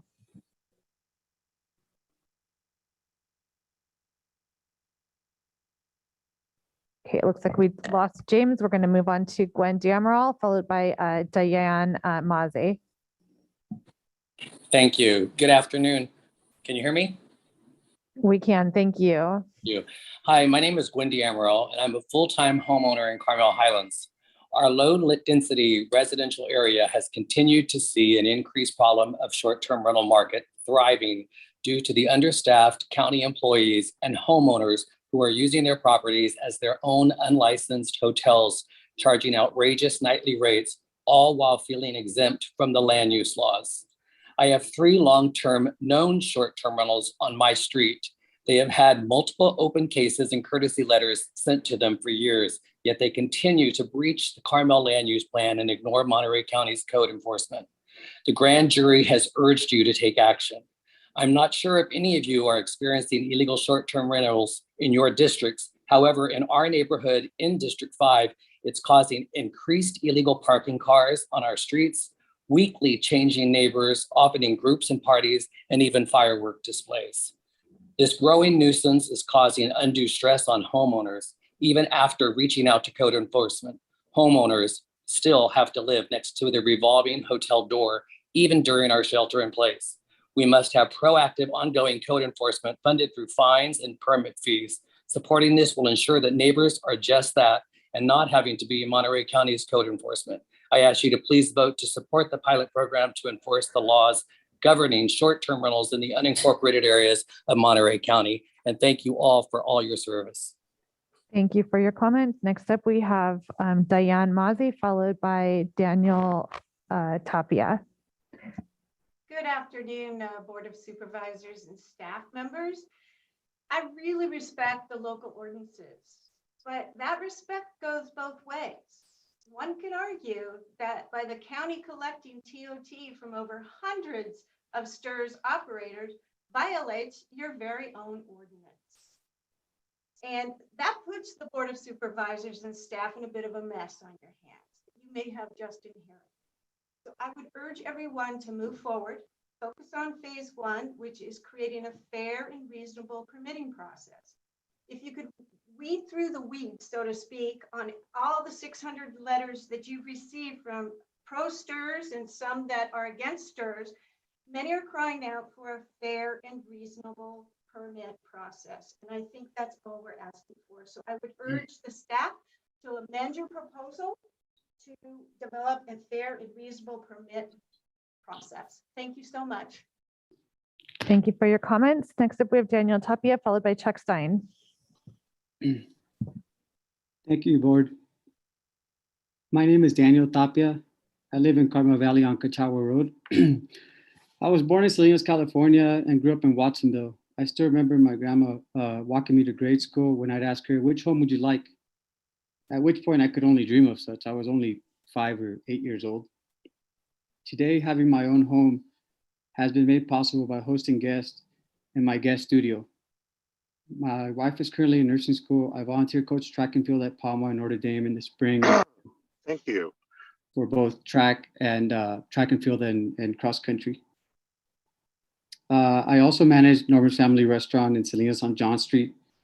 That said, I do not think that I will be able to afford such home if STRs are taken away. In essence, if a complete ban is enforced, I will lose my home. Now, of course, that's no one's fault. I put myself in that place, obviously for the betterment of my family's future. I don't feel entitled to anything. I just ask that the board consider adopting a fair and balanced regulation to allow us to keep our home. To touch on affordable housing for a bit and enforcement of the law, my brother pays $4,500 a rent for a 3-bedroom home in Carmel Valley near the village. As for enforcement of the law, the county has collected TOT from us for what is considered an illegal activity, which makes no sense. Thank you for your time, board. Next up, we have Chuck Stein, followed by Gary. Hi, thank you very much. I'm opposed to this pilot program as described and find it disconcerting that so many resources are being proposed towards this program rather than finishing the new STR ordinance. 6 years ago, this board directed the RMA to draft a new ordinance and replace the current permit system because the permit system was unworkable, did not meet the needs of both the marketplace and the homeowners, and it was onerous to obtain. I implore you instead to focus your resources on fast tracking completion of the new STR ordinance and drop the requirement for an unnecessary CEQA that neighboring counties did not require. At the same time, you can shut down STRs that are not paying TOT or have a verified nuisance complaint. Once there is a new ordinance, we can get current STRs into compliance. This pilot project will take away much needed TOT income for the county while forcing STR owners, if they want to continue running an STR, to use the current permit system that was previously deemed, and in the words of many that have tried to obtain one recently, absurd and unworkable. Thank you. And by the way, Carmel Valley Association does not represent me, and I am not a company buying houses and putting them up for rent. Thank you.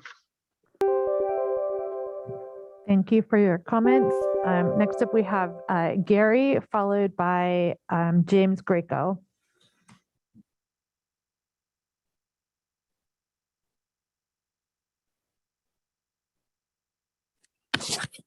Hi, I'm Gary Jepson of Carmel Valley. And I just wanted to say that as I listen to different people speak, obviously there are nuances within the short-term rental business.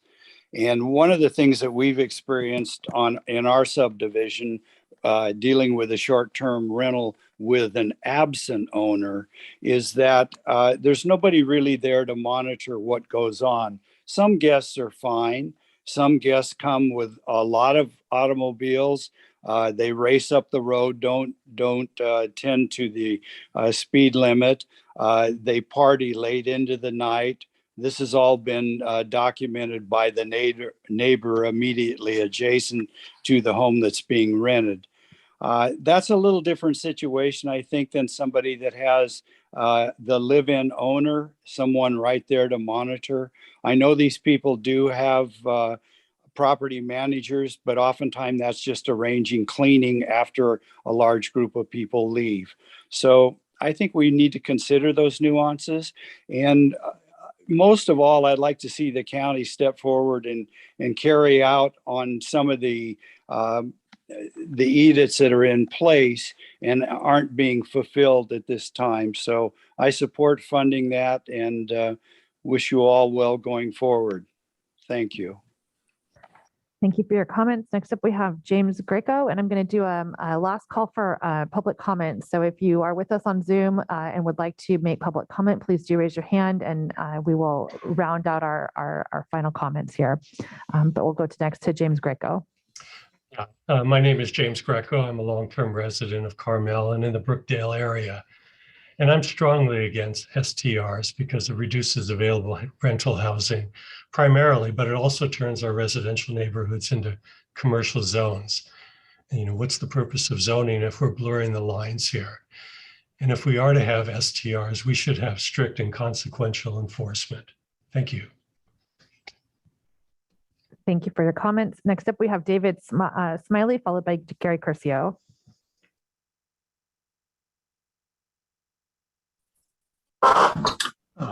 Good afternoon, supervisors. I'm David Smiley. I live in Big Sur, I actually serve on the Big Sur Land Use Advisory Committee, and I want to strongly support this pilot program. Thank you to Mary Adams for bringing that up, and please pass the program. Thank you. Thank you for your comments. Next up, we have Gary Curcio, followed by Catherine Greenwald. Yes, thank you, Madam Chair. Gary Curcio, Director of Government Affairs for the Monterey County Hospitality Association. I also want to thank Supervisor Adams and the staff for making some progress on this very contentious issue. It's undeniable that short-term rentals have an impact on all types of long-term housing for members of our community. We have a housing crisis in Monterey County for all workforce sectors. The number one challenge for our workforce is access to housing, and the hospitality sector is not alone in this challenge. We all know of someone who's been kicked out of their rental home so that the landlord can use it as a vacation rental. Members of the board, please, I urge you to support the enforcement for District 5. Thank you. Thank you for your comments. Next up, we have Catherine Greenwald, and this is our final call for public comment. Hello, I'm a Carmel Valley resident, and I really appreciate the proposed pilot program as a step toward enforcing and improving the situation with short-term rentals. So please vote in favor of this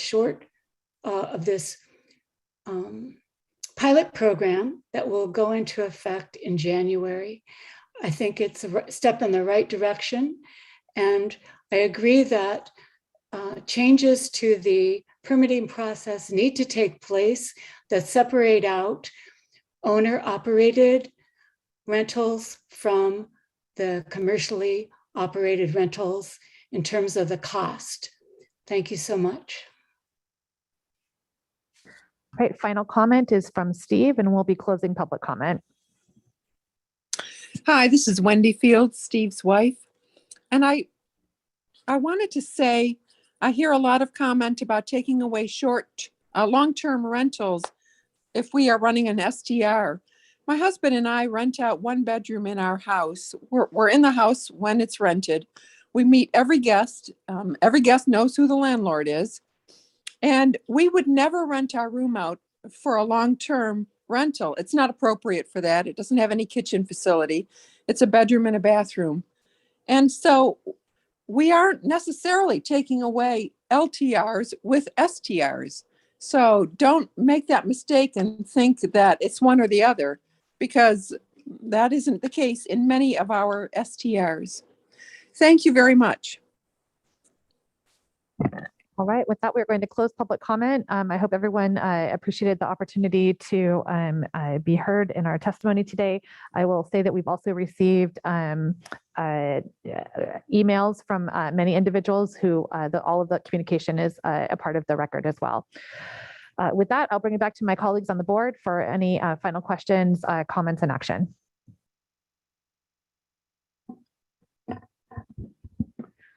Not seeing a race to the mic from my colleagues, I'll go ahead and speak. And first, again, I'd like to thank Eric and his team for bringing this proposal forward.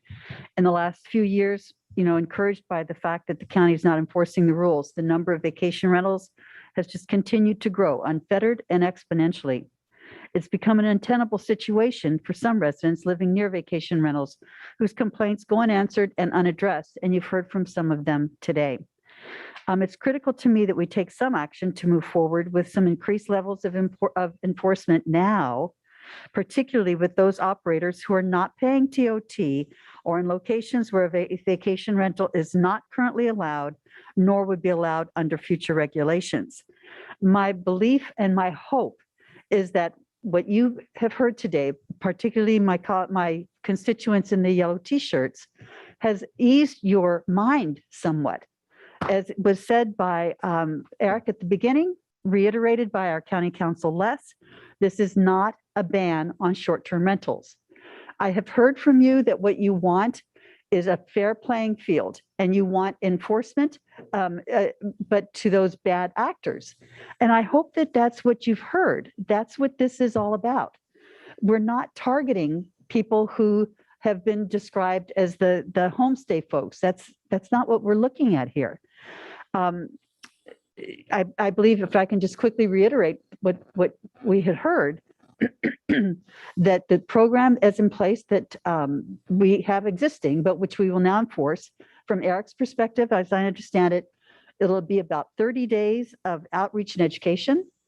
There will also be enforcement action would begin with group one, the group that's not paying TOT or who have nuisance complaints or who have ineligible properties. Then there will be other unpermitted operations. That'd be group two. There'll be a letter sent, and then there will be an administrative citation that would be issued. This is what you've been talking about. This is what you've been asking for. It is so different than what you have been, I think what you may have been led to believe, which is simply not correct. This whole situation has just become so difficult. And my hope is, just as I'm trying to see it from your perspective, there are many good players in the short-term rental world. And I believe that there is a place in the whole scheme of things, the whole hospitality or whole vacation approach for short-term rentals, but not to the degree that it has been put in place now. The recommended actions that staff have proposed today would implement the recommendations of the grand jury, though we still need to expedite completion of the new regulations. I think our goal should be to concurrently develop the enforcement program that we need to have in place to properly regulate vacation rentals, while we work through the additional process that we would have to for CEQA analysis, if I'm not mistaken, that would be going concurrently. I just want to say that what bothers me and what I have seen and what really troubles me is the erosion of neighborhoods. You've all heard a variety of different stories here, many of which really are benign situation. But I've heard other stories from people where people have their children living in their home. They have no idea what's going on in the house next door. Weekend after weekend after weekend, it's a different party going on, because as you had heard from one of the people testifying, that the houses are being put forward as party houses for rent. And can you imagine, if you've lived in your home for some time and you've got a family that you're raising, would you feel comfortable having your young ones in a house where you have no idea what's going on next door? As you grew up, and as I grew up, your neighborhood was your neighborhood. You knew all of the people on the street, and your girlfriends and your boyfriends and you could play out in the street pretty safely, because you knew that the woman or the man that lives 2 or 3 doors down sort of has his eye out as well. We were all able to live in a much more safe environment because we knew everyone who lived on the street. I'm sad to say that we're seeing an erosion of that. And in my mind, that really takes away from how a community can thrive. And if you have a community that thrives, people who are happy, people who are comfortable in their homes, everything, all of the boats rise for everyone. And I'm fearful that what we're seeing with the bad actors is eroding that sense of community. I hope that my colleagues will support putting the staff's recommendations forward today, the enforcement tools in place concurrent with the completion of the ordinance. We can no longer wait and continue to let the number of vacation rentals grow unchecked, enabled by our lack of enforcement. My hope is that we will be able to move forward with the approach that staff has recommended to us, so that we're able to rein in this untenable situation for so many people in our community. Thank you. Thank you, Supervisor.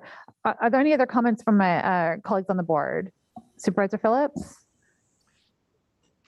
Yeah, the biggest problem I think everybody recognizes is that we've sat on this for years now. I'm the longest one on the board now. I've been there 7 years. This was floating around and we didn't deal with it. And it's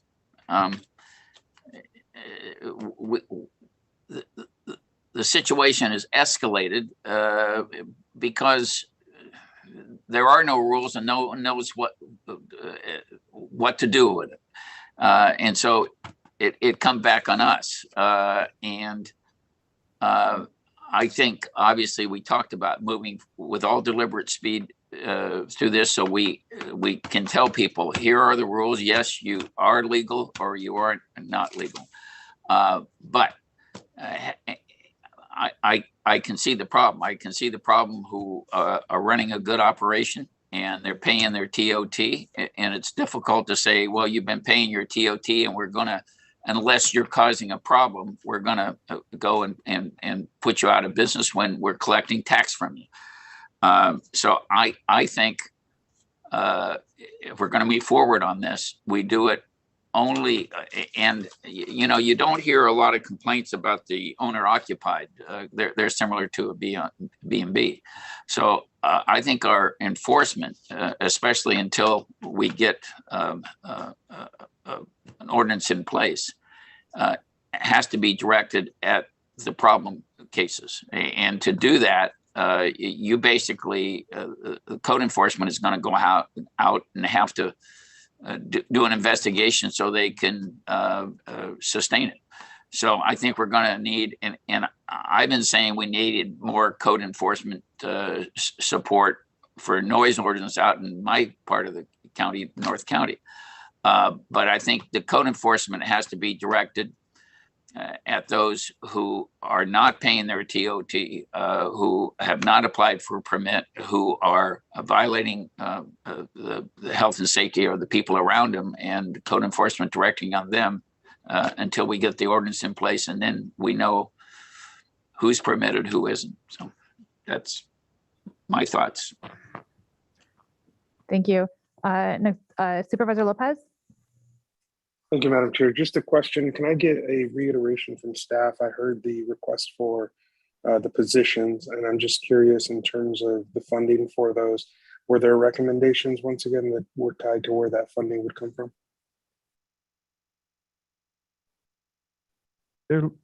Lopez, to answer that question, there are discretionary funds. We aren't targeting any specific pool of funds, but we'll be working with the budget office through the budget committee to ultimately bring back to this board, should it direct those positions, the indication of where those funds will be coming from. But as at this point, those funds have not been identified other than to indicate discretionary funds. Okay, thank you. I just, at this point, would state that I'm largely in line with Supervisor Phillips's comments in terms of the feeling that obviously we've got folks who've been caught in some crossfire, but going after the bad actors is critically important at this point.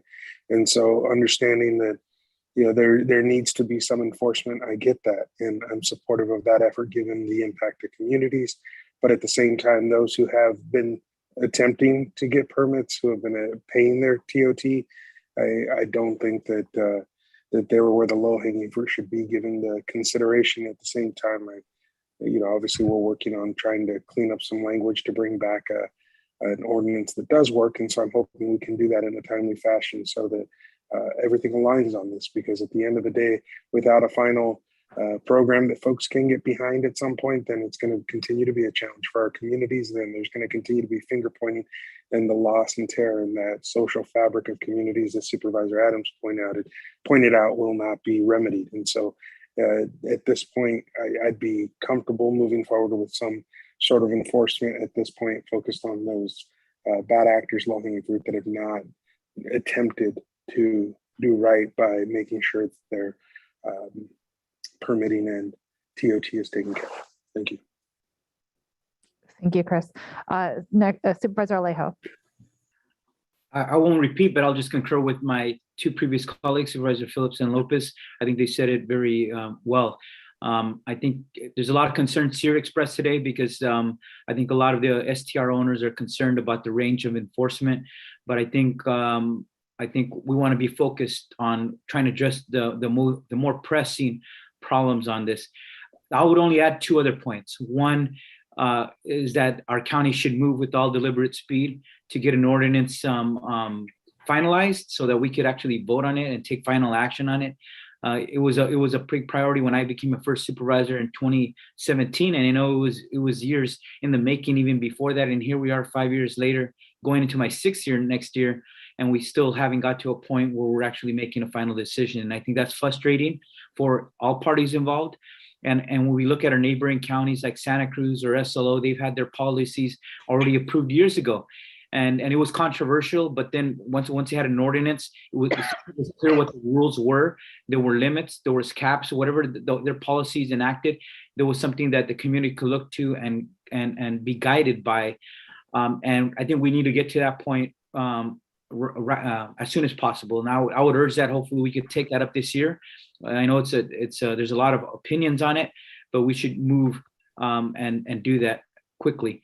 The only other thing I would add is just expressing what some of the community members expressed, just on the number of STRs, the proliferation, if that is happening, that's very concerning. And that's why some counties have put a cap on the numbers of STRs that could be permitted in any county. I think that's certainly something that we should certainly consider and should be part of an ordinance.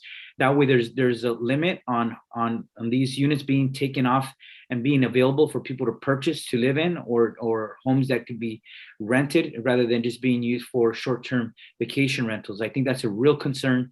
And it makes our housing crisis more difficult in our county if we're not trying to address that in our ordinance as well. There's a housing shortage. Housing takes so long, it's so expensive to build, that when there are available housing that are being bought up, and I know there's a lot of small homeowners, but there's also those big investor groups that they get millions of dollars put into these big accounts, and they're just purchasing homes all over the country and using them for short-term vacation rentals. So I'm not putting everyone in the same category here, but there is those big investors that take a lot of homes off the market, and they become unavailable to our local residents, to our local workforces, and just our families and seniors. And it exacerbates an existing problem even more. So I think that's all I'll say for now. Thank you, Madam Chair. Thank you.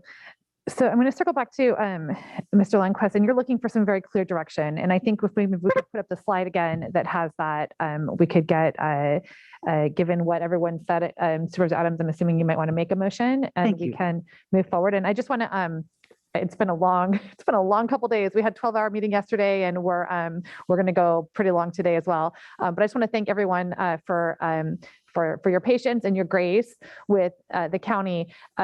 Living with this kind of uncertainty doesn't serve anyone well. And we have a duty and responsibility to provide clear guidance and clear expectations and a clear path that people can follow to be in compliance and to know what to expect from their neighbors and their neighborhood. And I want to thank Mr. Lundquist and your team. You came in, you're brand new, you walked into this, you haven't been here for 7 years. This was on your desk when you arrived. And you really, with all due speed and consideration and respect to everyone involved, I think picked it up. And we had a discussion earlier this year where we did make some policy give some policy direction around how to proceed with an ordinance. Supervisor Alejo mentioned some caps. We were able to find some middle ground agreement on what those caps might look like. It sounds like maybe that's an ongoing discussion that we may be able to fine tune a little bit more, but at least we've given you what you need to be able to move this forward. And so I just want to say thank you to you and your staff for hearing the board's priorities, for hearing where the public's concerns are, and for just getting the work done. You're welcome. And on behalf of HCD, you're welcome, the other staff too that have put time into this. And we are making it a priority with a keen focus on getting the ordinance developed, which we have heard here today and we have heard in the past. And the comments that were received today have been incorporated in the draft regarding the caps and other provisions. So we're definitely listening, and we'll be bringing that forward expeditiously. Yeah, no, I just say thank you again. You're welcome. And with that, moving forward, the specific direction that you're looking for, and I think there's the previous slide spoke to fines, or maybe the next slide spoke to fines. So that's one piece of direction that we need to give you. We need to give direction regarding the whether or not to pursue an urgency measure, the operations during enforcement, staffing and resources. And I believe that was all of it, right? Yeah, and at the board's direction, should it want to consider the timing of each of these tasks within the proactive enforcement, it may. I guess the first question to understand, is the board directing the proactive enforcement? If so, then these other questions would apply. And I would first suggest looking at the grouping. I heard from the various board members today that there's some interest in the bad actors, which appear to be those not paying the transient occupancy tax, that have ongoing nuisance complaints, and perhaps that aren't eligible for permitting. So that would be group one. And then the group two would be all those others that aren't authorized. The second question would be on the fines. Should we come back to the board with an ordinance establishing a higher fine for those unauthorized vacation rentals? The third question would be then, should there be which is here, the urgency measure prohibiting any applications to occur while we are preparing this future ordinance and the environmental documentation to support it? And or do we allow the enforcement during, or excuse me, the operations during enforcement? So if we're going after those bad actors, are they allowed to continue to operate while in good faith seeking the proper permits? And then the staffing resources. We will need to come back for the staffing to support that. And I would say that there is really contingent upon when we begin the enforcement, because we want to be fully staffed up before we prepare the education and outreach and then proceed forward with the latter steps. So do you want to give us a timing with this as you sort of laid it out? And Sure. what would your recommendation be? Sure. So in theory, should we receive that direction from the board today? I suspect that we will be able to get back to the budget committee at a meeting in January, where we get a recommendation then to come back to the board for those staffing positions. So that looks like maybe February before that could occur. Then we need to go out for recruitment. So the recruitment effort, a streamlined recruitment, then also takes a couple months to get those, unless we're promoting within flexible positions. So we're looking at another month there. So that's already putting us into March or first part of April to when we can begin the education and outreach portion. So would the board direction to you need to be then an urgency measure so that you're able to move forward with these things within the next couple of months? No, we don't need the urgency ordinance to move forward. That is only should the board say we don't want to allow folks to come in and request permits. That would be a complete a ban. Okay. And I don't think I heard that from the board, but it's at the board's direction to do that. No. Okay. I'm trying to figure out how best to craft this motion. And I must tell you that I'm sitting here thinking, well, just how about if we just move approval of the staff's recommendations? And I don't know whether that would be all encompassing or whether that would be an appropriate motion to make. Yeah, so good. Yeah, thank you, Madam Chair and Supervisor Adams. I think Eric kind of laid it out pretty well. It sounds to me like he's talking about a motion that would direct staff to come back with the proper actions for adding those staff positions, which would include the funding pieces. A direction to staff to amend the ordinance to change the fine amounts, correct? And I don't know whether you also need any direction on the prioritization that you were talking about. I'm not sure you do, but you might. I don't think you need that nuance, but it sounds like really just those two actions there. Those are the two action items. It would be good to hear the consensus of the board on the grouping. So we would want to add that. Well, you don't need it. You don't need it on unnecessarily. It doesn't necessarily have to be a motion. I think if there's, unless there's really some opposition, I would say unless there's opposition to that grouping, I think the staff, because it's a kind of a function within the code enforcement arena, they have the ability to group them in that prioritization unless the board wants to indicate something different. So I would suggest that the motion is to direct staff to come back with, direct Mr. Lundquist to come back with a potential board action to address the staffing requests that he has, including the funding, and for ordinance changes to address the fine amount changes that he is suggesting. So how about if I make that as my motion? Just That would what be he great. said.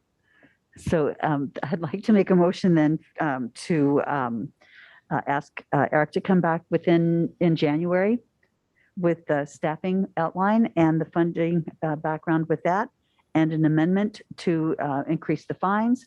And unless I hear anything different from my colleagues, that you will come back then with the appropriate groupings of who's going to be targeted, who's going to be have the enforcement pushed on first, which will be exactly what we were talking about today.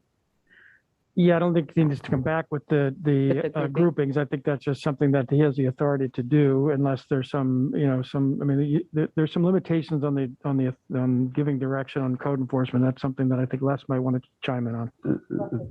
Yeah, thank you very much, Honorable Chair, members of the board. I strongly recommend that the board concur in the grouping that Mr. Lundquist has put forth.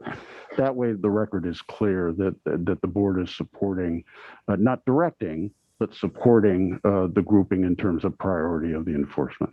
So I would include that in the motion, that the board concurs in the. Okay. Concur with the groupings. And they Okay. could do that today. So coming back in January. Well, you could do that support today on the grouping. Oh, all right. Is that two motions then?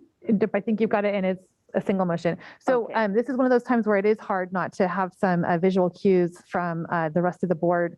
But if there, I believe this is what I heard in the comments as well. So I'll second the motion. Is there any additional discussion about the motion, and is everyone clear on what's been moved? Yes. All right. And does that yes believe also? so. Okay, Yeah. very good. And we've got thumbs up from everyone then in regards to County Council's comment about looking for some consensus about prioritizing what the word used was bad actors, but those who are not currently paying taxes, those who have been identified as nuisance with nuisance complaints, and those who would otherwise simply not be eligible for permitting at all. Correct. Yeah, I just want to reiterate, I have a problem about exercising the enforcement on people paying, who have been paying TOT where we haven't had any complaints about them. So, but I think before any enforcement would get to there, we should have an ordinance in place. But That's my hope too. So, well, I would just comment, Mr. Supervisor and Madam Supervisor, if you look at the grouping that Mr. Lundquist put together, I think it addresses the concerns that you both are raising. okay, all right. All right. I'm So I good think there. I heard concurrence from everyone in regards to what is not included in the motion, but we do have a motion to ask staff to come back with us to move forward with staffing and funding for that staffing, and to update the ordinance in regards to the fines charged for violations. We'll take a roll call vote. Thank you. Supervisor Lejo. Aye. Supervisor Phillips. Aye. Supervisor Lopez. Aye. Supervisor Adams. Aye. And Chair Supervisor Root Askew. Aye. Thank you. Motion carries. Okay. Thank you. Thank you all for being here again. And I really appreciate, and just to be clear, there is ongoing work that's being done on a revised ordinance that would serve to address, I think, the ambiguities and uncertainties in the process, issues that really the community deserves to have clarity on. So that, Eric, do we have a timeline when that information, when that update will come back to us? The ordinance update? The ordinance, actual ordinance. Yes, we will be putting the RFP out on the streets for the CEQA documentation within the next couple of weeks. We will be having an abbreviated response period in order for those qualified consultants to submit their proposals. Ultimately, that proposal will need to come back in front of the board for execution of the applicable contract. I suspect that will be happening concurrently with these other efforts. So it may be into February when we can get that back in front of the board, and then the work would proceed from that point forward. We are looking at ways that we can incentivize the timeline for the CEQA documentation. I don't know what those are at this current moment, but we are looking up to a year, as I expressed during the presentation component, due to just the complexity of an environmental impact report. If it becomes necessary, the length of time needed to prepare that is extended. And with the Coastal Commission certification of an ordinance, that also adds to the delay. But we are foot on the gas. We're moving forward with the ordinance. All right. And for anyone who wants updates on the CEQA document as that's being developed, they would be able to find that on your website. Yes, it will be posted. All right. So there'll be opportunity for comment there. There'll be opportunity for comment as the ordinance moves its way through the process. So I would just encourage everyone to stay posted for that longer term ordinance that is working its way through the process. Yes. Right. With that, I thank everyone for your time this afternoon. I wish there were other reasons that we could spend an afternoon together, but this is it. So happy holidays, and we will continue on with the rest of our meeting this afternoon. Okay, and actually I do need to take do we need to take a 5-minute break to change out the DVD? We're okay. Okay. Okay, very good. So moving on, we're on to item number 8, which is to consider whether to maintain, modify, or terminate the suspension approved by the Board of Supervisors on November 16th, 2021 of the facial covering requirement of ordinance number 5363. And I will pass the microphone over to Charles McKee. Thank you, Madam Chair. The board, as you indicated, met on November 16th, 2021, and suspended the facial covering ordinance that is county-wide. It did not affect the facial covering requirements in county facilities. As part of that direction on November 16th, you requested the health officer, Dr. Moreno, to return to the board to give a presentation on our current data around COVID-19. And I would suggest that Dr. Moreno start first with a presentation on our COVID-19 data for Monterey County. Dr. Moreno, are you available to start? Yes, I'm here.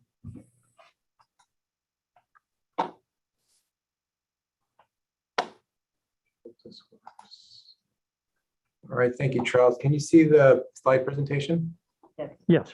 All right, thank you.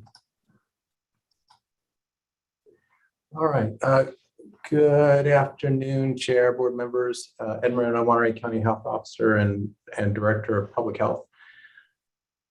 And I'll be providing the update on COVID data today. So as far as the COVID-19 virus, the Delta variant is the 4th variant of concern to reach the United States. And Delta is still the only variant currently identified by genomic sequencing among Monterey County residents. The Omicron variant is the 5th variant of concern to reach the United States.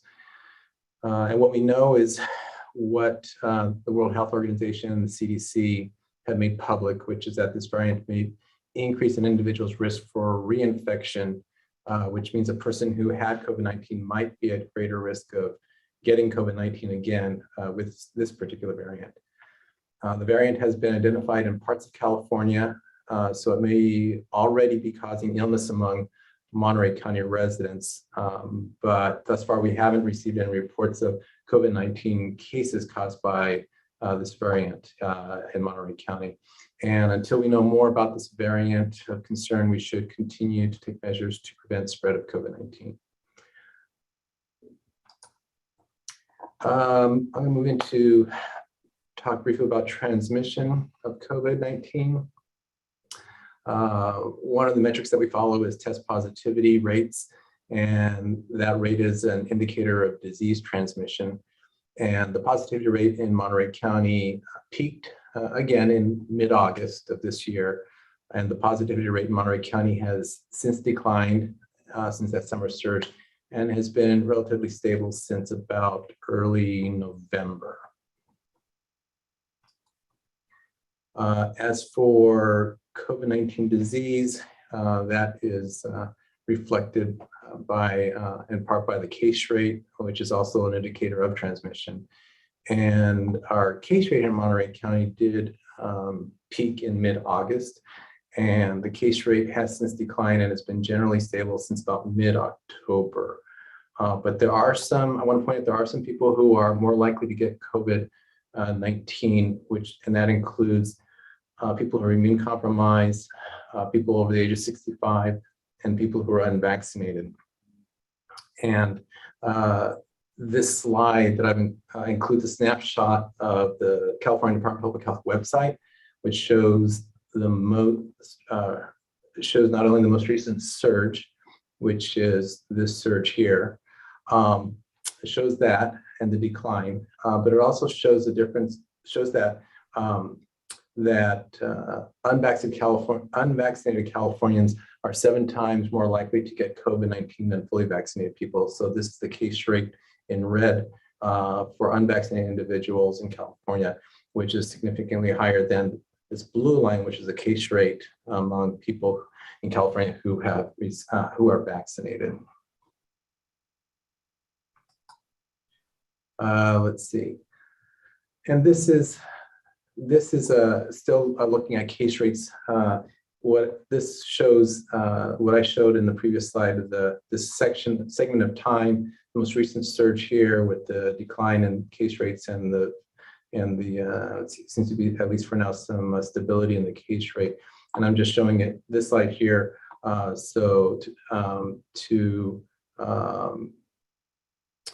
Because it also shows the case rates since the first cases were reported in early 2020, and it just provides a little perspective as to where we are now and where we've been in the past.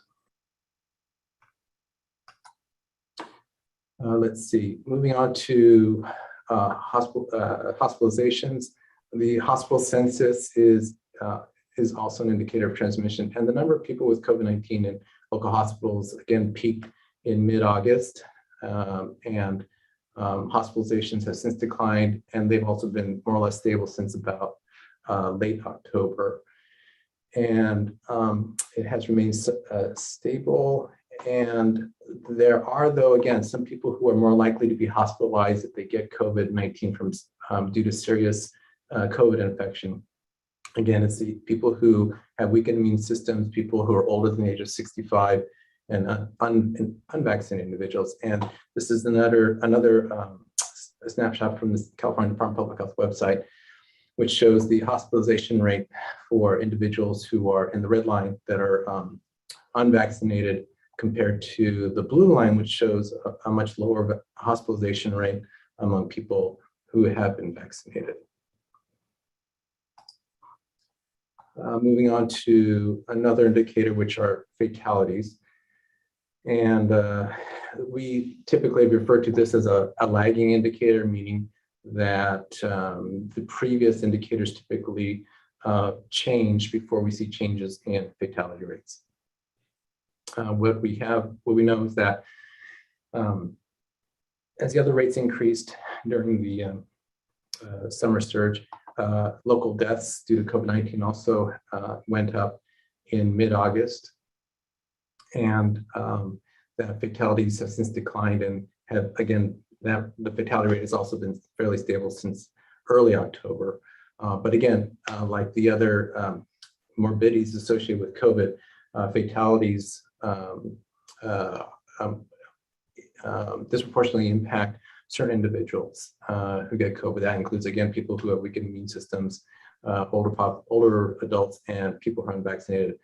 And this is, again, a snapshot from the California Department of Public Health website showing that the people who are unimmunized are 14.8 times more likely to die from COVID-19 than people who are fully vaccinated. So just want to really stress that it's really important for for people who, if people have not been vaccinated, to get vaccinated to reduce your risk of getting sick, being hospitalized, or dying. All right, so at this point, that's the update on the COVID transmission and disease data. Now I want to really point out that we in public health continue to believe that it's still important for county residents to continue to take measures to reduce transmission of COVID-19. And these measures include being fully vaccinated and getting a booster, wearing a face covering, getting tested, and staying home when sick.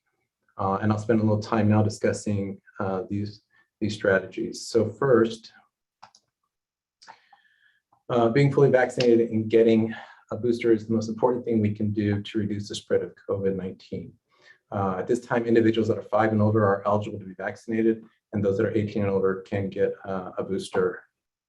And the proportion of eligible population in Monterey County that's received at least 1 dose of COVID-19 continues to increase here in Monterey County.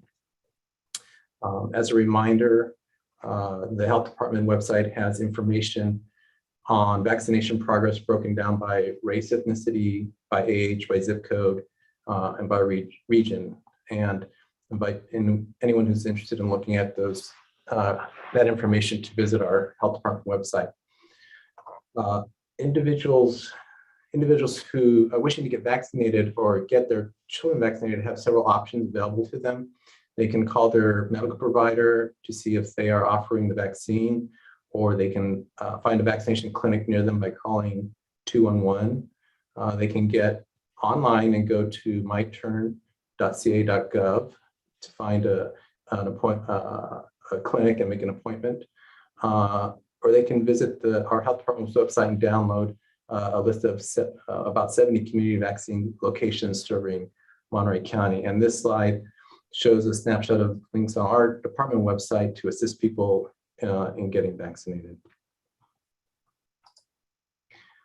Second, we need to wear face coverings. Masking has been shown to reduce transmission of COVID-19. And Monterey County is currently under a state health officer order requiring all the unvaccinated individuals to wear face coverings when they're in public indoor settings. The order also requires all individuals, regardless of vaccination status, to wear face coverings indoors at K-12 schools, childcare settings, emergency shelters, healthcare settings, correctional facilities, detention centers, homeless shelters, long-term care settings, and adult and care facilities and senior care facilities. So under this state health officer order, the most vulnerable individuals and those that serve them are required to wear face coverings to reduce the spread of COVID in those settings among people who are most vulnerable to have serious illness or die from COVID-19. And in addition, the Monterey County Health Department has issued a recommendation that all individuals wear a face covering when in public indoor settings, regardless of vaccination status. So third, folks should continue to test for COVID-19. Getting tested for COVID-19 is an important strategy to identify people who may be infectious. Testing is recommended for people that have been exposed to COVID-19 or think that they have COVID-19. And also some people are required to be tested. So people looking to schedule an appointment to get tested can call their healthcare provider or their employer to see if they are offering testing, or they can call 888-634-1123, or they can go to lhi.care to register and make an appointment, or they can go to our public health website and download information as well. And they can call 211 for assistance. So this slide shows a snapshot of links on our health department website to assist individuals in getting, identifying, testing, as well as links to guidance on what to do. So we have these are places where people can get testing, and this is what to do while they're waiting to get test results, and what to do if they test positive for COVID-19. So there's some helpful information there. And then finally, individuals with COVID-19 need to stay home when they're sick. So, or people in general need to stay home when they're sick, but individuals with COVID-19 are infectious and can spread COVID-19 to others. And so it's important that they isolate when infectious so they don't get other people at work or at school or at home sick. And isolation decreases the chance of infecting individuals that are also very susceptible to serious illness and hospitalization. And this slide shows a snapshot of a link on our health department website to resources to support people. The link is here. And this is information that can give assistance to people who need help paying bills while they're in isolation, buying food, or support for their mental health. So thank you. And that concludes my update. Thank you, Dr. Moreno. I appreciate that. If you could stop sharing. So I would also like to thank you and your team over at the Public Health Bureau for everything you've been doing over the last 2 years to address COVID-19. I know it's a lot of work and a lot of unnamed folks behind the scenes, just doing the work on a day-to-day basis just to get the information out, to collect the data, to do the testing, to do the sequencing, to do the vaccinations, and it's a lot of work, and also to keep the recommendations going. So I appreciate that. It's something that should not go unrecognized. So with that, I will turn to sharing my own screen here. Let's see if I can get this going. All right. Oops, let's.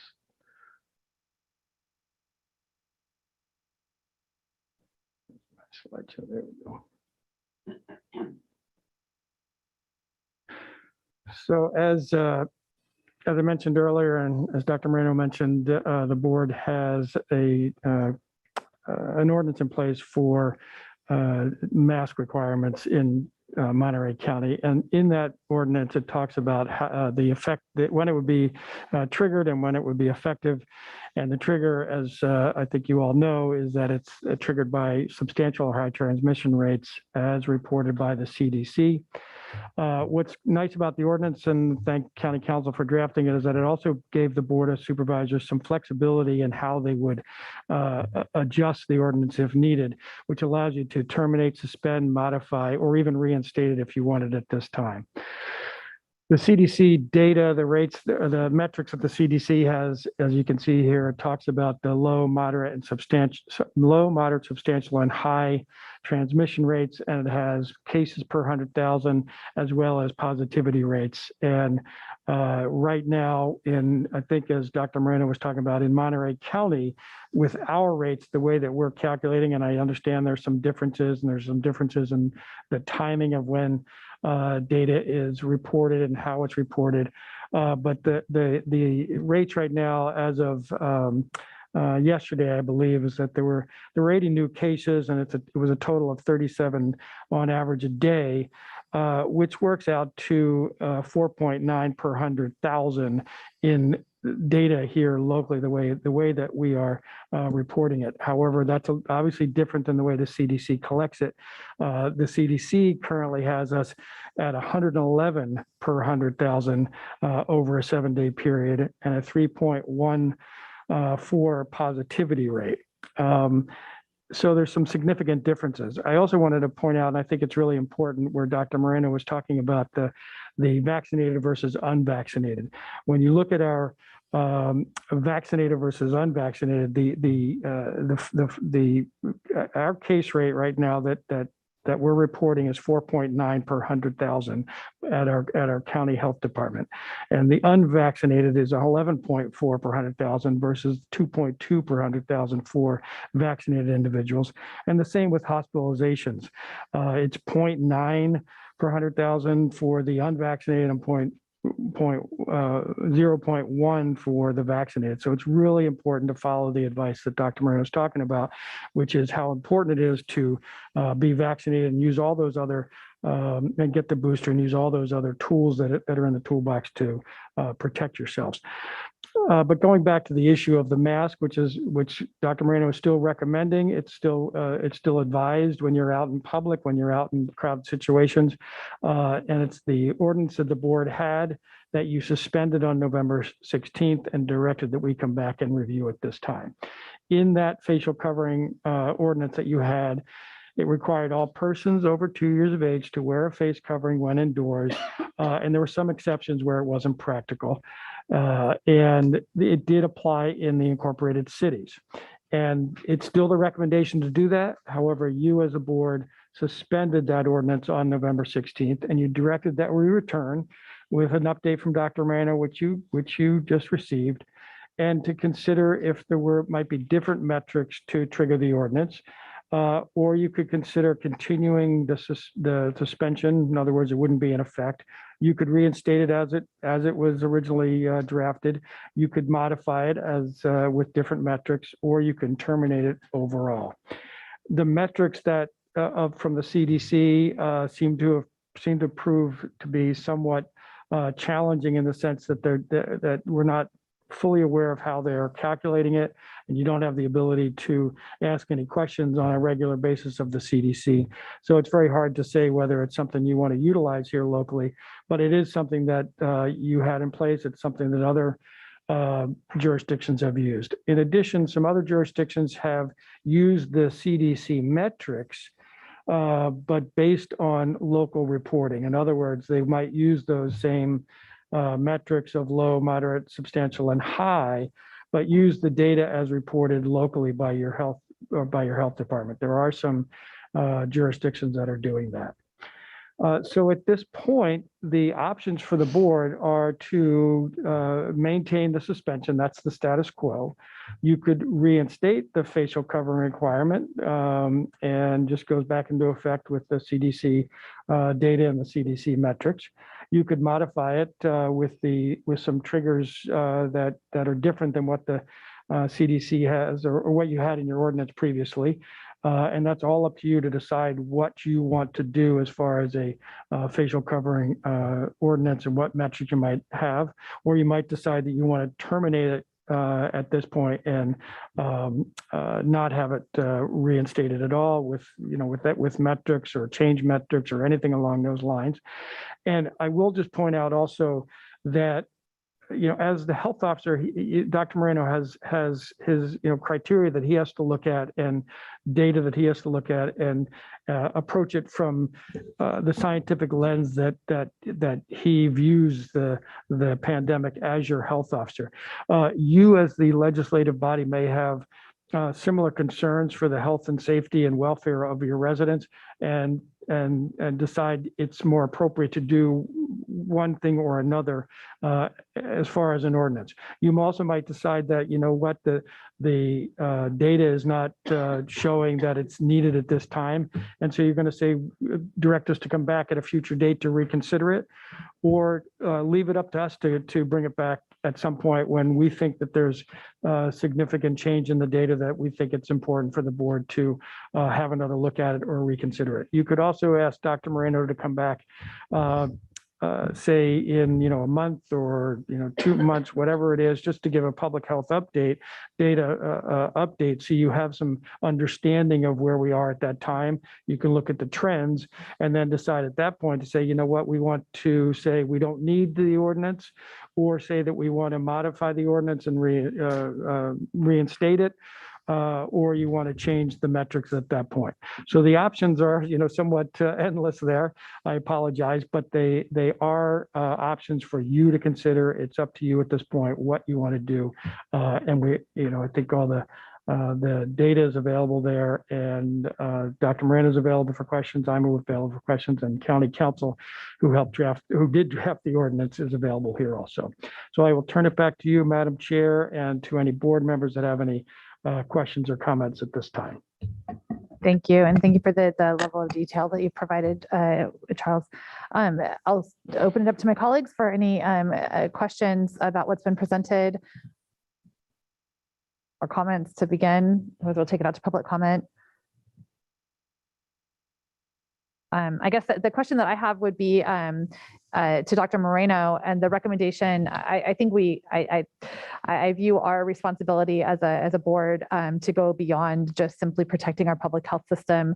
I know that we continue to have families who are impacted by the spread of COVID, whether it's through actually being exposed, through getting COVID and having a family member end up sick, whether it's hospitalized or with long-term effects of the virus. We also have many families that are continuing to get exposures in the community, which find their way into schools. We're working so hard to keep our kids back in school, to give them the opportunity to not have to continually be quarantined due to COVID exposures. And so literally everything that we can do as a community to limit the spread, the community spread of COVID outside of schools helps keep our kids in school. Without those, you've got to pick your kid up and they're home for 3 days while they're on COVID quarantine because they've been exposed to a classmate. So my commitment coming into this year was that I was going to do absolutely everything in my toolkit to keep our kids in school and to keep our businesses open. I think we've done a great job of keeping testing available in the community.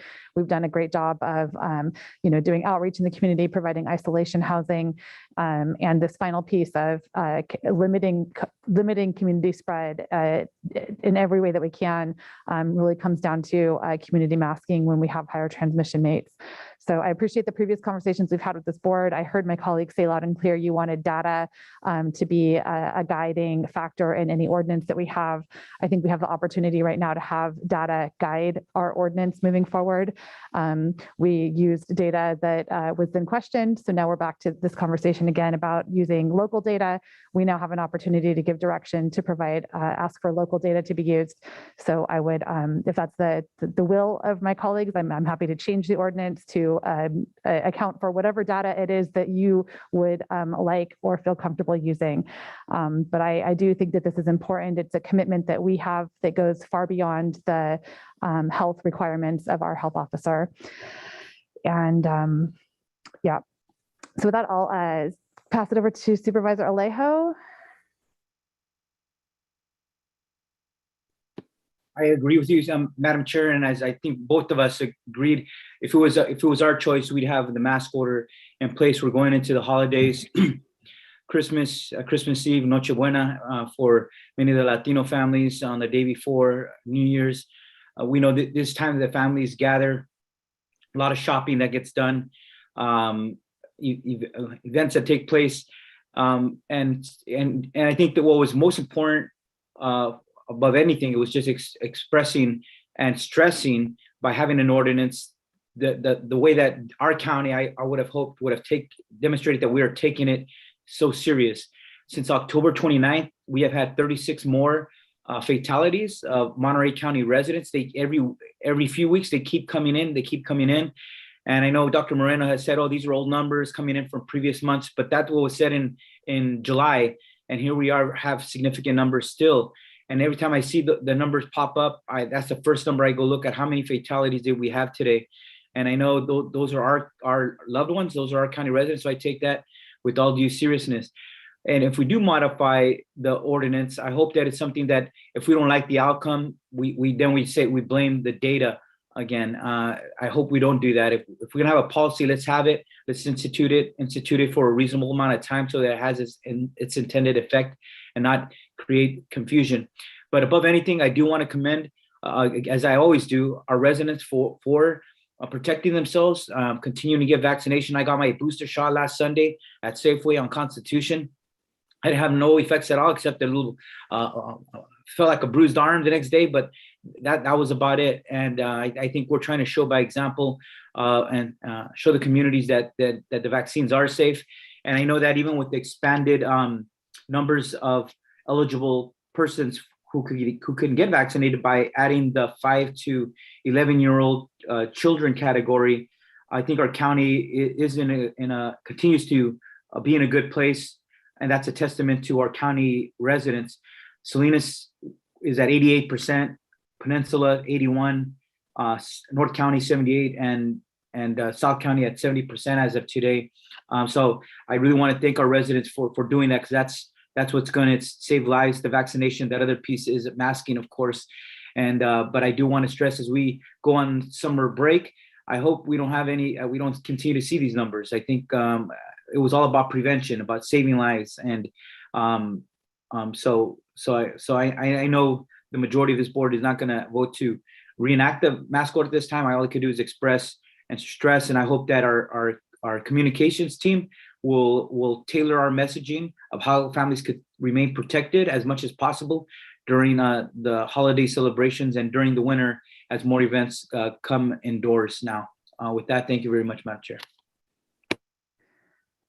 Thank you. All right, don't see any hands raised, so let's take it out to public comment on this. We'll start with Bill Light.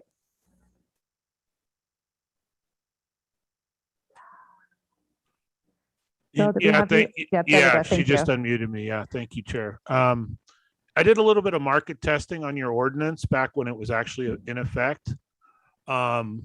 You did put a couple of exemptions in there specifically tied to the California Department of Public Health, Department of Public Health.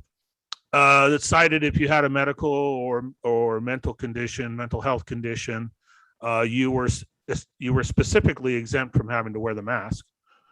Every single vendor I went to, when I asked them, have they read the ordinance? I know this was probably a dozen people, probably half a dozen stores. No one had read the ordinance. None of the people enforcing it had ever read the ordinance. They had never paid attention to anything you had to say. And then when you tried to show them the ordinance, of course, then they would just feel like you're hectoring them when you're just trying to actually confront them on what they're trying to enforce. Personally, I think it should be scrapped. I've been jabbed 3 times. I think I know the level of risk I'm taking on when I'm out and about. And I think individuals should be able to make up that decision and not have it forced upon them. I think people should take precaution. It's obviously a serious issue, but I don't think you're going to stop people from dying. It's just not going to happen. And this thought that you can stop people from dying, especially from this bug, which may have been weaponized, is just ridiculous. So I think you should scrap it, but at least if you're not going to scrap it, at least keep to the local data. Because if you can't explain the data you're using, then it's useless. Thank you, Bill. We are out of time. Appreciate you joining us. Okay, I see no other public comments, so we'll. There actually was a public comment card earlier. Callan Rice, are you still with us in chambers? Callan, thank you for joining us, and thank you for your patience. It was a long day. It's my own fault for not reading the schedule more carefully. First of all, I'd like to thank you all for your service and often being in a position to make unpopular choices. I want to thank Supervisor Adams in particular for her decision on the 16th to revise her choice about the mask mandate due to updated data. I think that shows courage and bravery and humility to change your opinion when the facts on the ground change. And with that, I would like to gently push Supervisor Alejo on his chastisement of Supervisor Adams for changing her mind and deciding to not follow CDC data. It seems the county data is much more accurate. It aligns with the state data as well. And if we want to stick with the CDC data, I would simply ask why. Currently, the CDC data, as was noted, says our case rate is 110 per 100,000. Our data says 5. That's an incredible difference, and the CDC data should be thrown out, in my opinion, at least in terms of that number. Since you guys have lifted the mask mandate, Santa Cruz County has instituted a draconian mask mandate such that you have to wear it in your own home. Their case rate is 3 times ours. Santa Clara County's is higher, San Francisco County's is higher, San Benito County is higher, despite us not having the mask mandate. Safety measures are to stop hospitalizations, at least they were at the beginning. Our hospital rates, according to our local data, are under 5% ICU. Can I say one quote since I waited all day? Edward Murrow, the great reporter, says, we will not walk in fear one of another. We will not be driven by fear into unreason. If we dig deep into our history and our doctrine, and remember that we are descended not from fearful people. Thank you. Thank you for your comments. So bringing it back to the board, is there any additional comments from the board? Yes, Madam Chair. Thank you, Supervisor. Add that sometimes I hear the comments that were just made, and it's those people, people who don't want masking orders, people who are resistant to vaccination. Those are the people who haven't helped. I think the fact that we made progress on vaccinations and on protecting lives is because we have taken this very seriously from the beginning. We've done a lot of education. We've put a lot of resources to target the most impacted areas. We've done a VETA program to help those residents who are falling through the crack. We were #1 in the entire nation in terms of vaccinating our farm workers. So it's people like us up here that have taken it so serious that we put in hours volunteering ourselves, doing everything possible, constantly reanalyzing and evaluating our work each week and seeing what else could we do that has helped us be in the position that we're in today. And there's more. We never let our guard down. Every week we never said we're doing enough. We always reevaluated ourselves and looked to tell ourselves what else can we be doing to help protect our residents. We took it that seriously. So when I hear people who say we don't need vaccinations, take out this, take out that, they were the very people who have not helped us in this process. And so I've had to talk to families who have lost their fathers and their mothers and their loved ones. And so I take that with a lot of seriousness. And so I hope that we as a board going to this next year, this pandemic isn't over, that we will continue to take this with all seriousness, and every life that we could protect. If we could do a little bit of prevention to save another life, it's worth doing. Thank you. Thank you. So I guess the question would be, is there an appetite to give direction to amend the ordinance to account for local data as presented in Charles's presentation? That's what I heard asked for in our previous conversations. And I would like to, if that is the will of my colleagues, I would like to be able to give that direction today.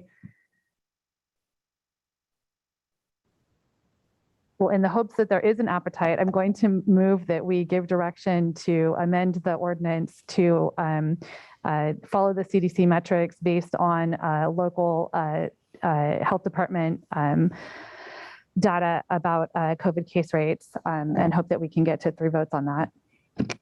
Chair, if I could just clarify, you're not amending the ordinance. You're adopting a board order that changes the metric to implement the mask requirement. Thank you. I would move that we adopt a board order to change the metric that uses the CDC metrics based on local reporting of COVID data. Second that. Is there any additional discussion? Yeah, what's your feeling? Just to say it another way, most of the places I'm going in a public place, people are wearing their mask. It was the mandatory in all situations that caused a concern. But what's your feeling, Supervisor Adams? Quite frankly, I don't think that we should change anything at this point, at this time of day, and with everything that we've been working on. I think we should just maintain the status quo as it stands now. Okay, all right. All right, we'll take a roll call vote. Supervisor Lejo? Aye. Supervisor Phillips? No. Supervisor Lopez? No. Supervisor Adams? And Chair Supervisor Root askew. Yes, and the motion does not pass, and I just have to express my disappointment that we are not able to offer this kind of protection. I do know that many in our community have had the opportunity to get vaccinated.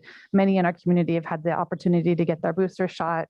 Many in our community have the opportunity to stay home, to avoid crowds, to be in spaces where COVID risk is very low.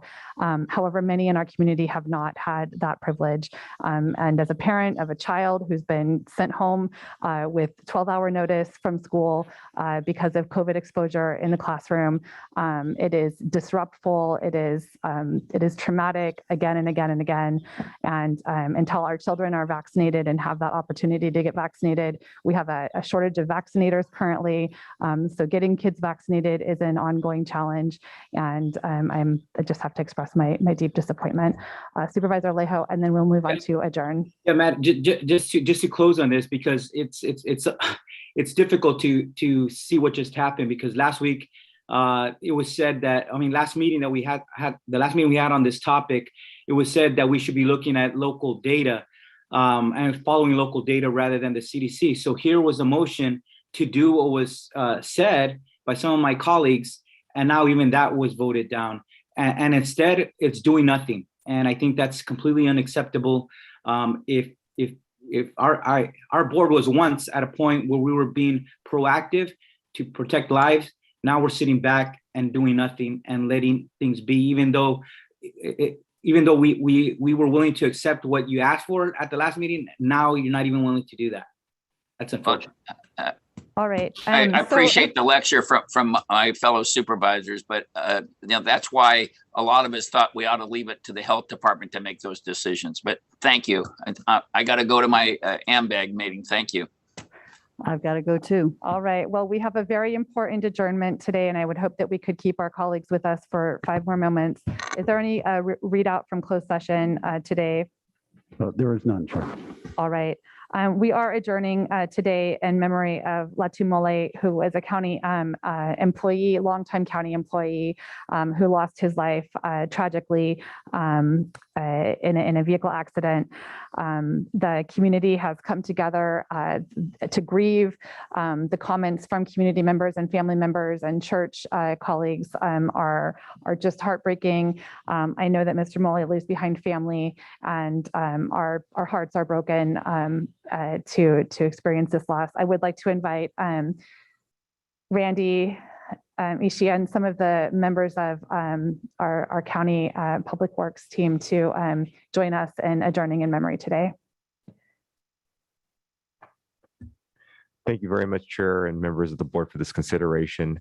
Staff is going to defer to our maintenance staff who would work with him the most closely. Though I've had the pleasure working with Mr. Mole, the words are far best expressed by those who worked every day with him.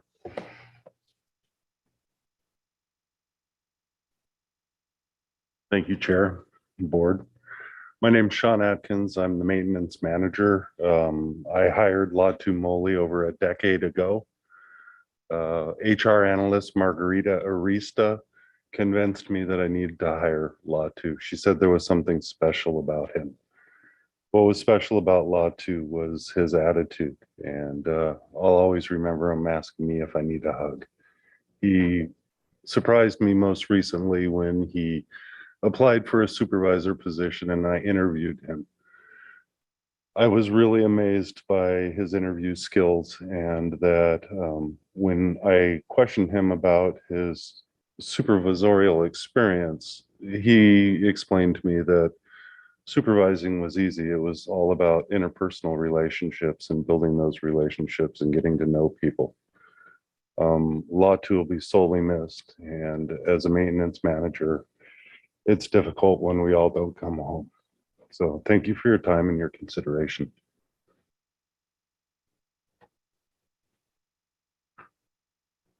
Good evening, Mark Dev. I worked with Latu for almost 10 years. I was there when he first came in. He came in happy, he had a smile on his face, joyous and everything, and he carried that through his time working at the county. When I became a road superintendent for District 2, I struggled at times to get people to come out at night on emergencies. And Latu came up to me and he said, "Hey, if you need something, call me. Doesn't matter what time." So there was times where I would call Latu at 2 in the morning, 1 o'clock in the morning, and he and I would go out and get a tree or go put up signs or close roads. And he enjoyed his time working at the county. He loved it here. And he always had a smile on his face. He, in the crew in Monterey, he'd come in and he'd say a joke and it'd put a smile on his face. And even if somebody was having a bad day, they walked out in the morning ready to go to work with a smile on their face. I want to get emotional because I did work with him closely. We had long conversations, he and I, and he gave me some advice, and I talked to him sometimes about promoting, and he'd say, "No, Art, I'm not ready for it right now." And he goes, there's guys out there that want to promote ahead of me. So I didn't push him. You know, he was okay. He was content where he was. And he didn't fester any bad feelings or anything about that. But, you know, he's a good guy and he's going to be sorely missed. His family's going to miss him. I know, you know, I miss him.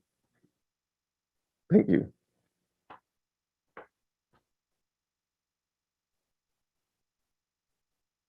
Hello, my name's Steve Segrero. I'm the road superintendent for Monterey Crew in District 302.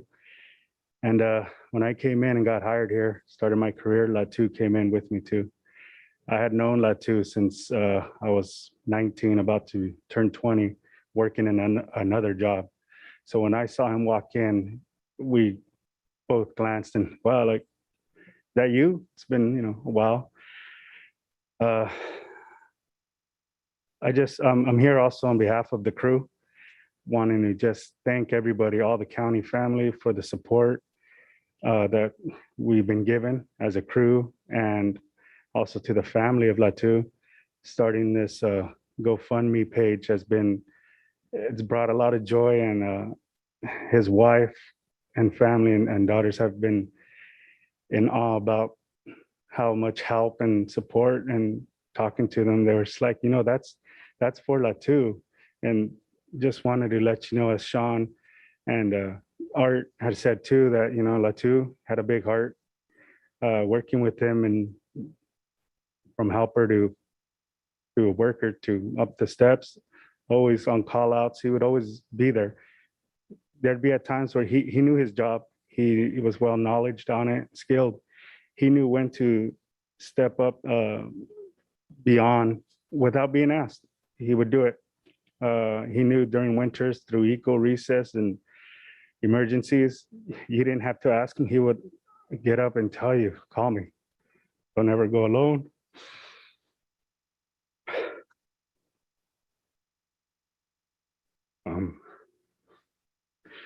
Just wanted to let you know that we're all thankful, and his family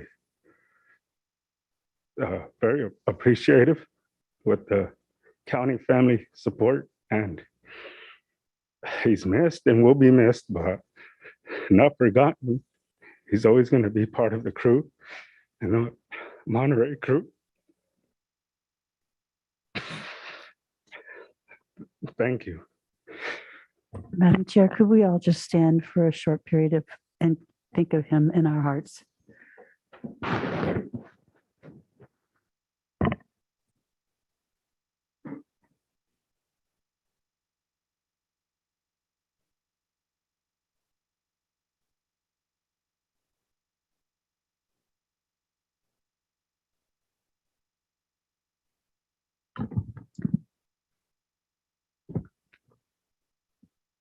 Thank you all for your comments today.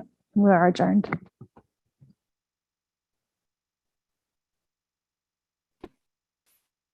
To rest in peace.